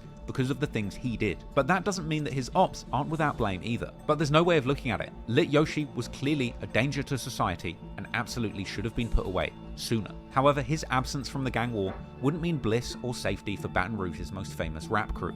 In fact, it would be the very opposite, as while TBG's most feared shooter was finally facing the legal repercussions of his reckless actions, a whole other group of reckless gangsters from Chicago would soon enter the picture, starting a beef with Youngboy that he never even wanted to be part of. But in this case, this beef was very personal, because it involved the mother of one of Youngboy's many children, and ultimately would wind up becoming another deadly feud that would claim the lives of people on both sides. Despite his turbulent life in the streets, family has always been important to Youngboy. Despite growing up with an unstable home life, he always found friends to call his brothers, and older figures to nurture him, whether his biological mother Sharonda, his grandmother who raised him like a mother, or his best friend OG3's mother who took him in as one of her own. With that in mind, it's no surprise that since becoming a father at the young age of 16, Youngboy has taken his family obligations very seriously, and let me tell you, it's ended up being one big family. Despite his young age, Youngboy has had quite the love life, and at the age of 23, he has been reported as having as many as 11 children. However, that might not be entirely accurate. So I actually did a full breakdown on Youngboy's family tree, his dating history, and the timeline of when he had all of his children. But once again, I didn't have enough time in this YouTube version to fit it all in. So if you want to see that, check out the uncut version of the video on Patreon, or the extended version of this chapter that's going to go up on my third channel, Trap Clips, soon. All in all, Youngboy's relationship history has been a roller coaster ride that has left him with a large family of at least 10 biological children to 8 different baby mothers. Youngboy's enormous family would provide him with many blessings and a lot of love at home, but it would also leave him with a lot of vulnerabilities to his enemies. With so many people to look after and look out for, it wouldn't be surprising that his opposition might try and use some of those closest to him to attack him. Ultimately, it was one particular relationship that would end up forever altering not just the lives of Youngboy and his partners, but also the lives of the people around him, with one of the mothers of his children ultimately ending up being used as a pawn in a rap beef between Youngboy and Chicago drill rapper King Von, with Jania's involvement in the beef being the first escalation. Hey, but time out though, I ain't gonna lie, chat. Didn't Jania have like some involvement with Fredo Bang too? I could have sworn I seen like a phone call of Jania with Fredo Bang or some shit. I don't know if that shit was real. I gotta put me on because I really don't know. Yeah. Yeah. In a series of unfortunate events, which would ultimately end in numerous people losing their lives. And Jay the Youngin, oh my god. Nah, what? If you watched my recent video, King Von, rap's first serial killer, then you'll already know about the dark past of Chicago rapper King Von. But in case you didn't, let me get you up to speed. King Von is a rapper hailing from Chicago, more specifically, the Parkway Gardens housing projects, better known as O Block. This housing development is famous for its association with the pioneer of Chicago drill music, Chief Keef, the teenage rap phenomenon who brought Chicago drill music to the mainstream of rap. With his raps all about the violent gang wars playing out in Chicago, giving many all over the world their first look at gang life in America's most dangerous city. But back in 2012, when Chief Keef was making music all about the gang wars in his city, King Von was really living those lyrics. Von was a prominent member of the Black Disciples street gang, specifically the set hailing from O Block, who were engaged in a bitter war with their rivals, a group of Gangster disciples from 63rd. In my previous video about King Von, I reviewed King Von's rumoured involvement in as many as 7 gang-related murders between 2012 and 2014, and I made the argument that he is in fact a serial killer by FBI's own definition of the term, due to the fact that he appeared to claim responsibility for more than 3 murders with more than a month's time span between them. But it wasn't just that I believe made Von a serial killer, it's the fact that even after beating a murder charge in 2017, he would be released from jail, at which point he would partner with his childhood friend and prominent Chicago drill rapper Lil Durk, launching his very own rap career, not only using his music to boast about and drop clues concerning the at least 7 murders he was associated with, but he would allegedly use the money he made rapping about these murders to continue to have people killed, with Von taking a great deal of personal gratification from being known all over the world for getting away with this series of gruesome murders, and with his jaw-dropping raps all about specific murders that he had been associated with over the years. Rap and true crime fans all over the world flocked to Von's music, with intense debate taking place over whether or not he truly was the multiple murderer he claimed to be in his songs. Over the course of 2019 and 2020, King Von would release a string of well-received songs that made him an infamous figure in the rap world, most notably his Crazy Story series of songs where he used lyrics to tell a vivid story of life in the streets, all about his attempts to rob people, getting in shootouts, and using women to set up his ops to get killed. One of Von's biggest career moments came in 2020, when he released his song Took Her to the O. This storytelling song painted a picture of Von using a woman to set up and kill real-life rival rapper of his, FBG Duck. The music video would even depict Von shooting FBG Duck and leaving him dead on the ground. That's so then, crazy to just in an eerie turn of events, the real-life FBG Duck would be shot dead in the middle of a busy Chicago street by a gang of masked men only months after this video was released. Took Her to the O. There's new info on that too, chat. Y'all want to see that sitting in a afterwards. catalogue of other big songs. Apparently they caught the with same millions car of in the views scene or some shit. By mid-2020, King Von was a multi-millionaire rapper with a bright future and one of the biggest buzzes in the rap game. But behind the scenes, there was seemingly tension brewing between him and Youngboy, who at the time, in mid-2020, was the undisputed king of street rap, having dropped a string of chart-topping projects. Now, it's unclear exactly where the beef between Von and Youngboy's crew started, but it likely all had something to do with Von's friend and mentor, Chicago rapper Lil Durk. Lil Durk and Youngboy actually collaborated on a November 2017 track called My Side, and it's believed that Lil Durk had even tried to sign Youngboy back in 2017, with this being revealed on the intro to Youngboy's song GG on AI Youngboy, where he raps, "Tell OTF I do not sign, NBA, that be my gang." As we now know, Youngboy went on to sign a lucrative multi-million-dollar deal with Atlantic. Ultimately, signing to Lil Durk, let's face it, in 2017 would not have been a great career move. At that point, while he was a respected artist in the streets of Chicago, Lil Durk's biggest career achievement was his 2015 Remember My Name album, which peaked at 14 on the Billboard albums chart. Lil Durk had never had a song on the charts at this point, and by the end of 2017, Youngboy had surpassed Durk's chart record with 3 songs on the Billboard Hot 100 and 3 projects on Billboard's 200 albums charts. In many ways, Youngboy dodged a bullet by not signing with Durk and quickly surpassed him in every way. Lil Durk's career was essentially... But Durk came back. Don't tweak. Durk came back. Let's be honest, he came back. Floundering until King Von came out of jail and re-energized him. Durk's only song on Billboard before 2020 was an appearance on a 2018 Lil Baby and Gunna track, Off-White V-Lone. But by the end of 2019, Lil Durk had had 7 projects land on the Billboard 200 albums charts. But in the time since turning Durk's offer down, Youngboy had amassed 17 songs charting on the Billboard Hot 100 and 13 projects charting on Billboard's 200 albums chart. While Youngboy had seemingly turned down the chance to align himself with Durk and his OTF collective, he had built up a legacy in his own right, and at this point, there was seemingly no beef with them. In 2018, Lil Durk would be seen popping up in an IG Live with Youngboy, where things seemed cool between them. Also in 2018, Lil Durk would continue his hunt for other up-and-coming street rappers to align himself with and potentially sign to his label. Another up-and-comer that Lil Durk discovered early was Savannah street superstar Quando Rondo, who after blowing up with his track I Remember, featuring Atlanta legend and close friend of Lil Durk's, Lil Baby, would go on to collaborate with Durk on the song Other Side, which appeared on Quando's first commercial mixtape, Life Before Fame. In fact, Quando and his team were clearly big fans of Durk,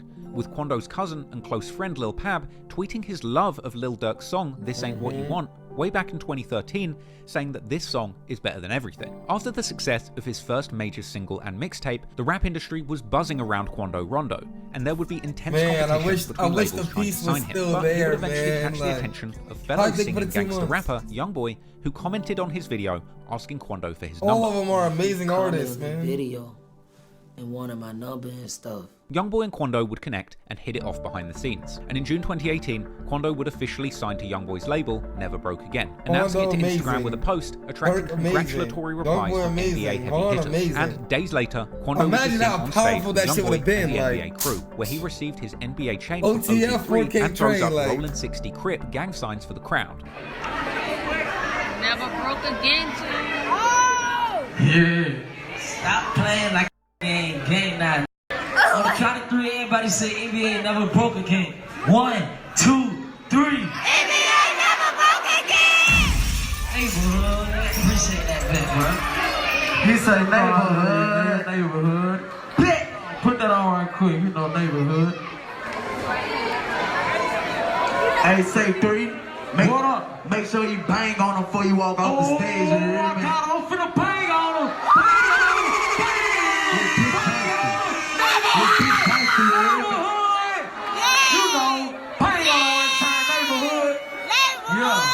You mind if I wild out right quick though? Little ass spent out. Hold on, I gotta get this on camera. Everybody gotta scream neighborhood one time. Yo, what? On the count of 3, everybody scream neighborhood. 1, 2, 3. Eventually, Quando ends up appearing on 3 of 4 tracks on Youngboy's 4-track 4 Loyalty EP. Oh my God, However, once is again, amazing. despite how things played out, it didn't seem from the outset that there was any kind of tension between Dirk, Youngboy, and Quando. Dirk would even name Quando as one of the artists he was spending a lot of time in the studio with in a 2018 XXL interview. Funnily enough, Quando also shouted out Lil Durk in 2 tracks on his 2019 mixtape From the Neighborhood to the Stage, rapping in Dope Boy Dreams that he signed to the streets 3 times. I feel like Dirk, yo. Oh my God. Series, Like, and rapping on the song My Section that Dirk had told him to treat the rap game like a drug game. Perhaps an indication that Dirk had been giving Quando advice on how to navigate the industry before he signed to NBA. At the end of March 2019, Quando would actually be seen backstage with Lil Durk's newest artist, King Von, wearing a matching outfit and hyping King Von up by dissing his ops from 63rd in Chicago. I'm saying though, 63rd, dirty. This could have been powerful. Why did it all go wrong, man? Hey, listen, though, man. 64, man, y'all 63 over there smoking crack. In August 2019, Lil Durk puts out a list of his 50 greatest rappers, and both Youngboy and Quando Rondo are on that list. Dirk would capture he put Dominic and Almighty J on that list too, though. that image, I saying remember that these this rappers are people that changed the culture. Which And I they would argue did. in many I'll ways give it to that him. Lil Durk was clearly inspired At the by time. Quando It and did change Youngboy's culture. style of gangster pain music. And arguably, Durk's career revival in 2019 and 2020 was helped massively by the popularity of the type of auto-tuned gangster rap singing that Youngboy was most known for. Durk and Quando would seemingly remain friends into the start of 2020, with Durk even appearing on Quando's song Safest, even shouting him out as one of his favorite rappers. However, it would seem that somewhere in 2020, things would change, and that would all have something to do with King Von. Despite playing nice backstage with Quando in March 2019, a month before, King Von appeared to diss Youngboy in front of a fan on IG Live. You Youngboy? Why? Just damn. Man, hang up, man. But if like you cheat, go ahead, say you from hang up with your ass. No, I raised. I just left. Yeah, he cool, I right? don't know, so I can't speak. You ain't all that, you know. What's up? What you trying to say? Like, I'm just trying to see what you feel about the thing. He cool. I ain't gonna lie, Vaughn was always on some. I don't know if there's something I don't know, but Vaughn. Why was Vaughn so angry at Youngboy? Von would continue to disrespect Youngboy publicly following this, a month later, in March taking to social media to say that Youngboy's music is full of lies, and that he's not a real gangster like he says he is in his music. Youngboy talking about on this song, bro. What? You talking crazy on this man. Oh, yeah? He ain't even like that. Oh! On this Cap. You got Cap in your rap. Like, I don't get why this beef started. Like, boss, don't hit the white lady.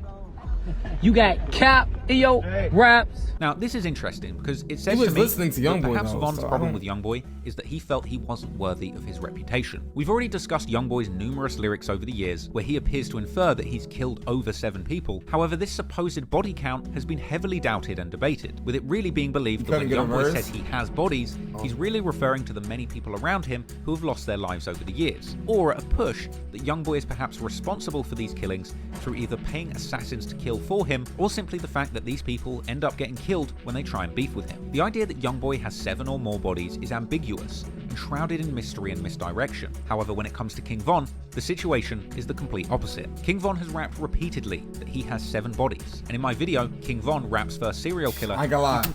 Both these diss tracks were good. Like, yeah, I ain't gonna lie, Chad. I ain't gonna lie, Chad. Both these diss tracks were good.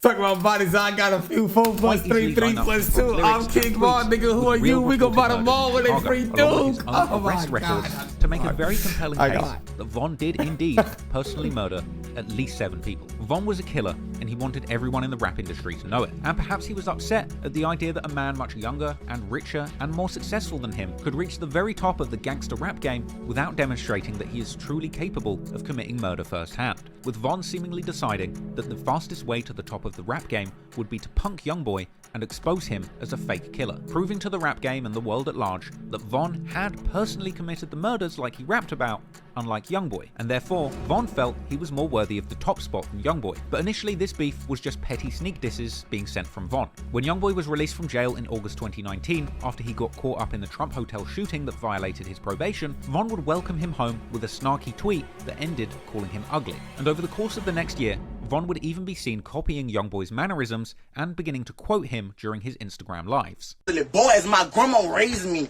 you hear me? You know I ain't. What up? My grandma raised me. You know I ain't no.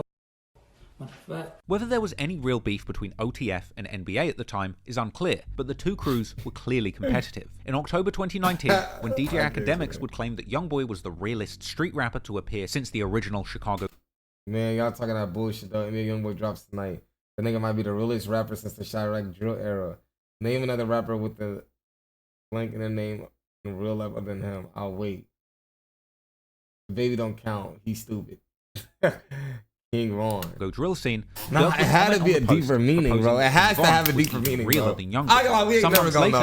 We ain't never gonna know, bro. This is so bad. We ain't never gonna know, bro. That he and Youngboy had a song together, telling Youngboy that he should drop it and stop holding the song so close to his chest. At some point following this, Von would even be seen on an IG Live suggesting that he likes Youngboy and that Youngboy probably has too much going on with his case to reply to him. I fuck with NBA Youngboy too.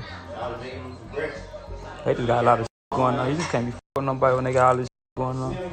You trying to get rich, they trying to, I don't know what they got going on. It's unclear exactly where this beef between Von and Youngboy and Quando really started, but two people would seemingly play a major role in the feud escalating. Youngboy's ex-girlfriend and the mother to his fourth child, Jania, and King Von's ex-girlfriend, female rapper Asian Doll. The relationship between Von and Asian would be revealed to the world in an interview with Lil Durk in early 2019. King Von, I'm saying he in a relationship too. Shout out Asian Doll. Okay. Yeah, he go ahead, yeah. You heard it here, man. He looking at you like, come on, man. So to they Von appeared to fall deeply in love with Asian Doll. Combine this with his reputation as a prolific killer in the Chicago gang war, and you have a recipe for disaster. Von would tweet saying that he would be willing to beat anyone up who messed with Asian Doll, and he apparently beat a man senseless for calling her a bitch in the studio. Asian the reason my hair like this.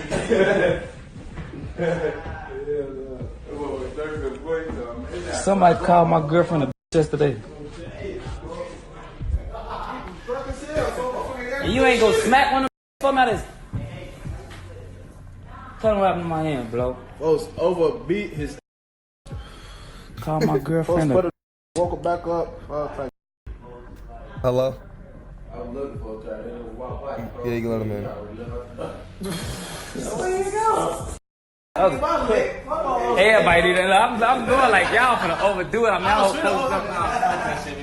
He already did, man. Hold up, already killed him. He got blood everywhere, man. He finna get blood on. Asian would appreciate Von's protection, calling him her bodyguard on Twitter, with Von himself saying that he wishes she wasn't a rapper so that he could keep her at home and protect her, saying that he doesn't trust her around other rappers. But isn't it nice to have somebody in the same industry as you? No, that ain't. I'd rather have. You know, I wish I can't say I wish she wasn't a rapper, nothing like that.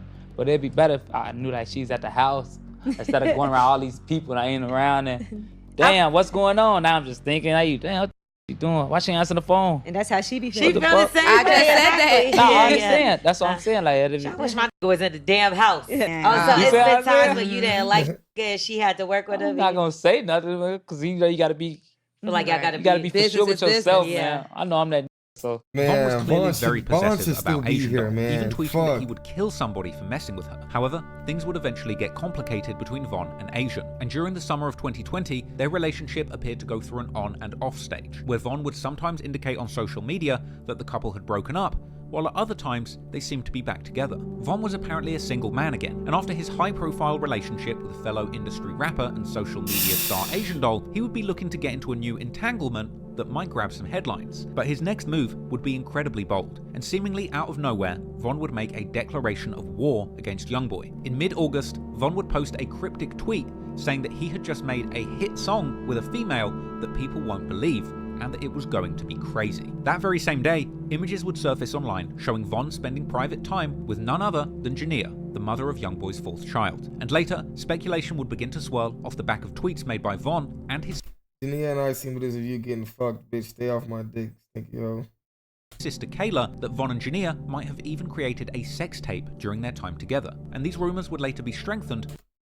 Jania was fucking Von. They never made a song together. She been fucking him. She is embarrassed because she know Von is NBA op. She stayed blowing his phone down. She's obsessed. Don't put my name in it if you choose to put this out there. She's obsessed in those photos in the studio. He fucked her that night. She got GT name tatted on her neck. She's in desperate need of a... By leaked DMs from an alleged inside source who claimed that Von and Jania had indeed slept together, not recorded music. Rumors that Von would later seemingly confirm in the song Rose Gold with PNB Rock, where he seems to suggest that somebody's baby mother was bad in bed.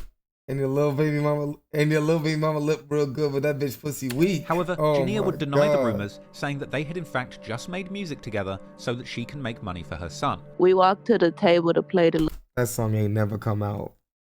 Ain't no music. Game. You know that bitch would have been leaked by now. Session and I went home. That's it. Y'all trying to make stories out of nothing. I don't that man. Like I said, I don't with no. I've been working. We have a song ain't no song. Y'all wasn't supposed to know, but it is. Yo, Philip, thank you for the 5 months. So when the song come out, y'all go with it. Just know it's hard as you feel me. I'm just trying to get my money to take care of my son. Period. Her claims would also be supported by leaked DMs, this time from Von, who alleged that he was just trying to make Asian Doll. Okay, so if he was trying to make Asian mad, that means that Youngboy must have done a song with Asian Doll. Something had to happen with Youngboy for him to go be going with Jania in particular. You see what I'm saying? Like, this is where context clues I'm in. Context clues gotta come in here. You know what I'm saying? Youngboy had to make a song with Asian, so he made a song with his baby mama. Something had to shake. You know what I'm saying? And jealous. However, Asian Doll would then challenge Jania's claims, claiming that she had actually seen romantic DMs between Von and Jania. Now, I've seen it in them DMs. I've been seeing. None of this not a surprise. So all that song. Whatever the truth may be, this certainly wasn't the first time that Jania had been rumoured to have had relations with Youngboy's enemies, as she had previously been connected to both Fredo Bang and Jay the Young'un. Furthermore, leaked DMs from Youngboy's future wife Jaslyn would seem to suggest that Youngboy was still... Wait, from Jaslyn? He was still having sex with Jania when she was dating that rapper that dated Dream Doll. What rapper dated Dream Doll? Also, when I was with him, Yaya is weird and overly obsessed. Keep calling him. Friends talking about she's gonna. Like, oh, I do know. Oh my God. Oh my God.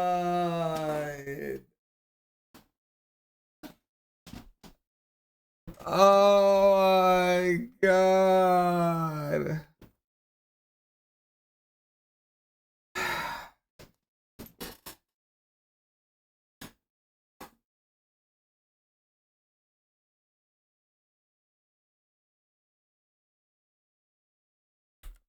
The Young'un. Furthermore, leaked DMs from Youngboy's future wife Jaslyn would seem to suggest that Youngboy was still hooking up with Jania while she was running around with Von. Nevertheless, despite Youngboy's relationship with Jania officially being over at this point, he took this rumoured hookup between Von and Jania as a very personal attack from Von. And the following day, Youngboy would respond, posting a picture of him and his son holding stacks of cash, along with a caption saying that since Von likes to troll so much, he's going to make sure that when his son grows up, he smashes Von's daughter. Now, around the same time, for reasons that are still largely unknown, Von's childhood friend and fellow Chirac savage Lil Reese decided to join the beef by tweeting his intentions to beat up Youngboy's artist Quando Rondo, to which Quando would reply saying that Reese won't do anything. Man, ain't gonna do nothing to me. No academics. Man, you don't deserve to live no more bit, bro. I hope you on God. At this point, seemingly out of nowhere, suddenly Youngboy and Quando were beefing with Lil Durk, King Von, and Lil Reese, three of the most famous and respected rappers ever to come out of Chicago. War had now been declared, and things were about to escalate. That same day, Youngboy would also go live while playing an unreleased song. This song would later turn out to be the murder anthem, Dead Trolls. Comp records, beautiful comp records. With Youngboy addressing Von, saying that he wants to see him, and saying that he shouldn't come fishing around his lake, which kind of suggests that Von used the pictures with Jania to bait Youngboy into beefing him. In the next lyric, Youngboy makes the wild claim to have 7 bodies in his hometown, just like Von was rumored to have 7 bodies in Chicago, before then going on to threaten to shoot somebody from out of town as soon as they land, and seemingly dissing Jania for messing with his ops for money. Youngboy would also rap that his ops are mad that they can't get a feature from him, perhaps a hint to a potentially uncleared collaboration between the two artists being held back by Youngboy, as one of Von's earlier tweets seemed to suggest. And in the song's outro, Youngboy makes an interesting reference to the Chicago basketball legend D. Rose, who had a phenomenal start to his career in his hometown team Chicago Bulls, but later went through difficult times in other cities and teams due to injuries. A possible reference to the fact that Lil Durk and Von had moved out of Chicago to Atlanta at this point in their careers, as well as the fact that they famously were friends with another gang member from Chicago who went by the nickname D. Rose. Now, fans' reaction to this song was mixed, with some arguing that it was dedicated to the numerous other enemies that Youngboy had made in the rap game and the streets over the years, while others would argue that the entire song was all about King Von. Some would even later claim that the song had actually predicted King Von's death, as Youngboy raps about planning on killing someone in Atlanta, while also claiming that he will do it after their show where their next one is at. And while that certainly seems far-fetched and more like a creepy coincidence, what isn't a coincidence is the fact that Youngboy decided to drop this snippet right after Von had been seen photographed with the mother of his child. A day later, Von tweets claiming not to have a girlfriend and to be focusing on his career, but it seems that Von had paid attention to Youngboy, because just a few days after the snippet of Dead Trolls hit the internet, Von would drop a snippet of his own, a track another titled fire song. Too Real, a song where he raps that he will expose someone and that he's going to kill someone because of a rap beef. About a month another later fire in September, song. I can't lie. Von would address the beef with Youngboy during an IG live, saying that he doesn't want beef over insignificant things and with people from other states, but if he gets the feeling that someone doesn't like him, he really doesn't even need a reason to escalate things. But everybody, I ain't a tour nobody, you hear me? Tour the people I've been having in the streets, you know what I'm saying? I won't be a tour with nobody from all in another town. No reason, like you gotta be a tour with somebody for a reason. Just know we in tour gang, okay? Nah, you see what I'm saying? I'm the type I don't gotta know why we in tour or nothing. You only gotta tell me why you don't like me. Don't even tell me why you don't like me. I don't even care. Just let me know you don't like me. You see what I'm saying? Let me know how you don't like me. If that's what it is. Let me know. I'm like, alright, you know what I'm saying? Let me know. But I'm so gangster that I don't need a reason. It don't gotta be no reason. We can be into it. Like, I don't care. It don't gotta be a reason, for real. I'm into it, people. It don't gotta be no reason. I don't know why. I don't care why. But it can be that, you see what I'm saying?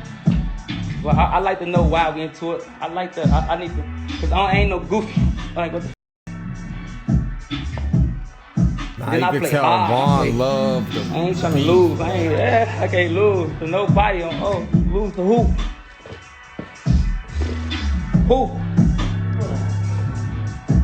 Who, Lloyd? Who I'ma lose to? Tell him, you've been knowing me, Lloyd. Don't I go hard everything I do? Tell him, you came from. How you get a chain in your neck, Lloyd? Later in September, after having recently reiterated that he wasn't looking for relationships, but was open. He said, you know how? Oh, shit. For something more casual, Von and his sister Kayla were spotted at a club with Jania again, and with Kayla even posting their night on social media, calling Jania her sis. This would prompt Asian Doll to respond to the situation between her and Von during an IG Live in October, where she would deny that Von had embarrassed her by messing with Jania and saying that if Von is single, his actions have nothing to do with her. Nobody embarrassed me, gang. Y'all need to get off my shit. Like, nobody embarrassed me. Nobody. It's nothing nobody did to me. How you think Louis got that chain? I'm not embarrassed.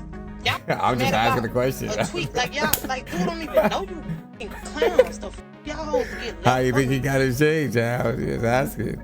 Smack. I don't know. You crazy bitch. I don't get no. I'm a real bitch at the end of the day. Like I said, you would never see me sweat. You would never see me go outside behind nobody. I don't give a who you is, friend, anybody. Mind your business. When I'm single, like that don't have nothing to do with me. I'm not stressing that. I'm not tweeting about nothing. They don't have. You trying to get one, ain't you? Nothing. Nigga. Not an O Block one. Listen, I wouldn't do anything for an O Block one. Not an OTF one with the baguettes on there. Oh shit, bro! I ain't gonna lie, yo, chat. You ain't never seen that You ain't never seen that IG post I posted? Hold on. Let me post it again for y'all. Say I can pull it up for y'all.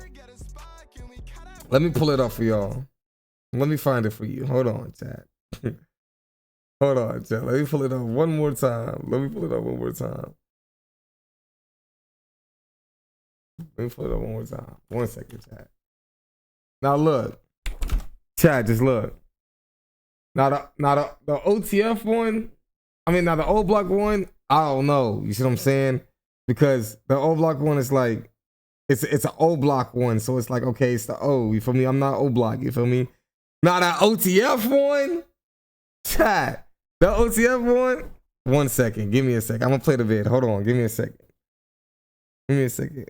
The video is uploading. It says it'll be done in 10 seconds. I think it's done. Let me see. Did it upload yet?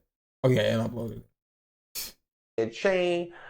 Listen, chat. Just listen. This is me. This is me. All Lil Durk gotta do is give me a chain, a OTF jacket, and let me hang with Duty Low. I spin the shit out 63rd. It'll hit different when I jump out that motherfucker. Do your homework. I'm telling you. I'm telling you, chat. He said, Jay Mayne had endless stories. Do your homework. It'll hit different if I was jumping out that track off. You see what I'm saying, chat? Like, I'm telling you. All Durk gotta do is give me an OTF chain, a jacket, let me hang with Duty Low. I'll spin the shit out 63rd. You know what I'm saying? I'm telling you. And do it different. All Lil Durk gotta do is give me a chain, a OTF jacket, and let me hang with Duty Low. I spin the shit out 63rd. It'll hit different when I jump out that motherfucker. Do your homework. Jay Mayne had endless stories. Do your homework. It'll hit different if I was jumping out that track off. You see what I'm saying, chat? I'm telling you. You're not spending 60. I'm telling you, chat. Give me that OTF chain shit. You know what I'm saying? When somebody's single, so what? What they do? I don't give a fuck. That's what y'all problem. However, not much long after, Von would go live with Asian, and the two appeared to be on friendly terms. This was a confusing situation, but perhaps in the words of the great Juicy J, these hoes were for everybody. And in October, Von would release a song speaking on the situation in the same sentiment. Von would begin to promote his new song called Mine Too, where Von essentially raps, I ain't finna beef about girls with someone. Ain't finna beef about no bitch, dog. She mine too. Press these niggas about their issues on that on too. Oh my god, classic. Clearly he's talking about Jania here, and he appeared to throw direct shots at Youngboy on the song too, rapping about having got some beef up in Nola, nigga, and I ain't even know it. And saying that somebody acts gangster on the mic, but now you gotta show me. Oh my god. Ironically though, a day after this song came out, Von would also tweet that once someone has slept with his girl, he doesn't want her anymore. Because as it turned out, Youngboy may have given Von a taste of his own medicine by hooking up with Asian Doll around this time. In October 2020, after the rumoured breakup with Von, Asian Doll tweets saying that she only dates killers with 3 bodies or more. Now, considering the fact that Youngboy had just released his King Von diss song, Dead Trolls, where he rapped that he was responsible for 7 murders in his hometown, Youngboy would seemingly meet the 3 murder requirement to date Asian Doll. And leaked DMs from Youngboy's camp would later seemingly suggest that Asian and Youngboy had indeed hooked up, and Asian Doll Wait, what? would later seemingly Oh, this is 10.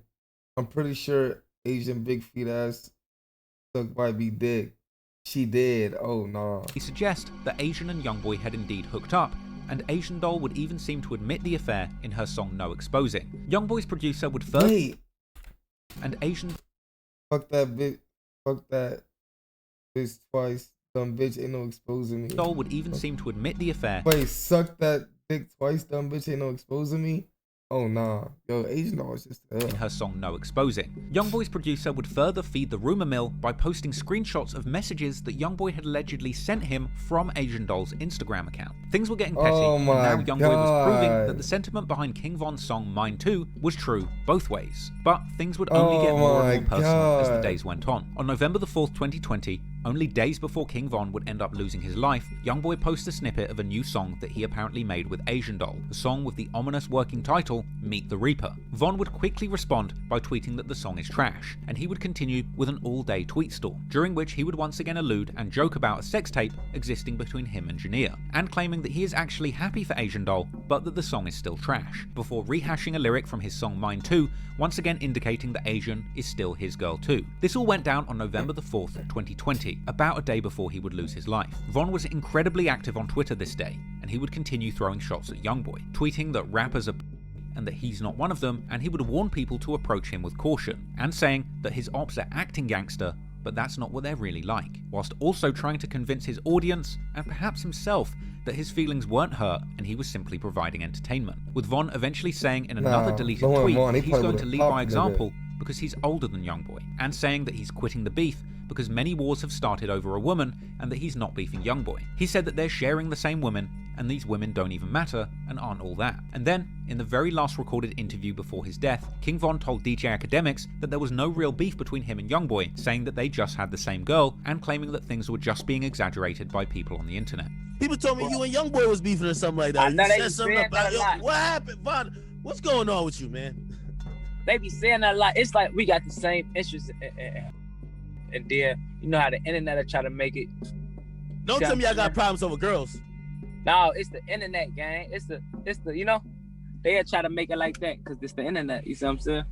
And then you know how females will try to make it like that because they females, and they'll try to make it like one more hard and try to. But it ain't nothing too serious, nothing you should worry about. Unfortunately for Von, things would be very serious indeed. And the very night after that interview... Huh? What you mean? I'm streaming, just a heads up. You want me to mute? Yeah.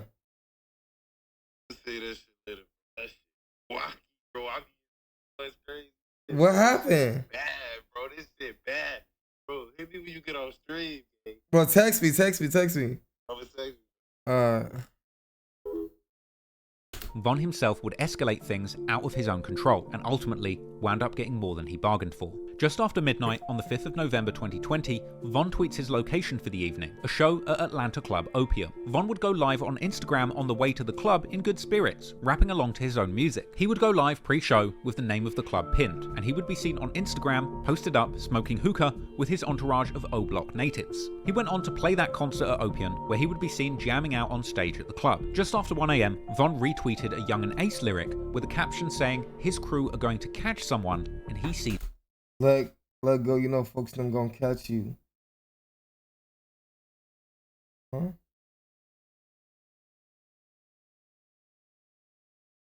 them as food. While Von is performing at Opium, Quando Rondo and his entourage are fresh off recording a new music video for a song called The Drop, being seen after that shoot on social media, showing off an array of high-powered weapons that they're holding. After finishing his show, Von would be seen leaving Opium in an SUV, and interestingly, the truck can be heard playing the Youngboy song My Window as it drove away. A lot of cars behind him. Stop playing! For some reason, Von would confuse his team by choosing not to go back to his Airbnb as his security crew originally thought, instead taking a last-minute and unexplained detour to the Monaco Hookah Lounge, where Quando Rondo was hanging out with his crew, with Von's manager 100K Track telling DJ Vlad that his team were blindsided by the change in plan. He went over there to the after party, and then his driver and his homeboy let us know that we was redirected. We're thinking we're gonna go to Airbnb. R6, thank you for the resub. At around 3 AM that night, Von would find himself outside the Monaco hookah lounge, where according to 100K Track, the team would wait for almost 40 minutes in their cars, confused as to why they were there. Von himself seems to have spent that time on Twitter, where he would post his last tweet, ominously mentioning how he murders any beat he gets on. Then, only minutes after this tweet, Von would exit his car and walk across the parking lot, where he would run into Quando Rondo and immediately begun attacking him with heavy punches and no warning, sparking chaos in the large crowd around them. Unfortunately, what Von didn't know was that Quando Rondo's good friend Lil Tim was seemingly ready for the action, and he would quickly approach the two with his gun ready, letting off shots and hitting Von a total of 5 times. From there, things would quickly escalate. Von's friends from O Block, Slutty, BJ, and Louis immediately got their guns out and began to return fire to Lil Tim, leaving Tim wounded but alive on the ground, as Slutty's gun appears to jam right when he's standing over Lil Tim about to execute him. While chaos is... Eileen's about to stand over, folks. Damn. Whew. He got saved by God. Doing all around them, Von is seemingly wrestling with Quando on the ground, perhaps instinctively grabbing onto him whilst holding onto his life, until King Von's friend Muwop approaches the two and separating them by striking Quando once with a large punch. Meanwhile, Von's other friends Slutty, BJ, and Louis attempt to flee the scene. You mad? Why would I be mad? What the fuck? Taking part in the shootout and almost killing Lil Tim, without realizing that they were running directly towards police officers who open fire, believing that their lives are in danger too. This killed Slutty and left Louis in critical condition with a headshot wound, and BJ was shot in the leg. BJ would actually later comment on the events of that night on social media, questioning if others would have... Would you bust your pipe and a pop out shooting while 12 right on the side or behind you? And don't lie, you bitch ass niggas. Had the courage to shoot someone with police all around them, and saying that the police should have shot him in the head as well. But while the cops are having a shootout with other O-Block members, Muwop and other O-Block associates would drag King Von's limp body to a waiting car, rushing him to hospital. But what's even more crazy is that Quando would also take a wounded Lil Tim to the very same hospital that King Von and his team were at, with Quando going live, showing him trying to help Tim into the hospital and get assistance from the staff. Come on, he's shot! Come on, bit bro, you got thug. Come on, cuz just keep breathing, bit bro. Just keep breathing, cuz. Hold on, you can't move on that fast, You got it, bro. my fault. Yeah. Man, he's shot, what you mean wrong side? Come on, man, please, come on, all right. Okay. Get him a wheelchair. Man, what you mean I gotta stay right here? Man, we need to get him. Man, we need to get him back there ASAP. I'm calling. In front of the exit. Sit down so he won't fall out, okay? Ma'am, how? He done been shot before. Okay, sir. Man, we need a wheelchair. I just called. I can't do more than what I can do. How we get there, man? We need help. Hold on, man, get him a wheelchair, man. What we doing? What y'all doing, cuz? Man, what you mean? Man, we can't take him around there. That man gonna die. Close friend of Von and Dirk, THF Bezu, later posted saying, The niggas seen Bronham at the same hospital and got scared and went live. Fake ass street niggas on my son. It would have been another episode in that bitch. Fuck with the media hollering these bitch ass niggas is pussy. Damn. saying that they saw Quando at the hospital and that they would have killed him there had he not started recording. Unfortunately, after arriving at the hospital, King Von was already in critical condition, and despite medical staff doing everything they could to try and save him, Von would ultimately be pronounced dead at 4:44 in the morning, with the media all around the world waking up to the news and reporting on his death. According to GBI, rapper King Von and his group were at Opium nightclub before making their way here to Monaco Hookah Lounge, then to the parking lot where chaos ensued. Believe it or not, this all playing out right in front of two Atlanta police officers. One of them was actually inside his patrol car or next to his patrol car with his blue lights on. APD responding, attempting to stop the shooting, but it was too late. It hit like the one officer that did respond. He tried to protect himself and stop what was going on. The investigation on this shootout will continue. No officers were injured during this incident.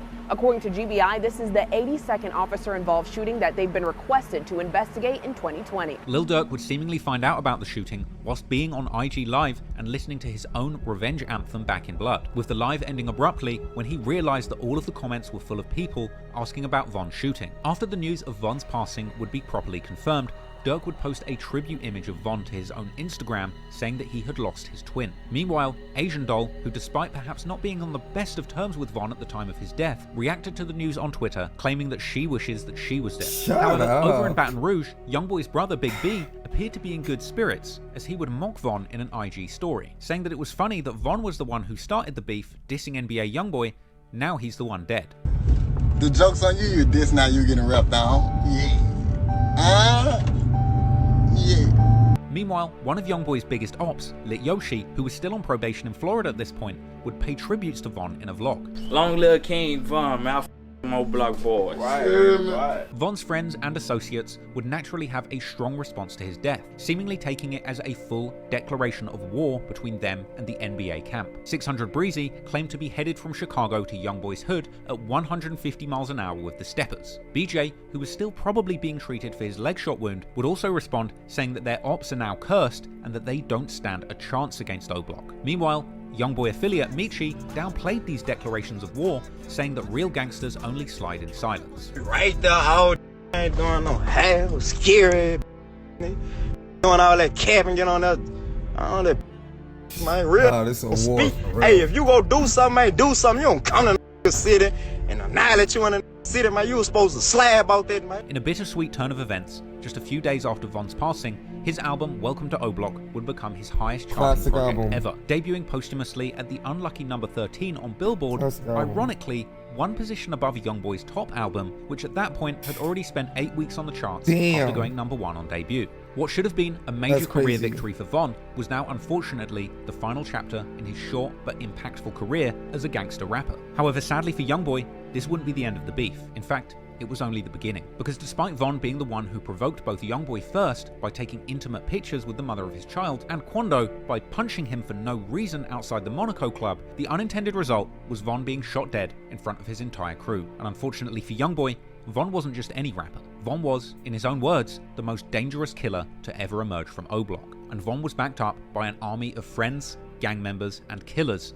who seemingly wanted nothing more than to slide for Von and get revenge. And they would be targeting Quando Rondo and Youngboy as well as all of their friends. But the biggest threat would come in the form of Von's closest friend and mentor, Lil Durk, who just so happened to be the biggest rapper coming out of Chicago in a decade, with seemingly the power of the music industry, millions of dollars, and all of Chicago's Black Disciple gang members behind him.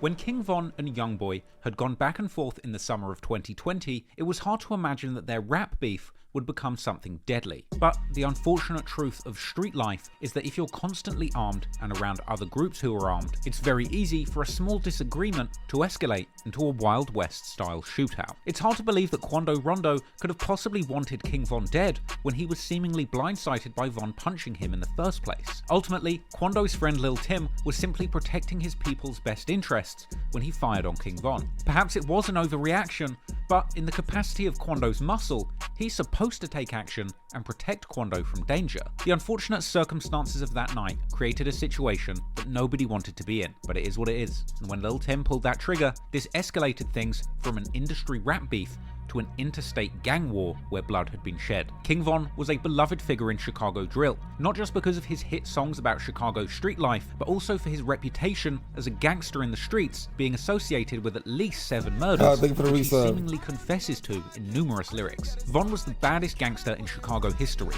and he had just lost his life for something completely unrelated to his ops in the Chicago gang war. After the dust settled, all eyes were on Quando Rondo, as rap fans all over the world awaited his take on exactly what had happened. 2 weeks after Von's death, on the 20th of November 2020, Quando Rondo would cause a stir when he released the song End of Story, the title seemingly a reference to Von's Crazy Story series of storytelling songs, with End of Story being a disrespectful title, essentially flipping the name of the song Crazy Story, saying that they ended King Von's story. And the cover art was even a picture of Quando and Lil Tim taken on the set of the music video shoot that took place just before Von was killed. And in the song, Quando explains his side of the incident, expressing frustration about Tim being judged for opening fire, saying that other people's friends would have left him behind and not defended him like Tim did, rapping that if the shoe was on the other foot and it was Quando who got killed by one of Von's shooters, the fans would have probably been celebrating, with Quando rapping outright that his man Lil Tim did nothing wrong, and if your friends wouldn't do the same, you probably shouldn't have them around you. But Quando would go even further than just giving his side, dropping lyrics that seemed to be a direct sign of disrespect to Von and his entourage from O-Block, essentially dissing Von and his friends, saying, "Blood on your brother on the ground, go pick your mans up," and rapping that he and Tim are claiming self-defense. Not gonna lie, that's a fact. He said if your brothers wouldn't do the same, you shouldn't be around them. I know Suki would do the same for me, and vice versa. Real and shit. that Von should have never put his hands on Quando. Quando would claim that this situation has now led to a $1 million bounty being put on his head, with Quando taunting his ops from Chicago, saying, "That all you got? Why not make it 8 million?" More than just a bounty on his head, reportedly Lil Durk was taking steps behind the scenes to harm the careers of both Quando Rondo and Youngboy following this incident. Rumors would circulate that Durk had been buying all the tickets to Quando's shows amid a spate of concert cancellations. Durk would even rap in his song Hellcats and Trackhawks, which was circulating in late November, that they're looking for somebody at their shows, as well as Who else wouldn't sprint to the car? Nigga, I sprinted to the car because I had something in the car. You see what I'm saying? Use your head, do your homework. Do your homework. Was I running to a car or was I running to a spark? Do your homework. You feel me? It hit different.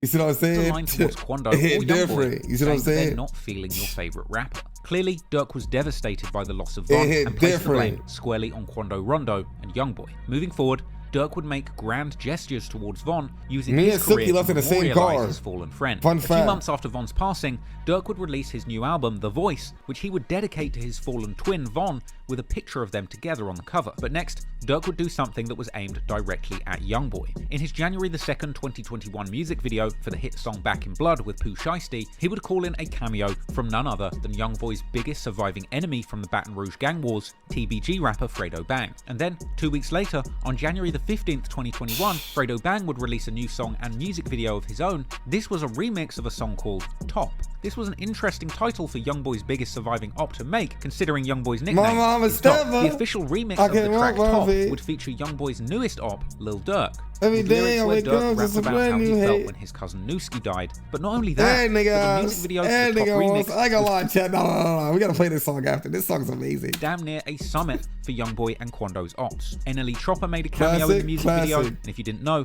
NLE Chopper is a bitter enemy of Quando Rondo ever since they had a clash backstage, with Quando smashing a bottle over one of NLE Chopper's friends' heads. The music video also featured a close-up shot showing one of Durk's OTF chains and a YNW chain belonging to Florida rapper YNW Melly. This was actually a reference to yet another ongoing feud between Melly's YNW crew and Youngboy and Quando, dating all the way back to summer 2018. Damn, now I can see why the ops said this shit look like a click up. Like, yo, I got on. No, that is crazy. YNW, OTF, TBG, NLE, like, damn. Melly's crew, YNW Sack Chaser, hopping on IG Live to tell the story crazy. of an altercation between the YNW crew, Youngboy, and Quando Rondo, where apparently these two crews would get into a huge brawl at the Atlantic Records offices. We put up at Atlantic. Youngboy already outside looking like this. So like, Melly like, they go Youngboy. I said, oh, yeah, we might end up have to fade, didn't he? So I asked straight. Me and Ju, we were like, straight. And he was like, yo, straight. Yo, straight. Youngboy, like, he talking to the Eli dude. He like, bro, all that, man, I'm finna just pop off. So then he popped off. He hit Melly, boom. But it's some weak, like, you would think strong, but his body, like, dead. He hit him, boom. So, like, Melly, when he hit him, Melly hit him 2 times, boom, boom. And that's when I popped off on him. Popped off on Youngboy. And then his came after me. And they started boom, boom, boom, boom. Melly hit on the ground. He fell on the ground because they had, like, bulldozers. So then they had ran, like, the dude broke it up. They ran out the room. Then they came back in that. Quando Rondo came in that time. Yeah, started jumping. Boom, boom, boom, boom. Caught Quando Rondo's ass in the forehead. Boom. He caught my ass back in the forehead. Jumped up in the sky. Jumped on my chest. Ran out. I always running, though. Everybody always run from my ass. They ran out. So then Youngboy tried to jump. Come hit my ass too, and Melly caught his ass. Boom. Hit his ass and boom. And it was over with. And they just left. It would seem that following this fight, both Melly and Von would become close friends, perhaps through a shared dislike of Youngboy. Ultimately, they became close before Von passed, sharing the stage and studio sessions together, as well as collaborating on songs like Rollin'. Melly was seemingly a common connection between Youngboy's enemies, as Melly had collaborated with Fredo Bang 2, with them appearing together in studio sessions teasing collaborations in late 2018, and they would end up releasing numerous songs together, like the song Ingredients on Melly's We All Shine project and Fredo's single Brazy. In fact, when YNW Melly ended up getting charged with the double murder of two of his friends, prosecutors had apparently suggested that Fredo Bang might have been the person who Melly called to come and get him after the murders took place. So, Youngboy and Quando's enemies in both the music industry and in the streets of Baton Rouge and Chicago were all linking up and uniting against them. It would truly be Youngboy and Quando against the world at this point, but they wouldn't take all of the heat without sending a few shots back. On February the 12th, 2021, Quando Rondo releases the music video for his song Soul Reaper, and in this video, Quando uses an actor with dyed blonde dreads like Von's friend Lil Durk, seemingly depicting this Lil Durk lookalike getting kidnapped and shot, and the song itself had lyrics seemingly referencing Von, with Quando rapping that someone ran up on me, then we sprayed him, I'm talking lights out. Quando referenced the fight taking place before the killing of Von, saying that it doesn't matter who got beaten up, it's about who got killed. Eventually, Quando Rondo would open up more seriously about his involvement in the This is why this is what threw me off. This interview threw me off. Situation that claimed Von's life when he appeared in an extended interview with Angela Yee on April the 12th, 2021. Classic interview, but saying that he had no idea why Von punched him and that he didn't even know that it was Von until the next day. Like, I'm thinking it's some regular individual. Next thing you know, it hit me. So I looked at it like, all right, babe, I ain't mad at nothing about it, but I guess this is how I go. Like, I looked at it, I'm like, this the big bro. In my mind, I'm just thinking regular in reality. Quando would also say that he didn't even know there was a beef between Youngboy's camp and Von's crew. Cause I know dude just dropped the tape. Like, was they trying to do something to me? Like, just boost him up or like, what? I don't know. You just don't know where it came from. You have no idea. Despite Quando's attempts at calming things down with this interview, seemingly there was no stopping the consequences. And in the coming months, Quando and his team would be a frequent target of what appeared to be revenge attacks. He would be targeted in a shooting after a show at a gas station convenience store in Georgia on the 2nd of May 2021, luckily escaping without injury. And Quando wouldn't be discouraged by this attempt on his life either, and he would continue to push his career forward. On May the 7th, 2021, Quando released his 6th mixtape, Still Taking Risks, his first full-length release since the killing of King Von, a project laced with disrespectful references to the incident where Von died. And Lil Tim, Quando's homie who shot Von, would end up releasing a disrespectful diss song and music video of his own titled Off the List, where Lil Tim would rap boastfully about having just checked someone off the list and upped the score by gunning someone down. And Youngboy's crew were throwing their full support behind Quando and Tim too, with NBA Ben 10 calling for Tim's freedom at the end of 2021, with a social media post showing that Ben has Tim saved in his phone as Von Killer. However, the pressure was piling up for Durk to do something in retaliation for Von's death. Since Von lost his life, the internet was awash with people commenting, "Slide for Von," a common comment by internet trolls looking to goad Durk into getting revenge on Quando and Youngboy for what happened to Von. Unsurprisingly, all of this talk of sliding for Von was clearly getting to the very man that everybody was asking to slide, Lil Durk. So it would seem that Durk, unable to keep his beef in the streets, felt compelled to rap about the situation on songs. On October the 8th, 2021, Lil Durk raps on the Who Want Smoke remix, saying that people keep trolling him saying slide for Von, but he's already got back. People just don't know it, as well as rapping that people die pumping gas, a possible reference to the shooting of Quando at a gas station earlier in the year. It seemed that Durk was trying to quash the slide for Von trend by hinting to the world that he had in fact already slid and tried to have Quando killed. That track was followed a week later by Durk's new song Pissed Me Off, where he raps that since he lost Von, he can't be happy until they even the score, and rapping, perhaps self-referentially, that if you're not a shooter, you should put up money for the guns, stolen cars, and the bail. On the 1-year anniversary of King Von's death, Quando Rondo tweets that I never forgave you for what you did, and that hurt me to this day. Perhaps he's still talking about Von sucker punching him. Or perhaps he's talking about Lil Durk and the campaign behind the scenes to avenge Von, even though Von was the aggressor. After all, King Von's real beef was with Quando's label mate Youngboy, and Youngboy himself wouldn't have kind words for Von. That is a reach. After this tweet, Youngboy would reference Von's death publicly on audio-based social media app Clubhouse, telling DJ Academics that this is what happens when someone comes in the industry trying to be the tough guy, and that Von acted on his feelings and now he can't feel anymore. Man, we see how turned out we see how this turn out with certain come inside the rap game and feel like, oh, I'm the one who they got to get into it with for the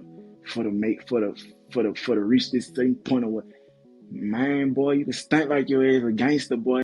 I'm gonna show you something, boy. We done seen this. We done seen this. Wanna be a gangster too bad, be a killer too bad, man. You better calm your stupid ass down, for you can't have no type of emotion no more, boy. Yeah. Man, you know, man. You know how this. Later in December, the beef between Lil Durk's OTF Collective and Quando Rondo and NBA Youngboy's camp would continue to play out on Clubhouse. At the end of the month, OTF affiliate Mimo 600 ends up in Clubhouse with Lil Tim and NBA Youngboy, where Youngboy says that he's going to keep it friendly with Mimo, and then he plays Lil Tim's song, All About Killing Von, and asks why he's not being friendly anymore. Well, they doing no jokes and none of that shit. We cool with that. Yes, a lot of. Believe that, yeah, man. They keep that Melly was on here. That my homeboy talk about. Yeah, that's my little homeboy. We gonna keep that thing gangster and cordial while we on here. Almost there. Such a dude. You don't want that smoke, you know what happened in Atlanta. You know what happened last time I saw you. Say little Mimo. What you on, bro? Mimo. Just check the new off the list. Off the list. Man, bro, I guess don't me. Niggas is provoking, man. This is provoking. But I thought we was cool. Man, I thought we was cool. For me, I thought we were keeping this thing closed, and man, don't want to run it, man. Make the bro happy, man. He don't want to talk this. Clearly, Youngboy wasn't over his beef with Von, and things were about to go to a whole new level of public disrespect. And moving into this is supposed to be a green zone, 12th, man. Youngboy drops a song referencing the killing of Von, rapping on the track "Bring the Hook" that he's smoking that O-Block pack, and that Von got folded up in Atlanta after saying he was going to kill Youngboy, with Youngboy even comparing Von's death to something from the show Squid Game, which, if you think about it, is kind of a deep bar, because in many ways, the drill music game is as dangerous and deadly as the Squid Games for Von and Youngboy. Youngboy also dropped a line about a body being stitched back up, seemingly a reference to leaked images from King Von's autopsy. And also another disrespectful line where he says that Von must have seen a gremlin the way his body shook, and comparing hunting ops to fishing. And ending the track saying, "You know I pull off plenty killings." Durk would respond to the song with a social media post the same day, saying, "Don't claim it if you didn't do it," and calling Youngboy a bitch while sitting next to a picture of Von. King Von's sister, Kayla B, would then chime in, repeating that statement on her Twitter, and the following day mocking Youngboy for acting like he's a demon whilst he's on house arrest, telling him to get in these streets. A day later, a number of people would be seen in O-Block filming a music video and burning green bandanas, a sign of disrespect to Youngboy's 4K Trey crew, who are known to wear green bandanas. Also getting involved was fellow Chicago black disciple Lil Reese, who had previously threatened to beat up Quando Rondo the very same day that Von was seen hanging out with Jania, with Reese responding to a post by DJ Academics saying that Youngboy was on demon time in his new song. Reese clapped back saying that Youngboy was not on demon time and that he's just rapping like the rest of these rappers rap. This was something that NLE Chopper also chimed in to agree with NLE Chopper involving himself firmly in this beef pretty much out of nowhere, probably due to his existing hatred of Quando Rondo after their backstage brawl and due to his close personal friendship with King Von. NLE Chopper actually did an interview a couple days later where he said outright he agrees with Reese and he felt that Youngboy had nothing to do with Von's death, so it was wrong to rap about it, even going as far as to say that Von was trying to put the gun down and fight, and that Lil Tim shooting him was a snake move. Pretty much I was just agreeing with what Reese said, because at the end of the day, like I said, it's certain things that nobody's right or nobody's wrong in my opinion. But, you know what I'm saying, I know what's right with me, and I don't know like who I stand with and who I support. Like, and when you speak on certain situations that you really don't have nothing to do with, or you wasn't in that position, and somebody lost their life because, you know what I'm saying, somebody was trying to put a gun down and have a square, you know what I'm saying, a simple fight, and you glorify certain things that was a snake move. At the end of the day, wasn't wrong or right, because you're protecting your brand at the end of the day. But still, it's just certain things you don't glorify if you wasn't there, if you wasn't in the space, and if you ain't do something, you know. So it's just certain things you respect at the end of the day. NBA Youngboy is a fantastic artist, one once a period of time, he was my favorite artist. You know what I'm saying? 2 days after that, a Youngboy fan claimed to have beaten up NLE Chopper at the airport on behalf of 4K Trey. Hey yo, yeah, I just knocked out NLE Chopper. He's a oh 4K Trey. We in this. NLE Chopper in the airport, y'all. What's what I say? You punched at me, and then I popped him and knocked him out. He just beat up NLE Chopper, the rapper. Nah, I ain't gonna lie. Nah, These nah, fans is crazy, big NBA, big 4K Trey over here, y'all feel me? He just knocked out a rapper. Hold on, y'all, I'm about to pull the video. It's scary. Yeah, are you NLE? I asked you mad times. What? Stop playing with me. Yeah, yeah. What's up? Yeah, sorry, yeah, what's up? Yeah, what's up? Yeah, amid all of this controversy, NLE Chopper would continue to discuss his friendship with King Von publicly, even claiming in a Breakfast Club interview that Von would supply him with firearms when he visited Atlanta and that he's siding with Von in the beef due to their friendship. I made certain comments because my brother Von, that's what I made a comment on, defending his name because he's not able to defend his name. When Von was on house arrest, I was going to his house. When I used to come down, he'll make sure I had scraps on me. He'll make sure I was protected. Like, with the hip-hop scene buzzing with chatter about the latest diss in this deadly feud, the next day, on the 18th of January 2022, Youngboy comes out with another song referencing the beef, his song Know Like I Know. The track references Von's sister saying that she was Big 4L on Twitter the day Youngboy dropped the song Bring the Hook. She was actually referring to a 21 Savage lyric from the song Glock in My Lap, directing that to Youngboy to call him a and claimed that she was a member of the same gang as Von. A complicated reference, as Youngboy seemingly in the past had a good relationship with 21 Savage. 21 Savage appeared on one of his first industry remixes on the track Murder all the way back in 2016, but after Von died, 21 would seemingly choose Dirk's side in this beef, with the Youngboy later rapping, Why? Why did 21 do that though? That's what I want to know. That 21 Savage is the choose a side. Hold on, let me listen. Person that I FaceTime my brother that blood me in. You see this big 4 on my neck?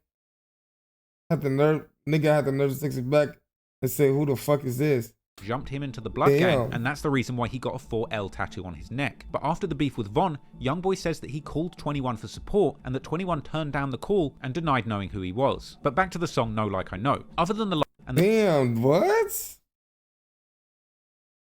I FaceTime my brother that blood me in. Damn, 21 made him blood. You see this big 4L on my neck? Nigga had the nerve to text me back and say, who the fuck is this?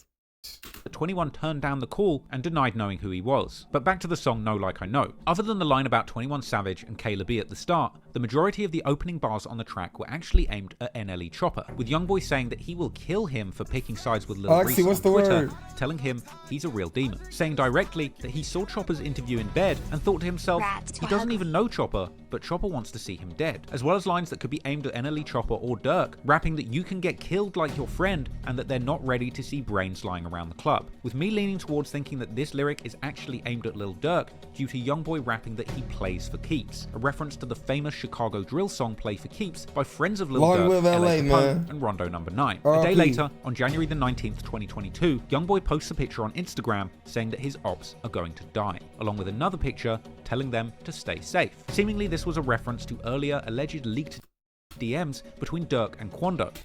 What? What? I've never seen these. Let me set up. Hold on.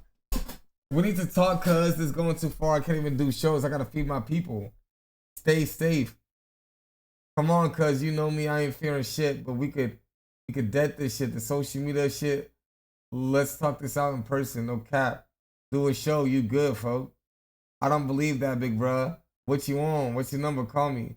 Like I said, cool. Stay safe. Oh my God. Hold on. Hold on. Fuck it then. I'm ready for whatever. We could talk shit out or it's whatever because I don't want to do. Hold on. Big bro, just hit me up for 5 minutes on the phone cuz I can't look pussy online. Come on. These fake? How you know? How you know these fake?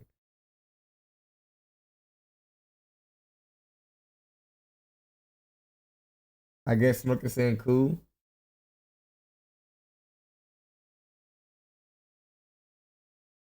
Shit, I don't know. Stay safe. Seemingly, this was a reference to earlier alleged leaked DMs between Dirk and Quando, where Quando had seemingly tried to squash the beef. Logo. It's the Say Cheese logo on there. Say Cheese wouldn't do that. What Say Cheese? Leaked DMs between Dirk and Quando, where Quando had seemingly tried to squash the beef, with Dirk telling him, stay safe. This might be an indication that despite Quando denying the authenticity of these DMs, they very well may have been real. Lil Durk would seemingly respond to Youngboy's picture with a picture of his own using money to spell out, hurry y'all bitch ass up. Seemingly, not discouraged by Dirk returning fire on social media, Youngboy would continue dropping disrespectful murder anthems, inflaming the beef with Dirk's OTF crew and Von's friends from O Block even further. On January the 21st, 2022, Youngboy drops the song No Switch, with the title being a reference to Lil Durk's frequent mentions of switches in his songs. On the song itself, Youngboy references Von's death, saying, "Pallbearers bring your body to the grave because his shooters don't miss." Following that lineup, saying that it's on Dave, a possible joke on King Von, who used to always say on King David. That's a common line used by Black Disciple gang members, where they're essentially swearing on the life of the founder of the Black Disciples gang, David, King David Barksdale, as well as the fact that of course Youngboy lost his close friend Lil Dave when he was a child. Youngboy goes on to rap, "You don't want to see Lil Tim jump out that truck," another reference to the sequence of events that saw King Von losing his life at the hands of Lil Tim's gun. And Youngboy ends the song with an outro where he claims outright that his team are rapper slayers. A bold statement when you consider the fact that in addition to King Von, Quando Rondo's gang were rumored to have had something to do with the murder of a rival Savannah rapper called Huncho Reese. And on top of that, NBA Youngboy's crew have been famously connected to the murder of up-and-coming Baton Rouge rap rivals, G Money and Boulevard Quick. So when he says they're rapper slayers, they really mean it. The day Youngboy released No Switch was the same day Lil Tim seemingly returned to Twitter with a new account and a kiss-blowing emoji. Clearly, the beef was heating up, and Lil Durk would be quick to respond. He would feature as a verse on the January 25th, 2022 Gucci Mane song, Rumors, where Durk would rap that he's paying for specific people to be shot, and that he's following people when they're in Atlanta. And seemingly referencing Lil Tim being shot, saying they shot someone's homie for trolling him, and that they were surprised he survived. Durk goes on to rap that he's not even checking his ops pages to see if anyone died after sending these hits, as well as rapping that he is planning to use women to get his ops set up and killed, ending his verse saying that he won't tell people who shot their friend, and pondering why his ops don't call him and choose instead to post on Instagram, as well as seemingly dissing NBA Youngboy for his earlier back and forths where he spelled words out with money, saying that he's lucky that he doesn't do this stuff for Instagram. Then, the following month, fans would hear yet another this classic. You see what I'm saying? Classic. Listen, chat. Don't dick around it. Classic. Do you hear me though? Classic. Song, Aha. Durk would rap saying that people tell him not to respond to people disrespecting Von, but he claps back saying that he wants his people to pick up their guns and shoot when people diss Von. He would rap that he's giving people locations and getting it done, seemingly a reference to the shootings targeting Quando Rondo as retaliation for Von's death. Durk is literally saying in his songs that he is actively sliding for Von and attracting the attention of the cops. Durk would even go on to rap a line that seemed to suggest that Von was sleeping with Youngboy's women, Jania, and that Quando and his crew are Youngboy's subordinates. Durk then says that his shooters have been sliding through their blocks and that the ops don't know it, and saying that someone got shot but they didn't claim it, but he can prove it. Perhaps a reference once again to that gas station shooting targeting Quando. Durk would say that Quando and Youngboy have only been acting tough since Von died, and inferring that Youngboy snitched to get out of his legal problems. And Durk would also rap that despite people thinking he's soft because he sings, he's the one who gets people shot, seemingly another reference to that May shooting of Quando's team. Durk would also confirm that he was indeed talking about his ops on the earlier diss song Pissed Me Off, inviting them to slide and get revenge if they don't like it, before saying that he's been killing people to feel better rather than going to therapy. Durk ends the track with one final lyric suggesting that he had somebody's friend set them up and give them the location of one of the people he's been targeting. This was a bold and frankly incriminating song when you know the truth behind it, but Youngboy didn't waste any time, responding the very same day with a diss track of his own targeting Lil Durk. The track I Hate Youngboy. And on this song, Youngboy had lyrics about Durk's cousin. How you talking shit when nothing ain't died but your cousin now? Can't lie, it's cap. A lot of niggas died behind his cousin, but I ain't gonna lie. I'm not picking side shit. I'm just going off the statistics and the facts of the matter. You know what I'm saying? Cousin being killed and nothing being done about classic. it. I don't know about classic. There's a clean-up on aisle O, essentially mocking King Von from O Block's death, and rapping straight after this that his brother let the stick blow, so it's his smoke, essentially claiming responsibility for the killing of Von by association. Youngboy also claimed that he was listening to Wooski one of King Von's biggest enemies from Chicago, as well as going on to say that he no longer likes Gucci Mane since he collaborated with Durk on the song Rumors. He would drop bars suggesting that Lil Durk is only dissing him so hard because he's on house arrest and he can't retaliate in the streets. Following that up, rapping outright, "I'll kill you." Youngboy would also go on to mention the mother of his child, Jania, who Von had apparently slept with, saying that she's richer than anyone in Durk's team. He would even claim to be trying to kill and set up literally anyone who ever did a song with Durk, even dissing Lil Baby, who had recently done a collaborative album with Lil Durk,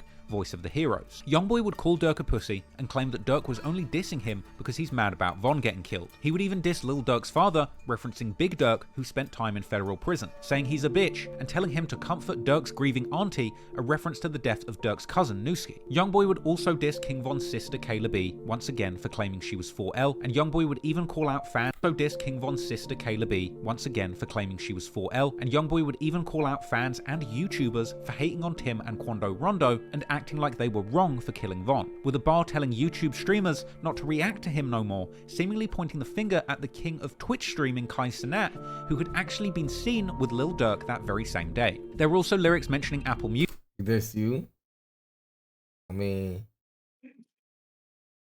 Chad, do y'all want me to react to Top? Because we can stop reacting to Top. I mean, that ain't gonna hurt me. That's gonna hurt y'all. Just let me know. I mean, we won't listen to his next album if y'all want me to. You know what I'm saying? I mean, Music, where Youngboy says F them because they promote Lil Durk, you but know, him and Quando. According to academics, after Von got killed, Apple Music decided not to push Youngboy anymore out of respect to Lil Durk.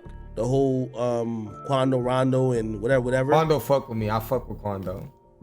They stopped playlisting anything that was NBA associated, and the reasoning that was given was literally this. This is why he dissed Apple Music on I Hate Youngboy. The reason was given was we don't want to upset the other side. That's factual. The fact that these two major artists had gone back and forth on each other so savagely, all in the same day, was huge news in the rap world, and the beef didn't even stop at songs. After releasing Aha, Durk posted to Instagram that he got 2 million views in 15 hours, taunting his rivals and saying these were real numbers. But when Youngboy unexpectedly clapped back with a response the same day, his I Hate Youngboy track went crazy on the numbers, surpassing Durk's debut. And Quando Rondo would take to IG to gloat towards Lil Durk's earlier post, referencing the success of Youngboy's new song over Durk's release, posting Youngboy's video with 2.2 million views in 5 hours and saying, nah, those are some real numbers. The song I Hate Youngboy led to a huge fallout, and it was saying Narc's release, posting Youngboy's video with 2.2 million views in 5 hours and saying, nah, those are some real numbers. The song I Hate Youngboy led to a huge fallout, and it wasn't just Lil Durk who was mad. After catching a stray in the diss song, Atlanta rapper Gucci Mane. Bro, I Hate Youngboy's gold, Aha's double platinum. Listen, I'm just going off of, like I said, I'm just going off of the statistics of the facts. You know what I'm saying? I'm not, you know what I'm saying? Both were good songs, you know what I'm saying? But I'm just going off the statistics of the facts. You see what I'm saying? Would also throw his hat into the ring, dropping his own diss track aimed towards Youngboy on March the 4th, 2022, a track titled Publicity Stunt, which essentially accused Youngboy of dissing him as a publicity stunt, and even threatening to kill Youngboy for dissing him, with Gucci Mane actually ending the song disavowing Youngboy's earlier lyrics that shouted him out in his hit song Make No Sense, with Gucci rapping, I thought you felt like me in 2006. The beef with Lil Durk was now spreading throughout the industry. Can't lie, when Gucci did that was kind of funny, let's be honest. Gucci ain't got no involvement, he just wanted to be funny, you know what I'm saying? It wasn't all their fault, as despite having success in 2020, dropping back-to-back #1 albums, Youngboy was still getting himself in trouble in the streets, and his record label, as well as the music industry at large, were beginning to get tired of his antics. And unfortunately for Youngboy, in the midst of this enormous interstate beef with who got more plaques? Durk, he would wind up getting himself. They both have accomplishments that are better than the other, though. Catching numerous serious criminal charges. Durk has had a higher charting single, winding up losing his freedom when he needed it the most. And truly, Youngboy has more singles. Like, you can argue this shit all day. I'm just not gonna get into it. On September the 28th, with J. Cole, Youngboy's highest was with Juice WRLD. Like, what are you saying? Video, apparently for his song Chopper City. Youngboy was seen in social media clips around this time, appearing to tote a Draco whilst driving an old school Cutlass. I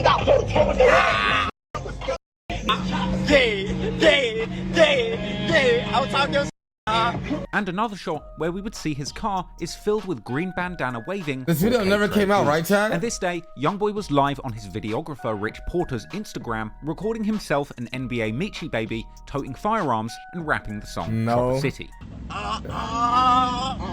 They'll get leaked someday. I know it will. That what my cousin Michi say? About 5. I'm talking 5. That's about 5 million for my album. That's an easy thing. Put the camera on Rich, yeah? Put the camera on. What my like Jesus say that 200 for my chain. Watch that.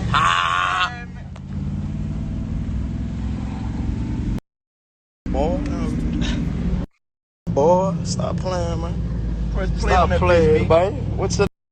There were also other shots circulating on social media showing Youngboy and his crew dancing around and toting guns in the middle of the street. Youngboy would even pose with child fans while holding a rifle. They were back on Chippewa Street, Youngboy's native hood, but unfortunately, not everybody from Youngboy's home block was a fan of him or his gang-affiliated homies. At some point, somebody called 911 to report a large group of youngsters. Yes, ma'am. I'm calling to have loved ones live over here. It's on with this here little rapper, whatever. They got so many of them.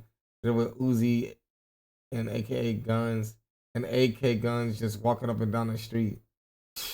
Ratted. Filming a music video and toting Uzis and AK-47s right in the middle of their street. The police would arrive at the scene, reportedly even taunting Youngboy and his friends and family by quoting lyrics from his song No Smoke. And footage would later circulate showing Youngboy being put in handcuffs alongside around 15 of his friends.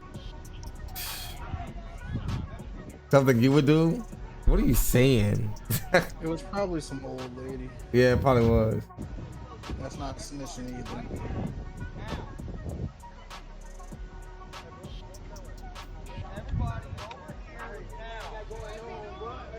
I ain't doing nothing while you hold him like that.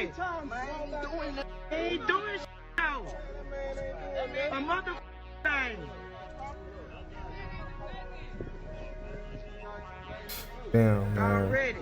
With the news later reporting on the arrest and the huge haul of guns and cash taken from the incident. And Youngboy's post-arrest mugshot would circulate soon after the arrest. But cops couldn't hold him for long, and within a day or so, Youngboy was released on $75,000 bond and would be seen taking pictures with fans outside jail in the same outfit he was arrested in. He about to come out your home. Same here. For my son, all right, yeah, that's right. Give him a hug, Kayla. I got it. Say thanks for the supplies. Give me a picture. And Youngboy would go on to bail all 15 of his friends out of jail too, displaying the whole process on social media for the world to see. Don't play with no damn. So they coming out right now. Youngboy bailed all of them out. Don't sit your bitch. What you want to get locked up for, stupid? Look at Tyler.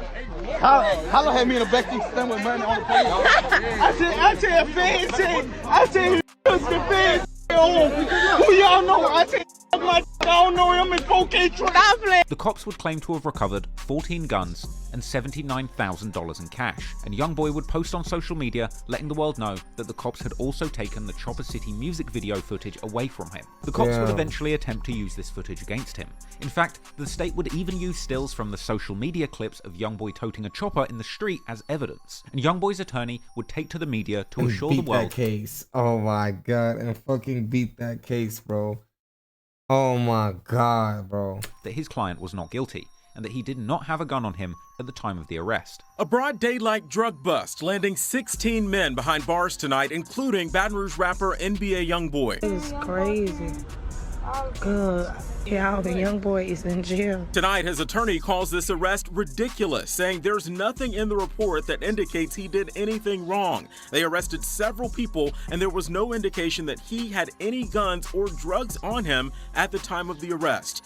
The attorney vows his client will be found innocent and all of this cleared up in court. Unfortunately for Youngboy, his cameraman would be arrested, with his gun, his camera, and the SD cards being confiscated. And Youngboy was later charged with possession of the gun discovered from the cameraman, as well as from a nearby parked car, with prosecutors claiming to have reviewed the footage on those SD cards and witnessed Youngboy toting firearms. Anywho, since bailing out, Youngboy would be a free man once again. But as time passed, these legal issues would soon catch up with him. Apparently, after bailing out in Baton Rouge, Youngboy decided to try and play it safe, moving out of the dangerous city that he came up in, opting instead to spend his time in Los Angeles suburb Tarzana and focus on recording his latest album, Until I Return. But he would still release music in this time. Until I Return was Youngboy's fourth project of 2020, released... Can't say classic, but it was good. Can't say classic, but it was good. On the 11th of November, just 6 days after the death of King Von. However, as it was so soon after that incident, there was no direct lyrics referencing Von's death, perhaps because everything was already recorded, finalized, and ready to release before the unfortunate events of November 6th unfolded. Perhaps the controversy around that event or the subsequent industry blacklisting played a role in this project performing worse than his previous releases. It would peak at number 10 on Billboard, effectively ending Youngboy's hot streak of 3 number 1s and a number 2 charting project. But Youngboy wouldn't be discouraged. In fact, following this release, he would ramp up production, continuing to drop back-to-back new songs and music videos. On November the 20th, he would drop a joint mixtape with Rich the Kid called Nobody's Safe, which landed at number 43. Listen, again, not a classic, but it was decent. It was decent. 3 on the Billboard 200 charts. And that collaborative album would be followed by a string of solo releases, hyping fans up for Youngboy's next full-length project. There was the uplifting track How I Be, the murder anthem Green Dot, the inspiring track It Ain't Over, and he would also appear on major guest spots with other rappers, like French Montana on So Real and Tragic with Kid Laroi, which charted at 76 on Billboard. Moving into 2021, it would seem that Youngboy was low. A lot of people like this song. This song was pure ass to me. I hated this song. I'm sorry. I hated this song so fucking much. This was one of the fastest songs by Youngboy to die. I really hated this fucking song. I know how certain fans feel about this song. I just hate it. I'm sorry. I didn't like this record at all. Loading up something big, releasing the first single off his next album, fan favorite track. I'm sure it is. I know fans love the song. Another solo track, I Ain't Scared. I Ain't Scared. Nah, I Ain't Scared is classic. Youngboy's hotly anticipated third studio album, Sincerely Kentrell, which was slated for a May release. However, Youngboy's entire 2021 plan would come to a screeching halt. I hated White Teeth too. I remember White Teeth. I hated behind White the scenes, the police forces in Baton Rouge and Los Angeles were teaming up with the FBI for a big bust on Youngboy relating to his September 2020 arrest. On March the 10th, 2022, an indictment was filed in Louisiana charging Youngboy with being a felon in possession of a firearm. This was all the result of the Chopper City music video shoot in September 2020. However, at this point in time, cops would have no idea where Youngboy was. So 9 days later, they'd get granted a search warrant to track the location of Youngboy's phone. This leads them to a property on Amigo Avenue in the Los Angeles suburb of Tarzana. This would apparently warrant the attention of an entire FBI task force who would begin to monitor Youngboy's home covertly, waiting for their chance to swoop in. And eventually, they would see Youngboy leave the home in his Maybach truck alone. At this point, officers turned on their police lights and took chase. According to documents, Youngboy would appear to park the vehicle after seeing the sirens, rolling down the window and putting both hands out before hitting the gas. Youngboy would take off, fleeing in the Maybach south on a... This is some GTA shit! Amigo, making turn after turn. He would ultimately travel 2 blocks, escaping the sight of cops before stopping the car and... The nigga actually got away. Nah, Youngboy got the wheel. Nah. Fleeing on foot northbound on Krebs Avenue from Red Wing Street. Footage would circulate allegedly showing the aftermath of Youngboy running away from police, followed by a manhunt in the area, with cop cars sweeping through looking for where Youngboy was hiding with helicopters and police dogs.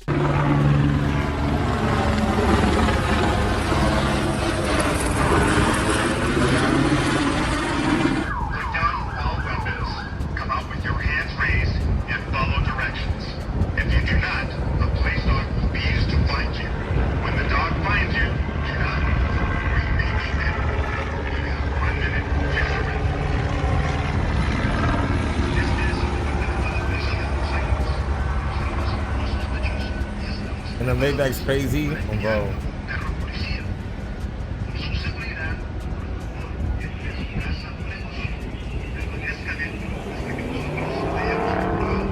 Youngboy would eventually surrender to police after K9 units were deployed, with Youngboy apparently being found 2 hours after fleeing near the hedgeline of a backyard of a nearby house. But, making matters worse, cops would find a loaded FNX 45 caliber pistol and ammunition in the Maybach behind the passenger seat, and they would also find cash and an assortment of never broke again jewelry. As a convicted felon, Youngboy is prohibited from possessing firearms, and this would be yet another gun charge to add on. He somehow fucking beat it. Yeah, because that's not his gun, right? Just a fucking FNX and a vaccine and an NBA chain. And, you know, he just so happened to get out of the Maybach. It's just not his gun. Like, yo, I ain't gonna lie. I need his lawyer, bro. This thing is LeBron.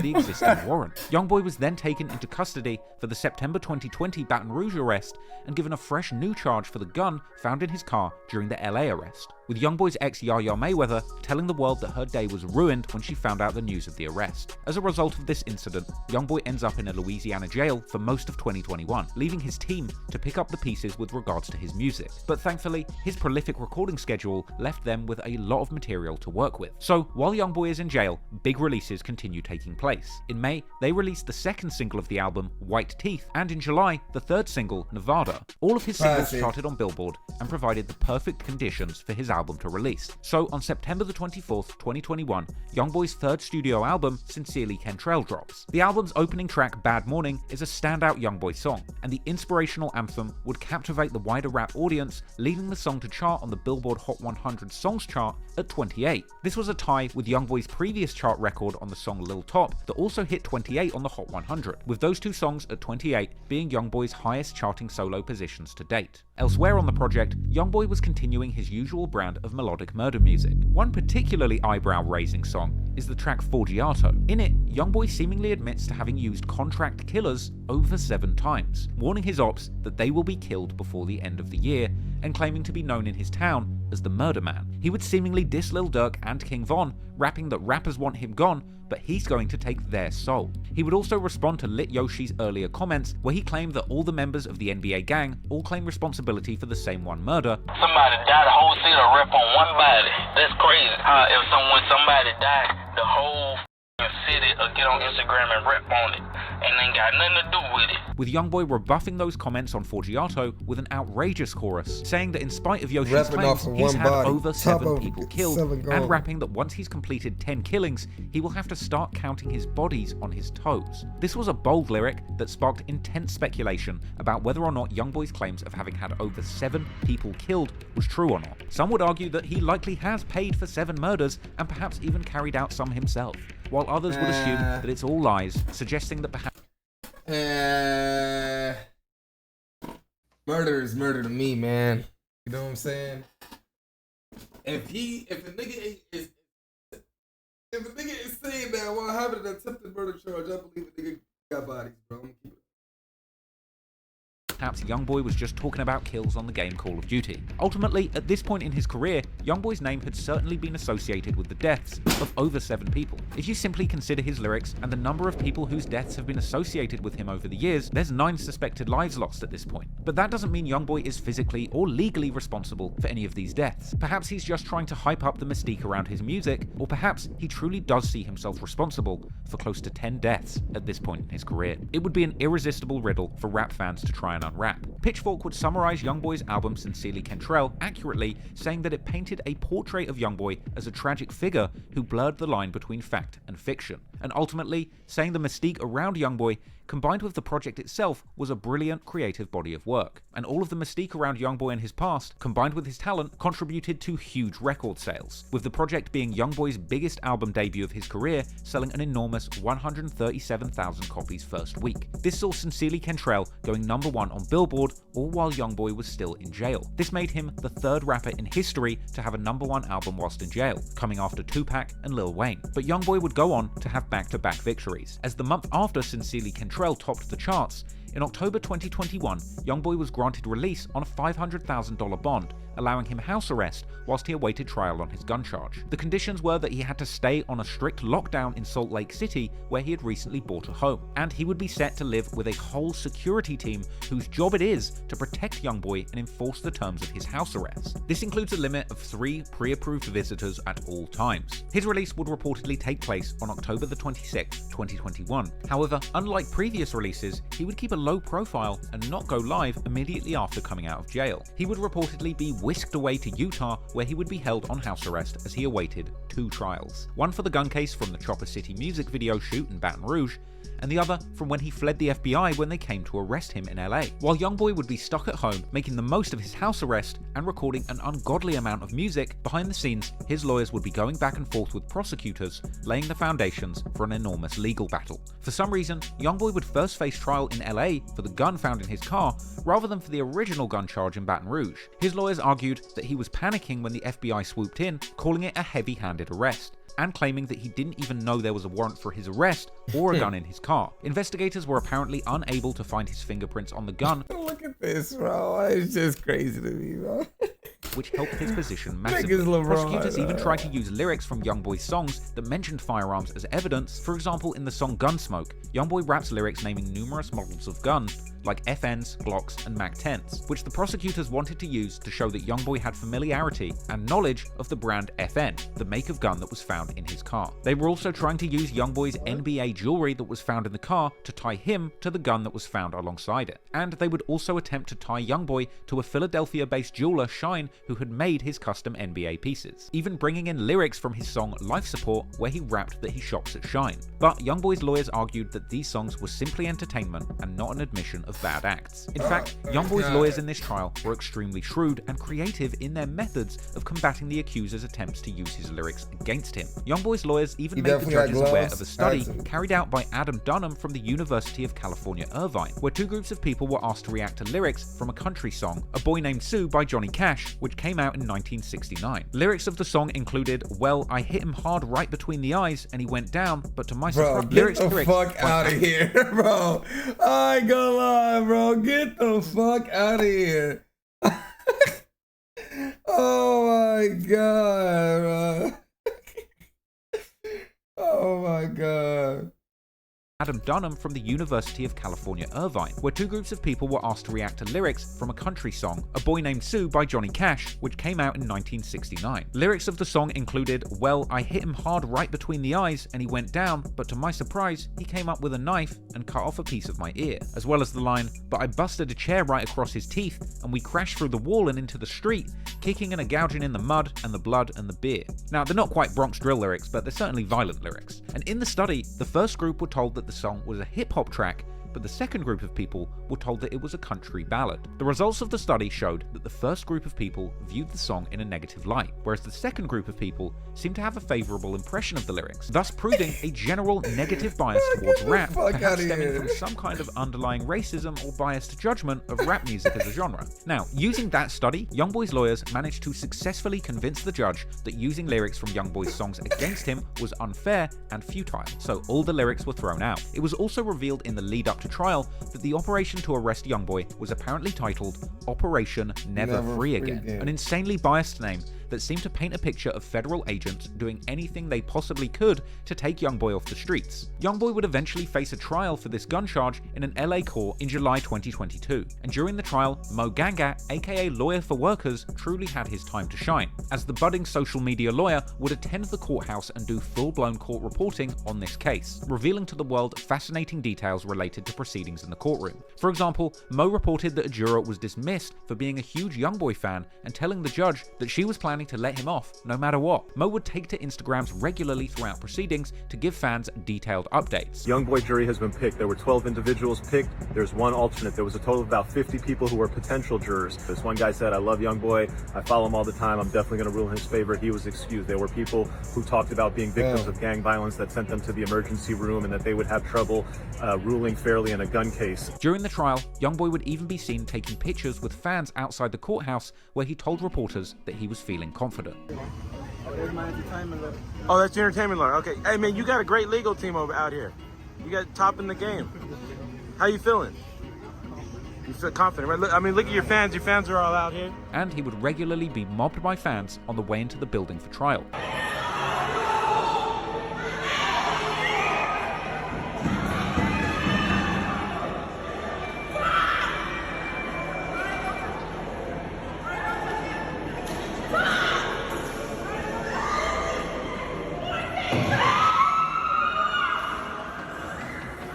Look at my nigga Alex, man. Fucking goat. 2 goats in one picture. Actually, 3 goats. I ain't gonna lie, did I tell y'all the story about how I met Montana? I ain't gonna lie, that's a crazy ass story. Remind me to tell y'all after. I ain't gonna lie.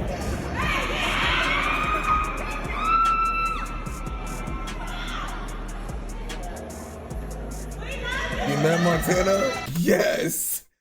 I met Montana. You told us? I told y'all? Oh, no.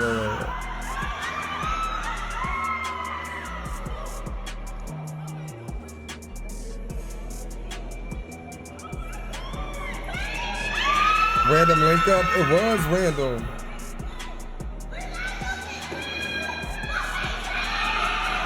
In the club one time, right? Yeah, so I know y'all want to watch the video, so I don't want to take too much time. I'm gonna just wrap it up real quick. You feel me? But basically, I was in Texas, nigga. I was in Texas, and I was in Texas, and Mulatto had like some club event there in Texas, and Kai had went there because Kai was hosting it, and Kai had invited me out and shit. We pulled up. After I pulled up, it's me, Duke. It's the first time I met Duke in like 7 years, nigga. And I met Davo too. So, oh yeah, and TK, yeah, and TK. So we was all there at the club. I entered a section and shit. A light-skinned nigga walks in, big as hell, AP on his wrist, shades on. He tapped me on the shoulder. I'm like, who is this? He dapped me up, and I'm like, what's up? And I dapped him up. I really, it didn't click in my mind who the fuck it was. You see what I'm saying? He was like, I fuck with you, bro. I just want to let you know I fuck with you, bro. I'm like, appreciate it. I mean, it's a nigga with an AP. I mean, you feel me? Like, you know what I'm saying? So then after that, Kai's on the phone, and Kai's on FaceTime. I realized Kai's on the FaceTime with Alex, right? The security guard tapped me because the light-skinned nigga's getting too close to Kai. He's like, you know him? I'm like, nah, I ain't gonna lie, I don't know him. I'm gonna keep it 100 with you. So he taps the light-skinned nigga on the shoulder, and then he taps Kai. He's like, Kai, you know him? He's like, yeah, he good. And then once I seen Kai on the phone with Alex, and Alex was talking to him, it had clicked in my head. I said, oh! Nigga, I felt so dumb in the club, nigga. I ain't gonna lie, nigga, I felt so dumb. I actually felt bad because I told security I didn't know him, and I ain't gonna lie, I felt dumb as fuck. I ain't gonna lie. You know what I'm saying? I didn't know who it was. It clicked in my head. I said, oh shit, that's fucking Montana. Like, you know what I'm saying? It clicked in my head. Like, I ain't gonna lie, if I really would have knew probably like initially, bro, I probably would have networked with them, bro. Like real shit. I would want to network with Montana, bro. I ain't gonna lie. I slipped up, you feel me? But it's what it is. You sold? I did sell, I ain't gonna lie.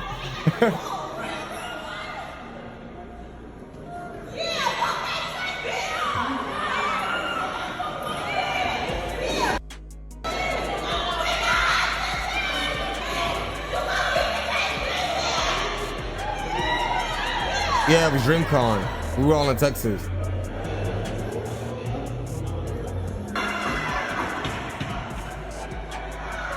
Damn, look at them banging on the fucking Clearly wall. wanting to show love for the fans that had come out to show support, Youngboy would be seen leaving the courthouse and hugging his fans before breaking loose and running from the crowd. Towards the end of the trial, Youngboy would be seen walking into court with his team, all the while fans would hype him up for a not guilty verdict. Top 5, it's Kentrell, and it's YB, it's you, nigga. Do that, don't forget. Green heart, green heart. Get up there, thank you for the resub. Hey, as soon as they say not guilty, I'm gonna call my girl, tell her to show your titties. And so, on July the 15th, 2022, Nah, that was crazy, bro. Nah, that was crazy, bro. That was crazy, bro. I ain't gonna lie. That was crazy, bro. Show her your titties after you. That's nasty works. I ain't gonna lie, gang. That's crazy, bro. News of the verdict would break, with Mo Gangat going viral, being the very first person to break the news to rabid Youngboy fans that had assembled outside the courthouse.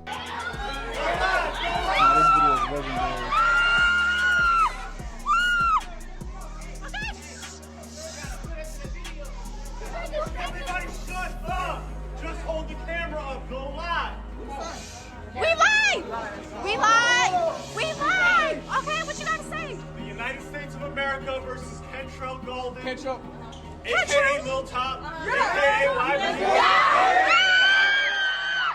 Not guilty.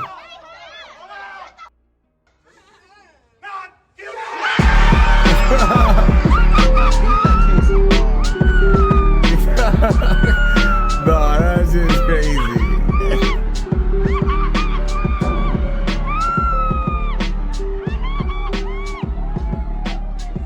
Yes, Youngboy was found not guilty on all charges related to his Los Angeles arrest, and he would be seen outside the court after this big win with his arm around his lawyer, and later posing for a victory picture with his legal team captioned Dream Team. Mo Gangat would even manage to interview Youngboy personally outside the court, with Youngboy announcing that he's got a big tour coming up.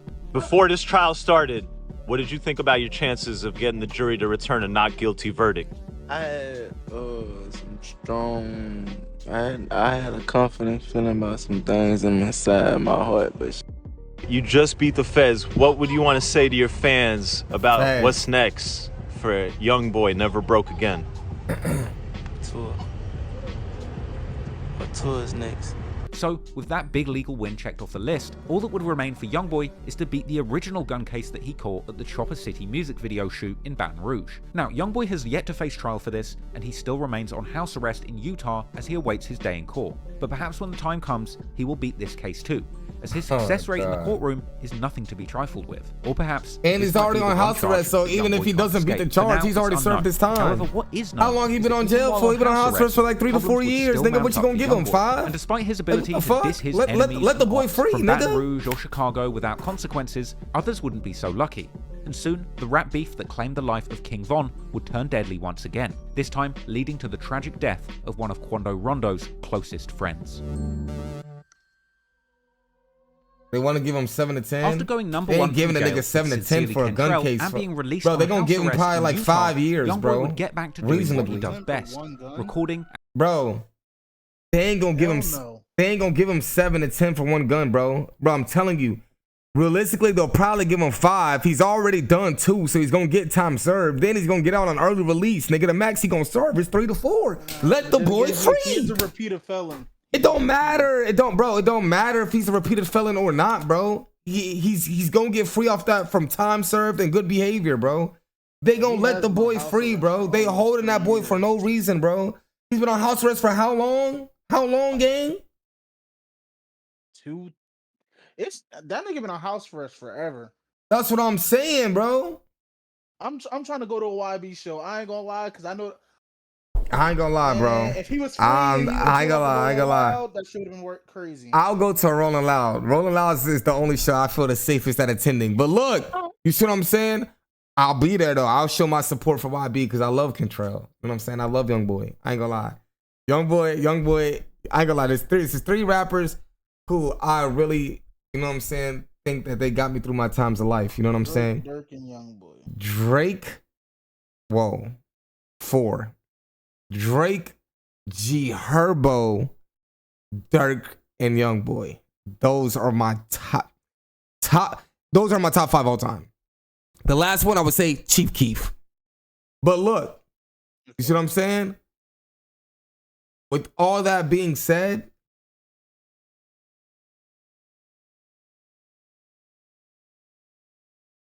you need to let this boy free, man. And releasing music prolifically. In fact, he would drop project after project like somebody trying to speedrun their record deal. While on house arrest, he would drop a joint mixtape with his blood-affiliated industry mentor Birdman, great mixtape, From the Bio, which charted at number 19. That was followed by the January 2022 mixtape Colors, an amazing classic. This is classic. Releasing amid his public back and forth with Lil Durk. That project had the songs No Switch and Bring the Hook, which we discussed earlier, where Youngboy extensively disses King Von and Lil Durk. On the project, Youngboy would go a step further, teaming up with Quando Rondo on the song Gangster, with Youngboy kicking things off by declaring that the industry doesn't like him because he's thugging and dangerous. An acknowledgement of the blacklisting that he feels he's suffered since King Von's death. When Quando got on the mic, he would use the opportunity to send some more shots at Von and Durk, rapping that his ops... Nigga, if you're on house arrest, your time is automatically continuously going. Automatically, nigga. It's house arrest. You're still under arrest. What do you say? Am I tripping? Your time don't count for the feds?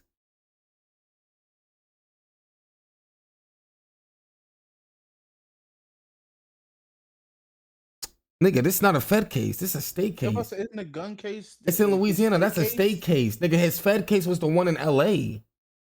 Yeah, he beat the fed case. He beat the fed case. He's fighting the state case now. Yeah, so he's on the clock, nigga. He's getting his time served.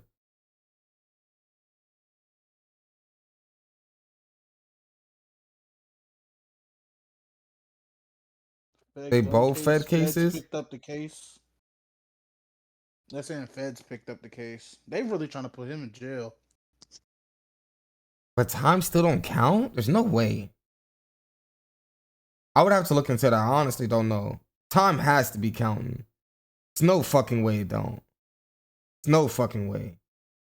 Have spent $300,000 trying to kill him, but they failed. And mocking King Von, rapping that Lil Tim is the biggest op, and that he's... You know what? There's only one nigga I can ask. A nigga named Livingston Allen. Damn, axe AFK. Stepped on Von because he doesn't fight. The project commanded the attention of the whole rap community, who were following the beef with Durk. But despite strong sales, the project Colors would narrowly miss out on the top spot, going number 2 on Billboard, losing out to Disney's Encanto soundtrack, but beating Gunna. Losing to a Disney track is crazy. I can't lie. And The Weeknd. Apparently, Youngboy was disappointed that Colors didn't go number 1, and the following month he... I was going number 1 2 weeks straight with the mixtape, so they took it down off the charts. I don't give a fuck. You still can't stop me. Don't sign to Atlantic if you're an artist. They're not going to support you, especially if you live a certain way. Young Top. Accused his record label of not supporting him and warning others not to sign to Atlantic. Clearly, there was some tension brewing between Youngboy and the label he signed to all the way back in 2017 after he beat his double attempted murder case. His ongoing beef with Lil Durk was attracting the wrong kind of attention, and it would seem that going forward into 2022, Youngboy would quickly release a wave of projects, seemingly in a strategy to quickly free himself of the obligations of his original record deal. In March, he would drop another collaborative mixtape, this time... I ain't gonna lie. This is the worst project that was ever released in the past 4 years. I'm respectfully though, I ain't gonna lie. This project was so damn ass. Worst collab project, worst collab albums ever released in the past 4 years. I ain't gonna lie. This shit was so damn bad, bro. I ain't gonna lie. With fellow body-beating rapper DaBaby, a mixtape with the tongue-in-cheek title Better Than You. This was a nod towards the internet trend for Youngboy fans to comment Youngboy better on any content posted by other artists. As the months went on, the tension between Youngboy and Atlantic Records seemed to get more and more intense. Reportedly, Atlantic were trying to re-sign Youngboy in a huge $25 million deal, which he duly turned down. According to DJ Academics, Youngboy wanted to own his masters, and the label weren't having any of it. There was a possibility he would have stayed at one point, but they weren't talking, because labels don't really believe in giving you ownership. They believe in only paying you to own you.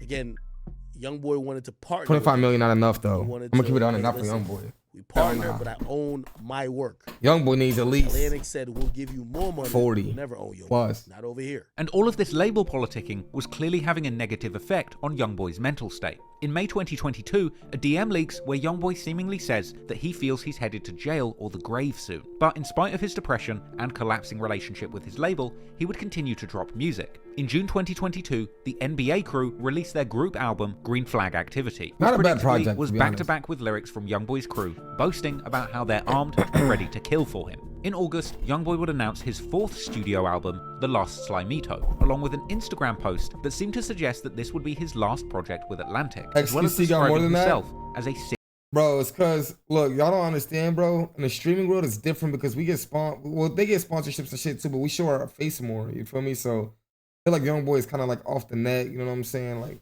for me, $60 million man. And it's just, mind you, this is just music. This is not anything in relation to clothing, merch, tours. You know what I'm saying? All the extra shit that they got going on. You feel me? Like speculation that he may have reached a deal to re-sign with Atlantic for an enormous sum. Youngboy would also put out a cryptic statement suggesting that he never finished school, but he's finally finished his deal with Atlantic. Honest, I only care this being my last album. I felt like I said I completed something. I ain't finished school. I never finished nothing but my smoke. But nah, gangster. I then shedded tears from the way y'all been doing me, but it's all for the better. Tell little Dave and tell my grandma I completed something. I'm doing fine. And calling this his last album. It was widely reported that this was indeed his last album with Atlantic, and that 30-track project would release on August the 5th, 2022. The Last Slimito came with the aggressive track F the Industry, where Youngboy appeared to call out Lil Durk for conspiring to turn the music industry against him, rapping that he's still going to die even with the industry on his side, even rapping that somebody is going to get killed if they don't kill him first. Youngboy was clearly frustrated at the turmoil and how his rap beef with Von and Durk had affected his performance in the music industry, and no doubt Youngboy would be upset by this album's performance. The Last Slimito landed on the charts at number 2, narrowly missing the top spot to Bad Bunny. Still, an amazing debut, but it's likely that Youngboy saw his ongoing failure to land another #1 record as part of the music industry's conspiracy against him. However, unfortunately, the choosing of sides in the music industry would be the least of Youngboy's worries, because after releasing The Last Slimito, later in August, tragedy would strike. After King Von was shot dead during the fight with Youngboy's artist Quando Rondo, it would appear that a bounty was placed on Quando's head by King Von's surviving friends and affiliates in the Chicago street gang, the Black Disciples. The main person who wanted to see Quando harmed was Lil Durk. Quando had already— No, he didn't. Stop putting that on his name. Durk didn't want to see Quando harmed, Chad. Chad, did Durk want to see Quando harmed? No, he didn't. He don't care for that boy. He survived one assassination attempt at a gas station in Waycross, Georgia, with Lil Durk seemingly hinting towards being responsible. And Durk would seemingly continue to allude to his plans to have Quando killed in his music. On June the 3rd, 2022, Lil Durk says that he's trying to nail him, i.e. kill Quando, on Keep Dissing 2 with Boston Richie, going on to liken himself to King Von, rapping, "Bro got bodies, he's a demon child, I'm brothers to a devil." Sadly, the next attempt on Quando's life I mean, what do you want to say, bro? On August the 19th, 2022, just before 5:30 p.m., while sitting in their SUV, Quando Rondo and his cousin Lil Pab would be the targets of an assassination attempt, as 3 masked gunmen would approach Quando Rondo's car whilst it was parked at a gas station near popular LA tourist destination. I ain't gonna lie, sooner or later we're gonna find the details to this murder. For a fact, there's no way you shoot somebody at Beverly Hills and get away with it. I'm telling you, chat, it's gonna be like another, you know, like how they did with the duck, how it took them like 2 years for all the duck information to reveal. Trust me, this is gonna come out someday. This is gonna— people saying it was Hoovers that did that shit originally. I don't believe that. I ain't gonna lie. I'm not gonna say what I believe, but I don't believe that. But look, no, I know what you believe. Like I said, 2 years or a year down the line, sooner or later the truth will be exposed. We gonna see who did it. You know what I'm saying? We're gonna see who did it for sure. You see what I'm saying? Beverly Center, where they opened fire. The police chief would later describe the shooters as having gotten out of a white car in dark clothing, opening fire and fleeing in what seemed to be a professional hit job. They gassed up their vehicle, and as they were getting into their vehicle, a white car approached from the alley. 3 men got out of that car. They were in all dark clothing. They approached, fired numerous shots, and then left in that white car going eastbound in the alley north of Beverly. It does appear that we don't see any kind of argument or anything go on beforehand, so clearly these men came here with a mission in mind. KCAL News would give viewers a good look at the alley where these shots were fired from, and Fox 11 News Los Angeles broke down the entire series of events, explaining that the shooting took place at the gas station. This was followed by an attempt to flee by Quando's entourage, where they drove a short distance before pulling over to seek medical attention for Lil Pab, who was hit. So once that SUV is hit by the gunfire, they take off, they hit the gas, and they drive a few blocks away into West Hollywood. They wind up stopping over at Santa Monica and San Vicente, right in the very heart of West Hollywood. You know, over there by the sheriff's station, also by the West Hollywood Park. They pull over there because the wounds to the man who was hit inside the Escalade too severe. He's bleeding. They pull over. 911 is called. Paramedics rush in. They take the injured man who's hit by gunfire to the ER. He does not make it, does not survive. This essentially created two separate crime scenes, the scene of the shooting and the scene where Quando's car stopped, with a KTLA-5 helicopter putting surveillance on both of those scenes soon after the incident. According to KCAL, a pedestrian flagged down sheriff's deputies who begun to help Quando and the wounded Lil Pab in a tragic scene that was captured on camera. And that's where sheriff deputies were then flagged down by a pedestrian during rush hour on a Friday, right around 5:30. They found the victim with a gunshot wound and inside of a black Cadillac Escalade. Paramedics rushed him to the hospital. That is where we are told he died. His identity currently being withheld until family is notified. Quando Rondo would be filmed by passers-by, breaking down at the scene and screaming in disbelief as his wounded friend Lil Pab is pulled from the car and given CPR, with this heartbreaking scene quickly going viral and being broadcast on most major news outlets. Hey bro, do me a favor, somebody got shot, bro. I'm pressed. I get it, but just, can I get some space, please? Just like, hold on. Talk to my partner, okay? I'm gonna help you out. Hey, what was it? I don't know. What was it? I don't know.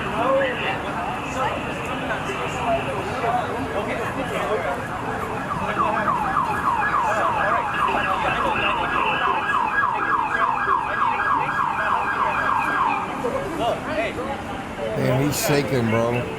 This shit is sad. I know, Baker. I know. What was it at? Driver. What was around the corner? We gotta make sure he's straight.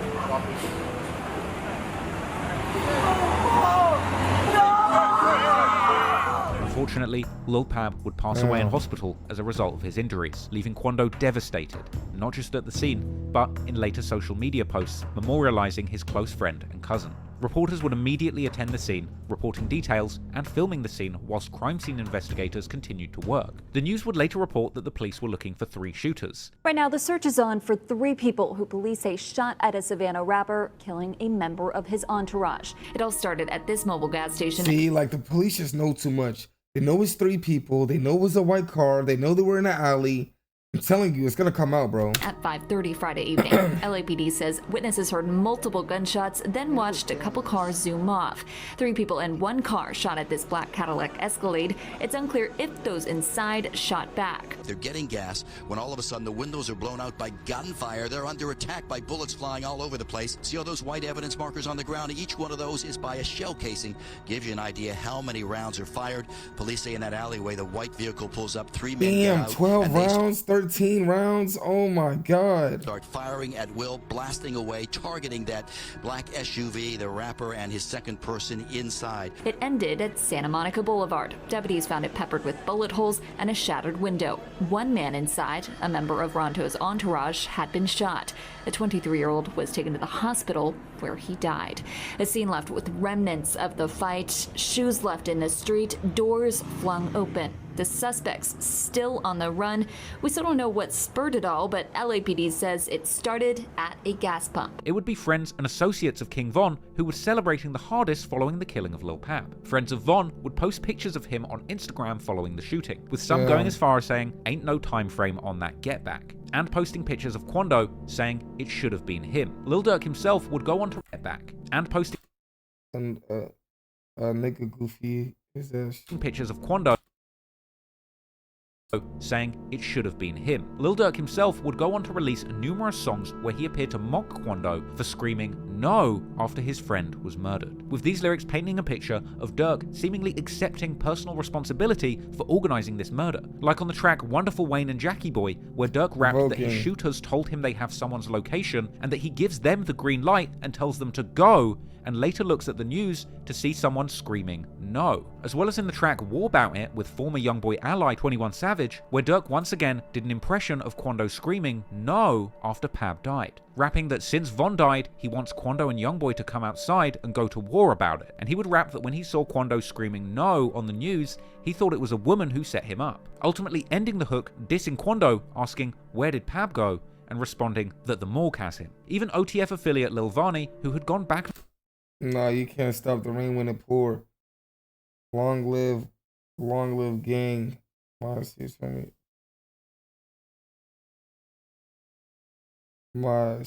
homie Quando Rondo, chin up gang. And forth on Clubhouse with Quando and Pab would take to social media to mock Quando for losing. Yeah, see, I ain't gonna lie.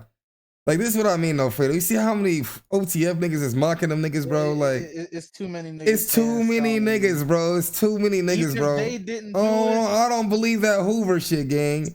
Nigga, the Hoovers ain't say a word about this shit, man. These niggas is provoking. They could have got, cause they're not going to LA to do that. You could easily hit somebody in LA, yo. Man. Friends, and saying when it rains it pours, and that Quando should keep his chin up. Von and Durk's DJ Bands would also mock Quando, taking to Instagram saying that he was signing artists to Belt to Ass Records. Nah, I ain't gonna lie, there's no way. I ain't gonna lie, bro. There's no way. Nah, DJ Bands is wrong for this, bro. Nah, DJ Bands is wrong for this, bro. Nah, they wrong for this one right here, bro. They wrong for this one right here. I ain't gonna lie, bro. That just threw me off, bro. I ain't gonna lie, bro. What the fuck, DJ Bands? You're not saying that to provoke a nigga, bro. Chin up. Von and Durk's DJ Bands would also mock Quando, taking to Instagram, saying that he was signing artists to Belt to Ass Records. Belt to Records, you know what I'm saying? We signed, man. Anybody could get signed, man. That's all you gotta do is play crazy out here. You get your signed, man. The O-Block member and friend of Von's, D Bands, would later be on live in O-Block along with other gang members claiming to be smoking Pab. Tell her who we smoking. We smoking. What's dude name? Look, Pab at the big loader. King Von's friends would also take responsibility and use this as an opportunity to diss Youngboy. And in the days that followed, O-Block members would be filmed on their block, dissing Youngboy and his deceased friends, Dump and Lil Dave.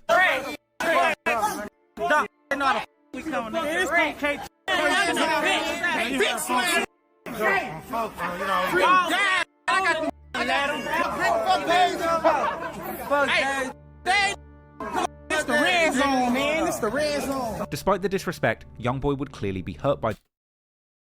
I'm good what I truly want coming to me. It might be a little minute, but it's coming. I always got what I wanted, no matter if I had to pray for it or steal it. I got it. I'm suffering with the minutes. This shit's sad. By this situation, and he would post to Instagram twice in the aftermath of Pab's death, seemingly indicating that Get Back was on the way, saying that what he truly wants is coming to him, but it might take time, and describing the situation as sad and wicked. Just over a week after the murder, on August the 30th, 2022, Quando Rondo and Youngboy would release a collaboration track where they opened up. A week after the murder? That wasn't a week. I don't think it was a week. About losing their friends, with Quando dedicating the song to Lil Pab and Youngboy paying respects to his fallen manager Dump. Quando would rap that people were testing him and now a rapper got killed, and saying that it broke his heart seeing Lil Tim get shot and then see him charged with murder just for protecting him. Elsewhere on the song, Youngboy raps about King Von sleeping with his ex, saying that he just couldn't cope with it, and saying that he and Quando have raps about King Von sleeping. My ex, she brought me stress, sneaky bitch, out having sex, how the fuck with his ex, saying that he just couldn't cope with it, and saying that he and Quando have been blackballed in the music industry because of what Lil Tim did to Von. This would give fans an insight into the pain that Quando and Youngboy had gone through, living with the consequences of King Von's death as a result of their beef. But this would only be the first part of a much larger collaboration between Youngboy and Quando in defiance of their enemies. Way back in February 26th, Quando announced a joint project between him and Youngboy, a tape called Who They Hate. This never materialized, but later in the year that joint project instead transformed into the joint album 3860. named after Youngboy's native 38th Street in Baton Rouge and Quando Rondo's past in the Rollin' 60s Crips in Savannah, Georgia. Quando would tell Rolling Stone in an interview about the project that the album was all about him and Youngboy paying tribute to their dead friends. On November the 16th, 2022, the cover art and tracklist for 3860 debuts on Lil Tim's Instagram page, with that tracklist containing the bombshell announcement that Lil Tim is the only other rapper to be featured on the project. The 3860 mixtape released on the 25th of November 2022, and the whole album is essentially a big middle finger to Lil Durk and King Von's friends. Lil Tim featured on the opening track, I Swear, which in my opinion is an incredible song and shockingly underrated. The official audio of that has less than 1 million views at the time of writing, which is unbelievable to me, considering the fact that in many ways this song is the moment where Quando, Youngboy, and Lil Tim all stand together and address what's been happening in defiance of their enemies. The song features a great and heartfelt performance from all three artists. Quando's singing on the hook is on point, and when Lil Tim touches the mic, he surprisingly delivers a solid verse where he addresses everything about what he's gone through, opening with bold lyrics saying he has all these bodies on his conscience, rapping, "Crazy, catch him walking out a party, hop out, walk him down," seemingly referencing Von's crazy story whilst describing killing him outside of that nightclub. Lil Tim acknowledges that there is a bounty on his head and ending his verse saying that he has plenty of bodies, but that he's beat plenty of cases and is undefeated in the streets. I'll be honest, Lil Tim actually rapped with a really good flow on this track. His earlier songs didn't show nearly as much potential, but this song actually showed that he has it in him to be a genuinely compelling rapper. And then, to take the track to the next level, Youngboy jumps in for a hard verse, singing to God that people are always plotting to kill him, but that he's always shooting back. Youngboy would rap that he has a lot of money and is known for killing people. He seemingly references King Von's death after fighting Quando in a disrespectful manner, saying they smoked on him and he wasn't even strong, as well as bars that seem to snipe at Lil Durk, saying, "They know we poppin', tell 'em all make pain songs," and ending the verse saying that for years people have tried to kill him but ended up getting killed themselves. This was a very bold opening song for this album, and from here, for the rest of the tape, Quando and Youngboy would rap back to back, track after track, speaking openly and bravely about what their lives have been like since Von died. There's the track It's On, which references sliding for Von, saying, "Do it for who? I bet you don't," with "Do it for Von" being a line that Lil Durk and OTF members would often post or reference in songs. Then on the track Casket Talk, Quando raps that he is continuing to diss the dead and say F the ops, despite people trying to kill him like Tupac. He would rap that he's heard rumors that they're coming to kill him, but saying that he isn't scared because he's a gangster with his own money and killers who could get you whacked first. In the verse, he thanks Tim for saving him from Von, and rapping that people don't like him because they don't fight, they shoot.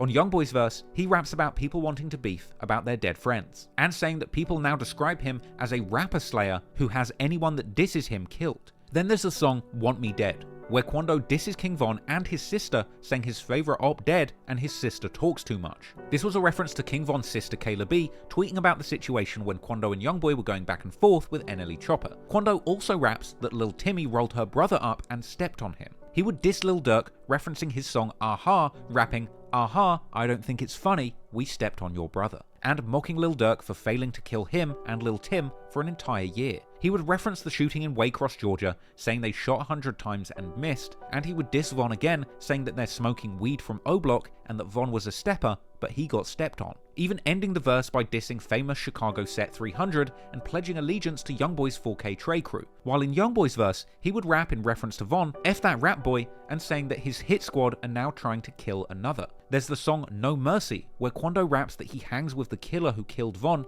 and that the people looking for him aren't killers, as well as rapping that his Lil One murdered one in the New Atlanta and that's why he has $100,000 on his head. Quando disses Von again on the song Loaded, saying he's steady dissing his dead ass and rapping, "Get your hat back before you say you gon' do me," a reference to Lil Durk and his crew wearing V-Roy fitted caps out of respect for Von. Then there's the great song $1 Million Kid, an amazing piece of pain music where Quando sings about the struggles of being blessed with $1 million checks from the rap game, contrasting that with the $1 million bounty that's been put on his head by Chicago gang members. This is something he mentions again on Trophies, where Quando acknowledges the $1 million on his head, saying that if they catch him, they're collecting $1 million, and rapping all these bodies on his conscience got him feeling like Timmy, as well as saying he stained a rapper. Elsewhere on the project, there's the track At the Top, where Quando raps about bullets coming through the car door when Pablo was killed and being traumatized from the incident. Then finally, on the song Heat Tucked, Quando makes a bold statement, rapping, "I bought the body from Lil Tim,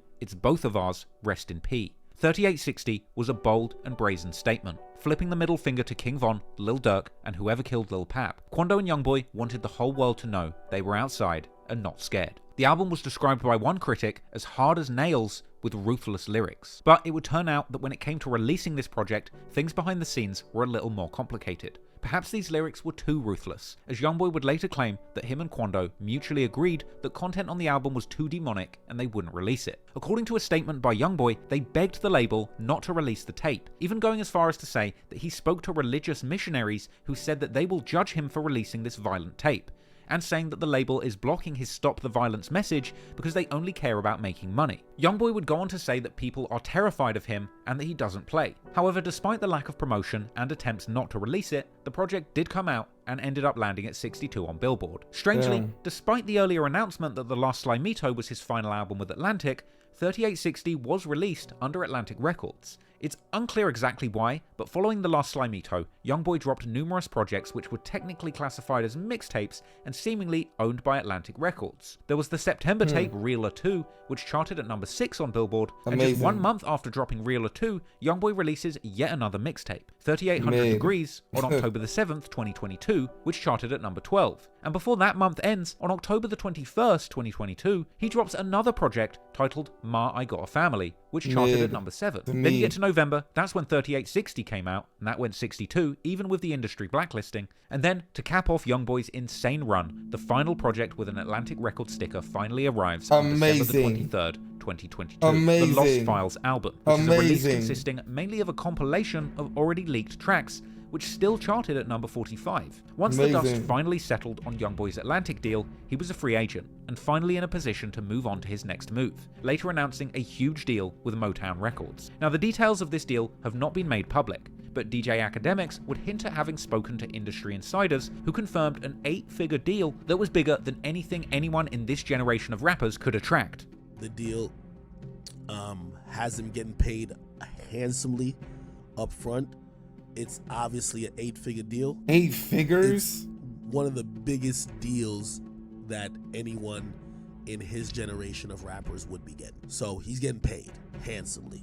So, Youngboy had truly beaten the odds, getting out of his long-standing deal with Atlantic by dropping an ungodly amount of music in 2022. But it hadn't been easy. He was still seemingly having his career suppressed as a result of the negativity surrounding him after King Von was killed. And yet, while the industry was still on Lil Durk's side because he'd lost a friend to violence, Quando Rondo would still suffer back-to-back assassination attempts, losing Lil Pab and seemingly risking his life every time he went outside. And Youngboy would ultimately be powerless to do anything about it, muzzled by the industry who felt he was too raw and too dangerous to be promoted like he used to be, and caged by the authorities who kept him cooped up on house arrest simply for being around firearms, even though numerous gangs wanted to see him dead. Youngboy would ultimately find himself in an impossible position. Perhaps as a last resort, he would try a different approach, trying to shake free of his public image as the grave-digging murder man who seems to cause death and destruction in every city he goes to, instead trying to reposition himself as a gentle and traumatized casualty of the street warfare, and pledging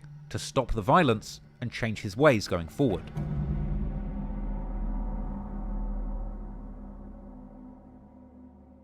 On the 6th of September 2022, Youngboy drops his latest project, Realer 2. The project included typical Youngboy murder talk, for example, on the track Boot Up, where he appeared to sneak diss Lil Durk, mocking him for beefing him earlier on Instagram and Twitter, and suggesting that when he gets off house arrest, he's going to shoot his crew. Elsewhere, on the song Survive, Youngboy acknowledges the Chicago gangsters who were after him, referencing the killing of King Von, saying that boy died playing with Quando. But the real showstopper on this project was of course the song Fresh Prince of Utah. This is Youngboy's reinterpretation of the theme song from Will Smith's sitcom Fresh Prince of Bel-Air, with Youngboy switching up his lyrics, painting himself as the Fresh Prince of Utah, where he was sent to live after getting in trouble in LA and Baton Rouge. The song was a booming, high-energy anthem, laced with hard lyrics and quotables. Youngboy would claim in thugged-out lyrics to be ready to put people in the trunk for dissing his deceased manager Big Dump. But it was the song's viral central catchphrase, It's a Parade Inside My City, yeah, that had the song going crazy. This particular song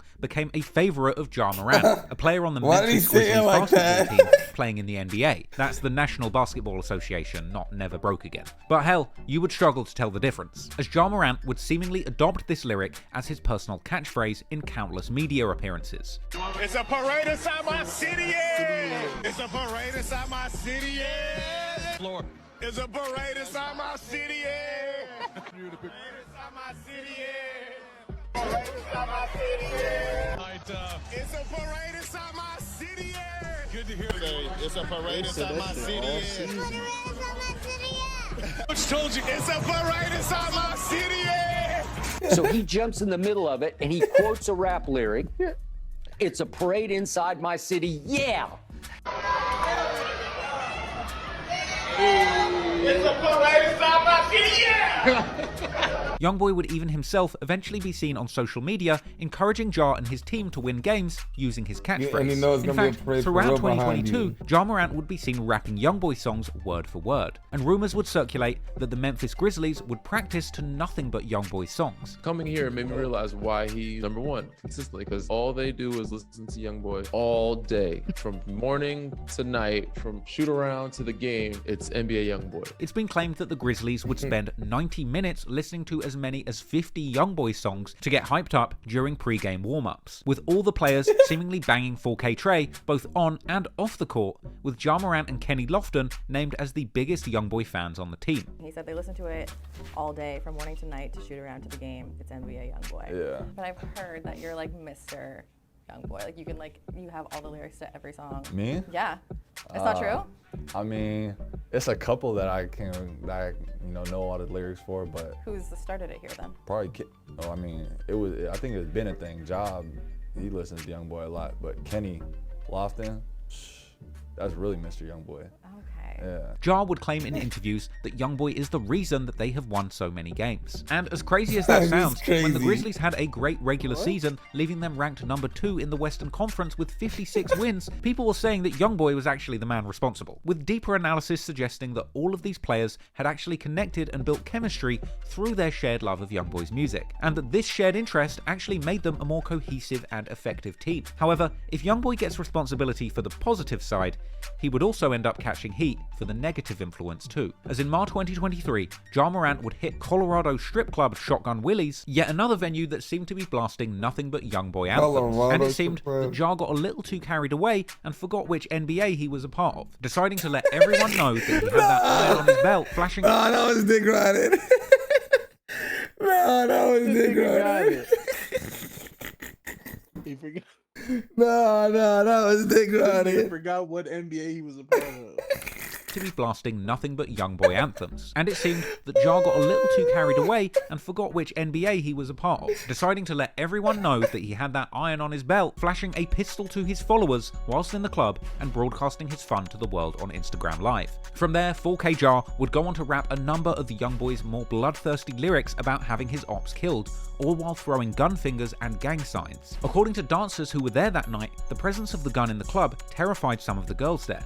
And from here, we would see things go from bad to worse, as the media would begin reporting on Ja's antics, painting the parade inside his city as a $50,000 strip club bender, with leaked images of him getting a lap dance, piercing his family-friendly ball player image. Now, since Ja Morant is in the National Basketball Association, a corporate organization that generates literally tens of billions of dollars, this sort of behavior would be taken very seriously indeed. Look, the NBA just can't have their star talent running around, toting guns, throwing gang signs, and saying that they're going to have people knocked off. I mean, this is the NBA, not Atlantic Records, but anyway. The situation would begin to look much worse for Ja once the timeline of events emerged. Apparently, after beating the Rockets in Houston, the Memphis Grizzlies flew on a team plane to Denver, apparently landing in the city after midnight and heading straight to the strip club. This sparked speculation that Ja might have even used the team plane to traffic a firearm across state lines. Now, in Ja's defense, the clip of him holding the gun in the club was recorded on a return visit 2 days later after playing a game against the Denver Nuggets. But this would lead to an investigation by local police, as well as an internal investigation by the NBA, with the Grizzlies announcing hours after the news broke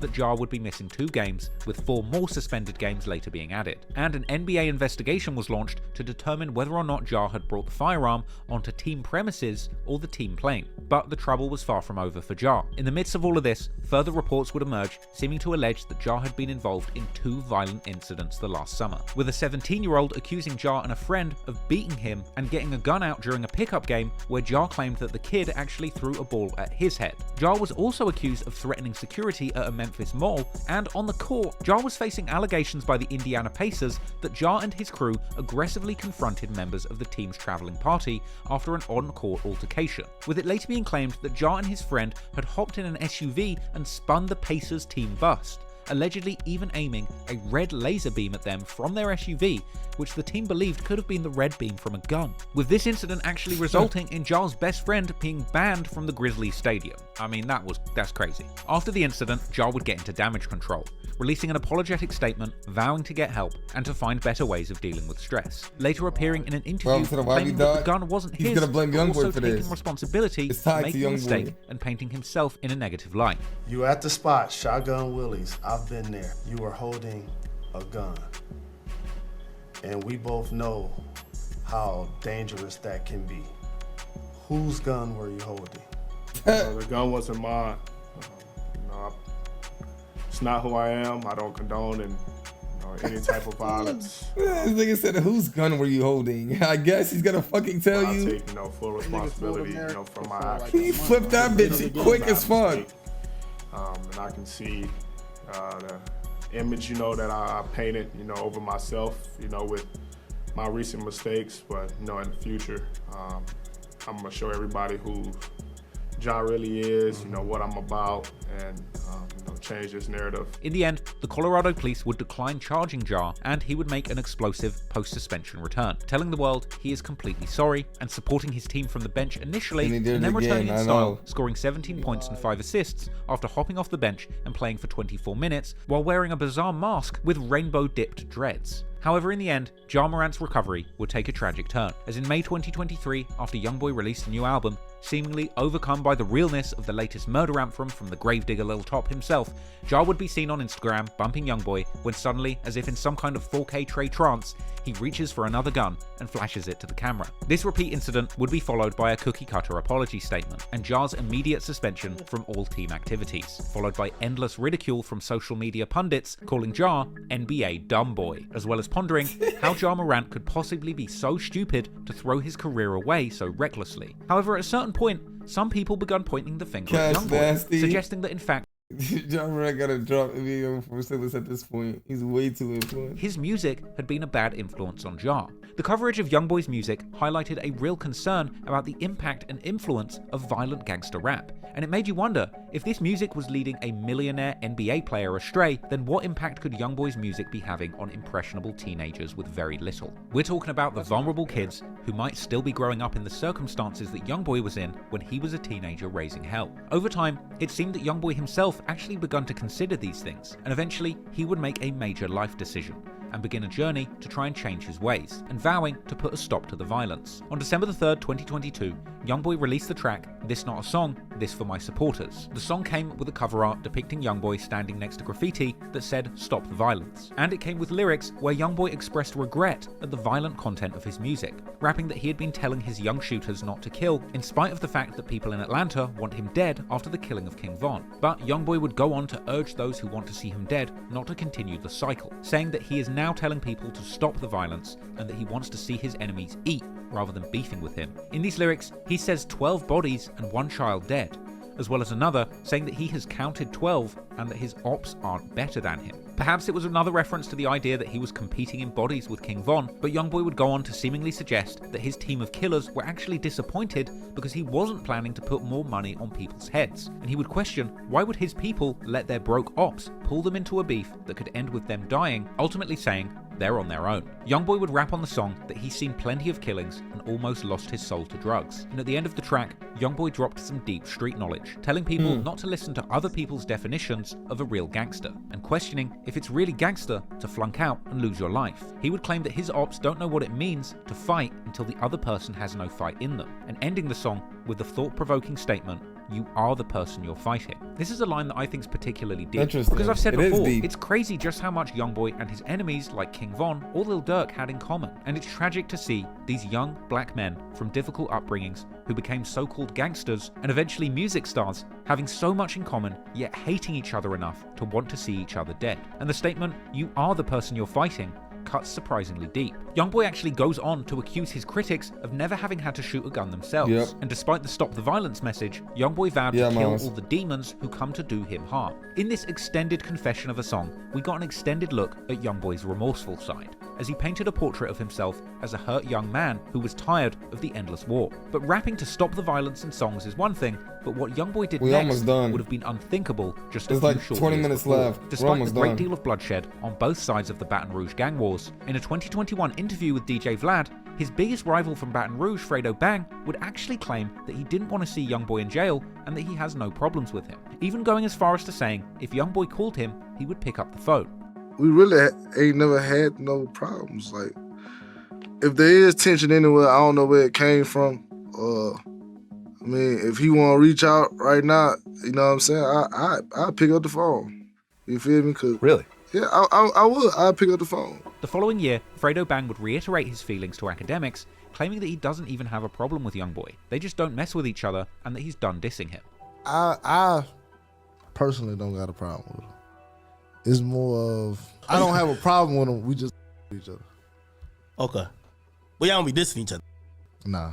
Clearly, the two artists were maturing and moving forward. I think from their past they tension. squashed it. And to further show his commitment to stopping the violence, Youngboy's NBA camp would shock the rap world on the 22nd of December 2022, when it was announced that Youngboy and Fredo had actually had a private phone call and agreed to put their differences aside, going on to announce a joint toy drive Christmas giveaway for the struggling families in their hometown of Baton Rouge, taking place on Christmas Eve, with Fredo Bang confirming in a Vlad TV interview that they had indeed spoke on the phone. On this call, they apparently decided they would move on from their conflict and try and do something positive in the community. Okay, so you guys had the conversation, and the conversation went well.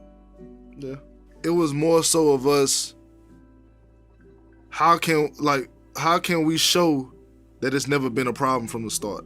So like, let's do a talk, let's do something for the kids. Given the bloody history between these two and their crews, the idea that they would both be in the same place at the same time was near unthinkable. But the fact that they were willing to let the past be and try to do something positive to squash the beef showed an impressive level of maturity and level-headedness. That's something I rarely see in this kind of story. The toy drive itself would be organised, and Fredo Bang put up an IG story where he spoke on the proposed event, calling on other Baton Rouge rappers and labels to pull up and show love as well, urging them don't be too gangster for the kids. Hey, I know it's hard times out here, so you know we trying to help y'all out, make sure y'all kids have something for Christmas. We also missing a lot of rappers in the city and rap labels. Trillion T, Mouse on the Track, Webby, Boosie, Level. We need all y'all rappers pull up and pass one toy out, you heard me? Don't be too gangster for the kids, you feel me? Pull up, pass the toy, give a smile, go about your day. I just felt like I should say this one more time, you feel me? Tag these rappers, especially BR, and my guys here. Tell them pull up, come pass out a toy. Do not be too gangster and too prideful that you can't come pass out one toy for a child, you heard me? Pull up. Hatch, pull up. Although Youngboy was unable to attend the actual event due to being on house arrest, the toy run was a success, and the internet... Chad, do you think Youngboy would have been there? Oh my god, nigga, I feel like that shit would have been a shootout. Oh my god, I ain't gonna lie, bro. Even if niggas did this, bro, I ain't gonna lie, bro. This shit is crazy, was bro. soon flooded with footage and photos from the This event, shit is showing crazy. people I you would salute have never them, bro. dreamed of seeing together a couple of months beforehand. One of these was NBA pioneer OG33 and Fredo Bang being pictured in the same photo. And here, OG3 is seen talking to Fredo Bang and TBG member Hotboy Dew, alongside another NBA veteran, Herm the Black Sheep, who can be seen in the background. Even Youngboy's mother, Sharonda, was seen at the event moving safely amongst the crowd. The fact that this event went down successfully Even was seemingly... Sharonda was there. Oh my god. No, this is just crazy. I salute him, bro. I ain't It gonna wouldn't lie. have been a shootout. I ain't gonna lie. I can't do nothing but salute him. Nah, I don't think it would have, bro. Bro, there's too many names there, bro. You know what I'm Niggas saying? there talking, having a regular talk, doing it for the kids. Yeah, it wouldn't have been no shootout. It wouldn't have been no shootout, bro. The NBA veteran, Herm the Black And his Sheep, who mom can there, be he seen was in the so background. even Youngboy's mother Sharonda was seen at the event moving safely amongst the crowd. The fact that this event went down successfully was seemingly a huge victory for the Baton Rouge rap scene and community, and it seemed that Youngboy was planning to move forward with a much more positive approach to life. He was actually given a new life in some ways. He had beaten the first of 2 gun charges that were looming over his head, and he'd escaped his long-running record deal with Atlantic and signed a new deal on much more favorable terms with Motown. On the 6th of January 2023, Youngboy releases his first studio album on Motown Records, I Rest My Case. That landed at number 9 on Billboard, and the day after his album dropped, Youngboy would announce that he had married his girlfriend Jaslyn and was trying to build a more stable family life. The following month, on February the 1st, 2023, Youngboy covered Billboard's Power 100 issue. Billboard also released a moving interview with Youngboy where he opened up about the feelings behind his music. He expressed regret at promoting violence in his music, and he pondered how much violence his music may well have caused, vowing to clean up his act going forward. In this interview, Youngboy would also explain that he is simply terrified of people and the problems that people have brought into his life. Youngboy would be visibly shaken in this interview, and the reporter would also write about how Youngboy began shaking uncontrollably when discussing the beatings he received in group home. He would also discuss inviting Mormon missionaries into his home to discuss the personal struggles that he had been going through, and expressing his intention to be baptized into the Church of Latter-day Saints, after finding so much comfort in speaking to the missionaries who visited him. It seemed like Youngboy had truly gone on a journey of transformation, realizing the size of the influence that his music had on other people, and vowing to conduct himself in a more responsible manner going forward. He had seemingly squashed the longest running beef of his career, holding a call with Fredo Bang and overseeing the community toy drive that brought peace to these 2 warring factions. And I wish I could say that that's where this story ended, but unfortunately, Youngboy would still be subjected to endless prods from his new enemies from Chicago. And despite all of his talk of stopping the violence, when Youngboy found himself being provoked and antagonized by Lil Durk in front of the entire rap industry, he simply couldn't help himself, reigniting his war of words with Chicago's biggest rapper, which ultimately led to one of the biggest sales battles in modern rap history. Despite pouring his heart out in an interview with Billboard and vowing to stop the violence, it seemed that as time went on, Youngboy would suffer a change of heart. On February the 17th, 2023, Youngboy would appear in a sit-down interview with the Rap Radar podcast, where he claimed that he didn't want to speak on stopping the violence, and suggesting that people had been doing things that made him change his mind. You also starting to stop the violence campaign, man. I like this. I like this direction that you're going in, Youngboy. Can you talk about that initiative? Yeah, I don't really want to get off into it. Yeah. Man, they got like just some going on today, bro. This shit, bro. Yeah, just hey, stop the violence, man. Right. If you do something, just make sure it got a very good meaning, like the right reason behind. Do something with intention. Yeah. Now, it's unclear exactly what the weird stuff behind the scenes were that made Youngboy want to stop stopping the violence, but perhaps it had something to do with the fact that a few days before this interview released, Lil Durk's fiancée, India, was seen suspiciously wishing Youngboy's son a happy birthday under Jania's post. Despite seemingly putting a stop to the violence in Baton Rouge by calling a truce with his former enemy Fredo Bang, this didn't mean that things had stopped when it came to his beef with Lil Durk and the Chicago Black disciples who were hell-bent on avenging King Von. In March 2023, members of King Von's crew from his native block Block Shorty's story from a week ago on 4K Trade's main blog.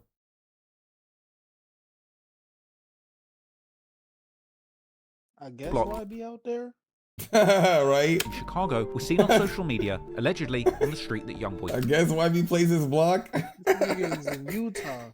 grew up on, North 38th Street and Chippewa. Clearly, the Chicago sets were looking to antagonize Youngboy, but their next effort to prod top came from an unexpected source, Lil Durk's fiancée, India Royale. Now, Durk had actually been rumoured to have split up with India, though high IQ fans had their suspicions that this breakup was perhaps a fake marketing ploy. They had gone back and forth on Valentine's Day 2023, with Durk making a heartfelt post towards India. That was apparently not well received, with India rebuffing the show of affection and telling him to respect her boundaries and let it go. Now, a few months before, supposed DMs had leaked from NBA Ben 10. What? I see you and Lil Dude broke up. Youngboy, his number. Tell him be love. Nah, this is fake. Telling the newly single India that she should get with Youngboy. The following month, Durk would be seen on his IG story saying that he will break people's jaws if he catches them in India's comments. On the 12th of March, Durk took to social media vowing to save his relationship with India. However, it would seem that at least for the cameras, India was planning to stay single and live her best life. And in the following days, footage would circulate of her seemingly living it up as a single woman, taking a vacation to Bali, getting turned up with the girls, shaking her butt at the strip club. Posts would even circulate alleging to show India on vacation with another man. Durk would soon be seen on social media dragging his ex and saying, "These hoes are for everybody." Man, get in your feelings about your hoe. Get out your feelings about all these hoes. These hoes. Damn, you can't save them all, brisky. Can't save them all. You got yours saved, trust me. I know you Spotting a good opportunity to throw shade on his biggest rival, Youngboy would take to Twitter to comment on the situation, saying that he knows how it is when your ex-girlfriend turns into a demon. Now, this tweet seems kind of deep when you look at it carefully. Let's not forget, this whole beef was started by Youngboy's disgruntled ex Jania hooking up with King Von, who even called himself a demon. But anyway, it would appear that Youngboy had taken the bait. The following day, seemingly out of nowhere, India hops on Twitter and unleashes a series of tweets dissing Youngboy directly. She says that he was just a dirty lil bad kid and that he wasn't like he says he is in his music. She would then confirm, yes, Youngboy she's talking about by saying, "I'm talking about Denthead." She would apparently go on to say, "People think because they were dirty and in the hood, they were automatically gang. You wasn't toting no guns, you was food deprived." Now look, I don't have any proof for what I'm about to say, so you can call this cap, but to me, it's pretty obvious that this is probably Lil Durk tweeting from the account, because there's absolutely no reason why Durk's fiancé, who had no involvement in this beef, or any history of calling out other rappers' street credentials online, would suddenly decide to involve herself in an already deadly rap/gang conflict. Plus, the breakup with Durk seemed 100% fake to me, and as we're about to learn, Lil Durk seems hellbent on baiting Youngboy into beefing him for promotion in creative ways. I also think it's no coincidence that India's tweets saying Youngboy was never like that seem to mirror King Von's earlier statements about Youngboy not being like that. Boy, talking about on this song. Cool, think for yourself. Crazy on this one. Oh yeah. He ain't even like that. These bizarre and suspect tweets would provoke a light-hearted reply from Youngboy, who told India she's not going to play with him, along with a laughing face and a link to his own song titled Denthead. He's basically saying she can't make fun of him calling him Denthead when he's already been using this nickname for himself on songs. Now, despite the warnings not to play with him, India would clap back, saying she was playing. A little while after this, Youngboy would be seen on a clip on social media rapping lyrics from his upcoming song Big Truck, where he asks a girl to let him feel them. Whether or not Durk and India's breakup was real, or just an elaborate ruse to generate clicks and trick Youngboy into a beef, we might never know. But now, the stage was set, and the Stop the Violence movement was firmly over when it came to Durk and Youngboy, and it would soon emerge that the two artists were about to go to war over an album release slot. At the end of February, Quando would tease his new mixtape, in a post saying that it's 1 month until he drops his new project, which he's dedicating to his fallen friend Lil Pab. However, a few days after this, Lil Durk would take to Instagram with a post of his own, saying he can drop a single and put all the attention on him, suggesting that Quando's release date isn't safe. With that, mind you, that single was All My Life. Just heads up, you know what I'm saying? Which I ain't gonna lie, was he lying? Provoking a response from Quando Rondo, telling Durk to drop a song then. Quando would go ahead and release his new project, Recovery, on March the 24th, 2023. In my opinion, it's probably the best work of his career, an inspiring, heartfelt, and moving album. On this project, Quando let the world know that he wasn't going to let this beef or his recent losses stop him from doing what he does best, making incredible music. And Quando wouldn't be the only one, as on April the 21st, 2023, Youngboy drops his latest album, the 33-track Don't Try This at Home. The album's concept promised a hard-hitting and gritty affair filled with violence and murder anthems, which the listener definitely should not try and emulate themselves at home. This album saw a defiant Youngboy dissing his rivals from Chicago from the very first lyrics on the very first track, Big Truck, with Youngboy saying that they're just rapping while he makes things happen, and saying that he will destroy and kill anyone who disses him. On Cold Killers, he claims to have sent his killers to take the lives of 4 people. As well as rapping, he doesn't understand why he's at war with people who are just hating on him, and rapping that they caught someone trying to leave their show and that his ops want to kill him, but they haven't managed to. As well as saying that they caught 2 bodies and go straight from doing an actual shooting to music video shoots, and saying they gunned down a rapper. Youngboy also seemed to mention Von's death, with sneak shots at O-Block on the song Chopper Doctor.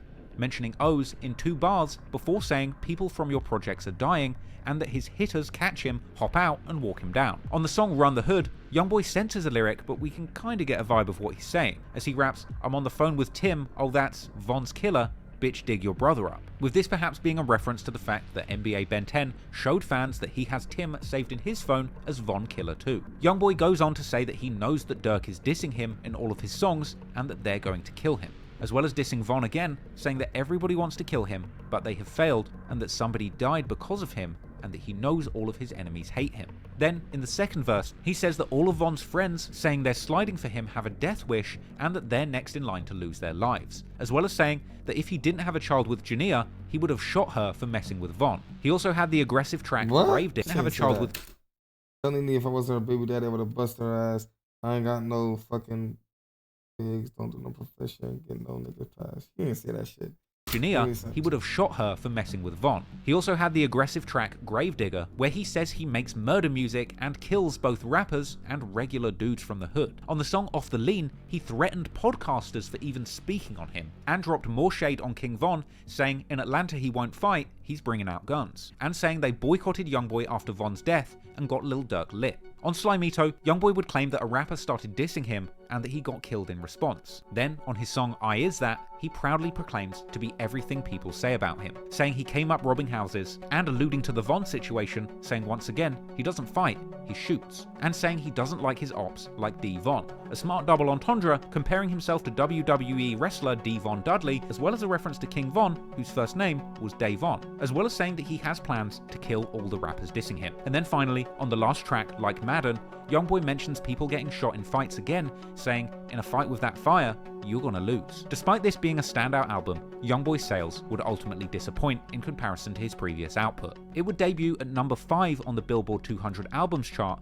getting trounced to the top spot by a frequent collaborator of his arch nemesis Lil Durk, Morgan Wallen. However, some fans were quick to point out that Youngboy, someone who releases numerous albums a year, can't really be compared to other artists like Durk, suggesting that cumulatively, he's already outselling the competition. NBA Youngboy flopped with his Don't Try This at Home album, or did he? Now, it only sold 60,000 copies in its first week, but Youngboy drops 8 projects a year that average 40K in first week sales. That's 320K in a year, which is no different than when an artist drops 1 project in 1 year and most times doesn't even come close to those kind of numbers. YB really is better. A week and a few days later, Durk would troll Youngboy, putting up a post saying that he's been blackballed by the industry, before flipping the script and saying, psych, you can't blackball a goat. Clearly this was a dig at Youngboy, but it flew over many people's heads. It seemed that Durk was fishing for a beef with Youngboy to promote his own upcoming album. But initially, Youngboy wouldn't take the bait. Regardless, the beef would be reignited once again, ironically, by rap commentator DJ Academics, who would bizarrely come out on a stream to publicly declare that the supposed beef between Durk and Youngboy had been squashed. Today, look how far they are. Nah, that beef is squashed. You ain't here? Nah, Ack hyped this up. Yo, Ack, I'm you serious. crazy. Dirk and Youngboy don't got beef no more. I'm serious. Imagine. Dirk and nah, Ack bugged out. I might have forgot to tell. Ack re-sparked it. He bugged out. No more. Now, I don't know where he got this from or Triple why he thinking for the decided to say resale. it, but to anybody Ack closely bugged following out. the situation, it was clear this was absolutely false. Not only was the beef between Youngboy and Durk active, but after the murder of Quando's cousin Lil Pab in Los Angeles, with Durk and his affiliates from Chicago seemingly claiming responsibility, frankly, this beef was as deadly and as active as it could possibly be, and it would appear that Academics had just reignited it publicly for the whole world to see. Soon after, the clip of Academics saying the Durk Youngboy beef was squashed would be liked publicly by Lil Durk's official Twitter profile, with many people believing that this was Durk and Academics confirming to the world that Durk the beef was was baiting him bad, and Youngboy bit this it. misinformation had a Youngboy furious, so he would take to Twitter from his burner account, unleashing a scathing diss towards Academics and the music industry at large, saying that Ack is a bitch and so are his industry friends. But a couple of days later, the beef would intensify, but many casual fans would actually miss it, as Lil Durk would be spotted by paparazzi while shopping, where he was asked about the beef with Youngboy. Durk would initially claim that there was no beef, but then dropped a subtle sneak diss, shouting out Morgan Wallen, who, as we know, had just obliterated Youngboy in the previous Billboard rankings. Oh my God. Academics is saying you and NBA Youngboy's beef is done. Is that true? What beef? Oh, so there's no beef. Beef who? NBA Youngboy? Shut up, Morgan Wallen. After this, Academics would go live with an extensive reply to Youngboy, saying that he was hurt by his tweets, but apologising for saying that the beef was squashed when it clearly wasn't, and going on to brutally diss Youngboy for being too sensitive and vowing not to support his music going forward, telling him he's not really blacklisted in the industry and promising that he will personally blacklist him by not posting him on his platform for 3 months. Damn, that boy Ack look hurt. There is a little bit of hurt. In the music industry, the most self-centered person is a rapper. The rapper thinks the entire industry revolves and works around them.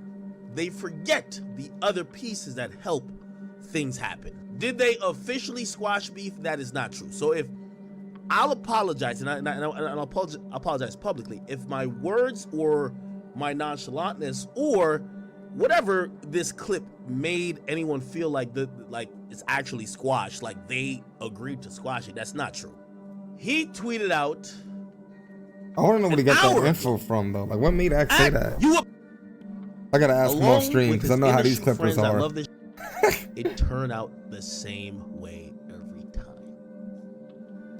They boycotted and got that boy lit. Remember, I ain't trying to hear who got something to do with what. Nah, keep picking. Now I'm gonna address all these tweets. Let me now be very straight. NBA Youngboy, you are not blackballed. Let me just put this out straight. I work at Spotify. I get Carl Cherry on the phone. They all admit you're on the front page of Apple Music. Trust me, I used to say you were blackballed either. Maybe from features, but he never did features anyway. That's not true. If you think I've picked a side, you need to realize that you're turning the industry into the streets, and you're in the wrong business. If Youngboy don't want me to post him, I will definitely, if he wants to make that request, I'll oblige. I'll tell you the ones I'll agree to. If Youngboy don't want me to post him, I'll make a statement. I won't post Youngboy. For the next 3 months, mark today, I will post 0 Youngboy on my page. Just because, if you don't respect the fact that I was you, why the am I over here giving you 0 Youngboy? Watch. Now, Dirk would also seemingly disavow Academics' earlier claims that the beef had been squashed, posting to his IG story that he's not friends with anyone. And after his long stream addressing it, Academics would then come out to say that there ain't no friends in the industry, essentially ending his relationship with Youngboy. During all of this madness, Dirk would announce that he would be releasing his latest album, Almost Healed, on May the 12th. In response, Youngboy would attempt to beautiful album. He should have kept this cover, by the way. Beautiful album. Give Lil Durk a taste of his own medicine after Dirk's previous posts saying that he could drop and ruin Quando's release date, with Youngboy announcing a brand new mixtape titled Richest Op, which he would be releasing on May the 12th too. Youngboy revealed the album's title and release date in a scathing tweet tagging Lil Durk and calling him a bitch, and calling his fiancée India, who dissed him recently, a nasty ass hoe, and calling Academics a pure fat hoe, and saying that Academics is now invalid as a credible news reporter from now on. Youngboy would follow that up with another tweet aimed at Dirk, saying that he only gets the album was mid too, I ain't gonna lie, I'm gonna keep on it. A buzz when one of his friends die, and even one aimed. Actually, I lied. Is that the album with Hurt My Heart on there and Dirty Thug? Nigga, I'm tweaking, nigga. Wait, is that the same album? Oh, I'm tweaking, nigga. Nigga, that album was great. Fuck. Dirk's girl India saying, I'm thinking of Don't Try This at Home. Drop. And following up his initial album announcement with a tweet atting Academics, saying that Ack is always talking about sales, but Youngboy says that Academics can't manipulate him and that he has now embarrassed himself. He also says that he's dropping because all of his ops are hoes and they can't mess with Youngboy because he's better. Academics would reply with a brutal tweet, where he claimed that Youngboy was dissing him because his record sales were low. Youngboy would also go on live teasing new songs from his upcoming project, extensively dissing Academics and saying that he doesn't care about numbers and that all that Ack does is get drunk and talk. This academics acting like I give a about numbers. I just dropped 2 weeks ago. This finna drop. Stop it. No, I ain't worried about no numbers. They play Lit Bank, take Lit Bank. Bitch, Let's Do It was on there too, right, Ted? Drunk face says. That's all you like to do, is to get drunk and talk. That was gonna get you off the flap. In this live session, Youngboy would tease Richest Op's lead single and opening track, Bitch Let's Do It, where Youngboy aggressively dissed Lil Durk and King Von, among other people, rapping, "That rap boy ain't safe, aha," a reference to Lil Durk's previous single, Aha, dissing him and Quando Rondo. Youngboy would also go on to diss King Von, saying that they couldn't even stitch up the hole in his body after Lil Tim shot him, another reference to the leaked photos of King Von's autopsy that showed a large hole in his shoulder. Youngboy goes on to diss Von again, saying, "Get his last rollout on a T," a reference to the fact that King Von had just released his Welcome to O-Block album in the days leading up to his death, a release which we now know charted just above Youngboy on the Billboard charts at debut. The song also had lyrics seeming to mention the pillow left at the scene of G Money's murder, which attracted a warning from Fredo Bang, telling Youngboy to watch his mouth, perhaps an indication that this lyric had reignited his old beefs in Baton Rouge too. Now, we would actually then see a response from Durk, who was simply focused on the fact that he was now trending. Durk ultimately seemed unbothered by all of these announcements and threats from Youngboy, taking to Twitter saying he hasn't seen anything. Durk also seemed to acknowledge all of the support that he gets from Apple Music and shading Youngboy for being popular on just YouTube, as well as suggesting that the disses motivate Youngboy because he's unhappy inside, referencing his own album title, saying that he hopes Youngboy is almost healed, as well as telling people to post the positive things that they're doing, likely a reference to Durk's recent meeting with the new mayor of Chicago. When May the 12th rolled around, Lil Durk's promised album was nowhere to be seen. He would still release his inspiring lead single, All My Life, with J. Cole, a brilliant and positive song that ended up landing at number 2 on the Billboard Songs chart, set to be following him for the coming years. So, following the successful release of Oh shit, no, where was we at? No. He was now trending. Durk ultimately seemed unbothered by all of these announcements and threats from Youngboy, taking to Twitter saying he hasn't seen anything. Durk also seemed to acknowledge all of the support that he gets from Apple Music and shading Youngboy for being popular on just YouTube. As an album title they're doing, Lil Durk with J. Cole, fans would be left wondering where was the Durk album that they were promised. Meanwhile, Youngboy delivered on his promise of a brand new project, releasing Richest Op, which made a big splash, and Youngboy would take to social media to brag about successfully pulling the reversal card on Durk. Youngboy had made Durk move his release date after Durk had bragged that he could do it to Quando, and in the end, Youngboy would ultimately celebrate successfully pulling off what I guess he saw as a big W in the beef. You push back, you better not ever try it again. Don't play with me. The mixtape Richest Op itself was extremely disrespectful and defiant, with numerous lyrics disrespecting Von and Durk. Winnie, the reason I hate All My Life, as a I'm sorry. Killer who can do what he wants. On the song I Heard, Youngboy seemingly mentions Von's death, rapping that he heard someone got hit with a blick and they couldn't do anything and they weren't with it, as well as lyrics referencing a rapper who doesn't like him wanting to fight, which could possibly be alluding to leaked DMs from Lil Durk that came out around this time where he seemed to be trying to set up a fight with 6ix9ine to promote his album. Youngboy seemed to acknowledge Durk's frequent dissing in lyrics on the track Father, and expressing his frustration that people now want to kill him when he was just minding his business. Then of course there was the controversial track F the Industry Part 2, where Youngboy went in expressing his frustrations at being blacklisted in the music industry and calling out other rappers for uniting against him. Youngboy would appear to threaten to use his money to arrange hits and have his enemies in the rap industry killed, just like he claims to do to his street rivals. He would also diss Drake, claiming that Drake told him personally that he can't work with him due to his existing friendship with Lil Durk. He would then go on to diss J. Cole, who was the guest feature on Lil Durk's And I ain't gonna lie, listen, Youngboy apologized for this and Drake, so I forgive you too, Youngboy. You know what I'm saying? Cause y'all know, y'all sent the home VO. Y'all know. For me, I forgive you though. Intro, I forgive you. You know what I'm saying? No, he didn't. Yes, he did. He took a picture with Jay Prince and took a picture with Birdman, and you know he apologized for that shit. You know, it's shit squashed. It's whatever. For me, I forgive you. You know what I'm saying? I forgive you. Same day as this album, suggesting that J. Cole had told Youngboy that he would do a song with him, but he never came through. In the hook, Youngboy would essentially warn the rap industry that if they want to beef with him, they have to be about murder like he is. And Youngboy would end the song taking aim at Houston rap legends, the Prince family, dissing J. Prince Jr. and Sr. with death threats, and claiming that because of his relationship with Birdman, he can use assassins from New Orleans to kill people, which appeared to hint that he had actually already used a hitter from New Orleans to leave someone dead in an apartment building. Youngboy would also bring in one of his most prominent members of his crew for the only feature of the mixtape, with the track Chopstick featuring his loyal hitter, NBA Ben 10, who rapped declaring openly from his very first bar that he is the one arranging hits for Youngboy and that he will leave people dead for him same day. However, on top of the murder music, there was still some space for self-reflection on this project. On the song Slimes Go Where I Go, Youngboy appeared to have made peace with the prospect of being killed himself, painting a picture of what actually happens after his rivals find success in taking his life, rapping that his oldest son will be in charge of his empire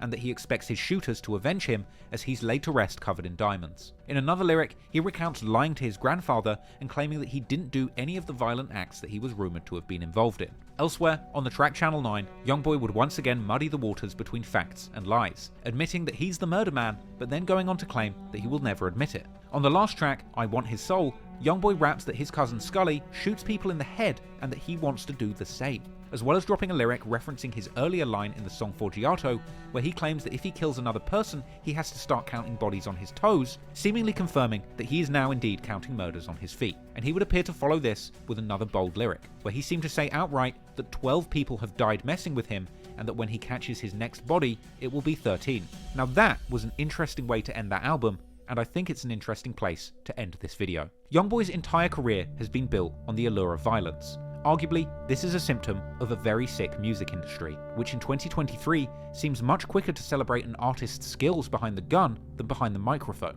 You can hardly blame Youngboy for spending all of these years bragging about murders and violence in his music, because that's ultimately what sells in this true crime-obsessed era of internet gangster rap. It's the same energy that made King Von, an accused multiple murderer, a bona fide rap star, getting Billboard hits and gold plaques, all off the back of bragging about and insulting the people that he seemingly killed. Youngboy's career origins followed a similar path to Von's, but over the years, despite the content of his music remaining violent, it's difficult to say whether or not Youngboy is truly the violent young man that he portrays in his music. Despite having claimed to have had 7 to 12 people killed, the reality, based on my research, is that either these stories are embellished and exaggerated, or Youngboy is simply better at getting away with murders than King Von. Because despite the fact that so many people lost their lives during this beef with Youngboy, G-Money, Ernisha Barnes, Austin on the Track, Boulevard Quick, Mohammed Jaradi, TBG Dutch, King Von, or Seven Hardaway, the police and internet detectives, Seven Hardaway one hurt included, me. haven't been able to produce any solid evidence that Youngboy himself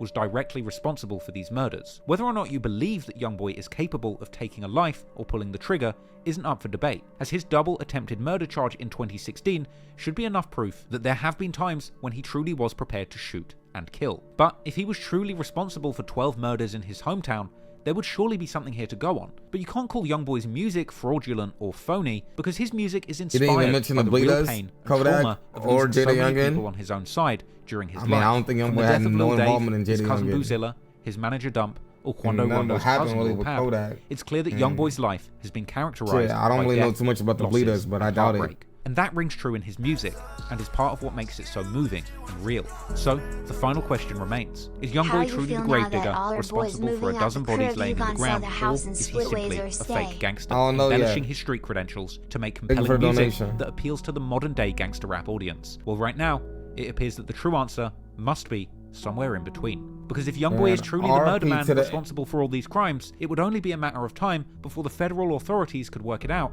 and put him behind bars for good. But thus far, Youngboy has managed to avoid serious consequences in every case. RIP to all the innocent civilians who died behind this, man. And eventually Youngboy will catch a case. But it's hard to believe that this man could truly be responsible for 12 murders and get away with it for this long. If he is, then the feds will surely catch up with him. As in this internet age of uncontained information, nothing can remain a secret forever. But hopefully, that doesn't happen. Because even if it's just all lies and Youngboy is not a killer, what we know he is one of the most prolific, successful, and inspiring artists of a generation. He absolutely did come from one of the most challenging and dangerous situations that one could be born into. And despite numerous close calls in the streets, he managed to escape with his life intact, becoming an artist respected all around the world for his perspective. And despite the fact that he recently appeared to all the people's families who lost someone, message, I truly hope that going forward, he can return to that sentiment and keep trying to influence the youth to be more like him, the real Youngboy, who is a multi-millionaire recording artist that looks after his enormous family and focuses on the positivity and love in his life. Because at the end of the day, if we want things to get better in the communities where gang violence is so rampant, we need more people like Youngboy, the artist, and less people like Youngboy, the gun-toting gang member. I hope you enjoyed that very long and detailed breakdown. I enjoyed learning about it, and wow. Chat, type 1 if you sat there and watched the whole 6 hours with me. Type 2 if you were cutting in and out back and forth.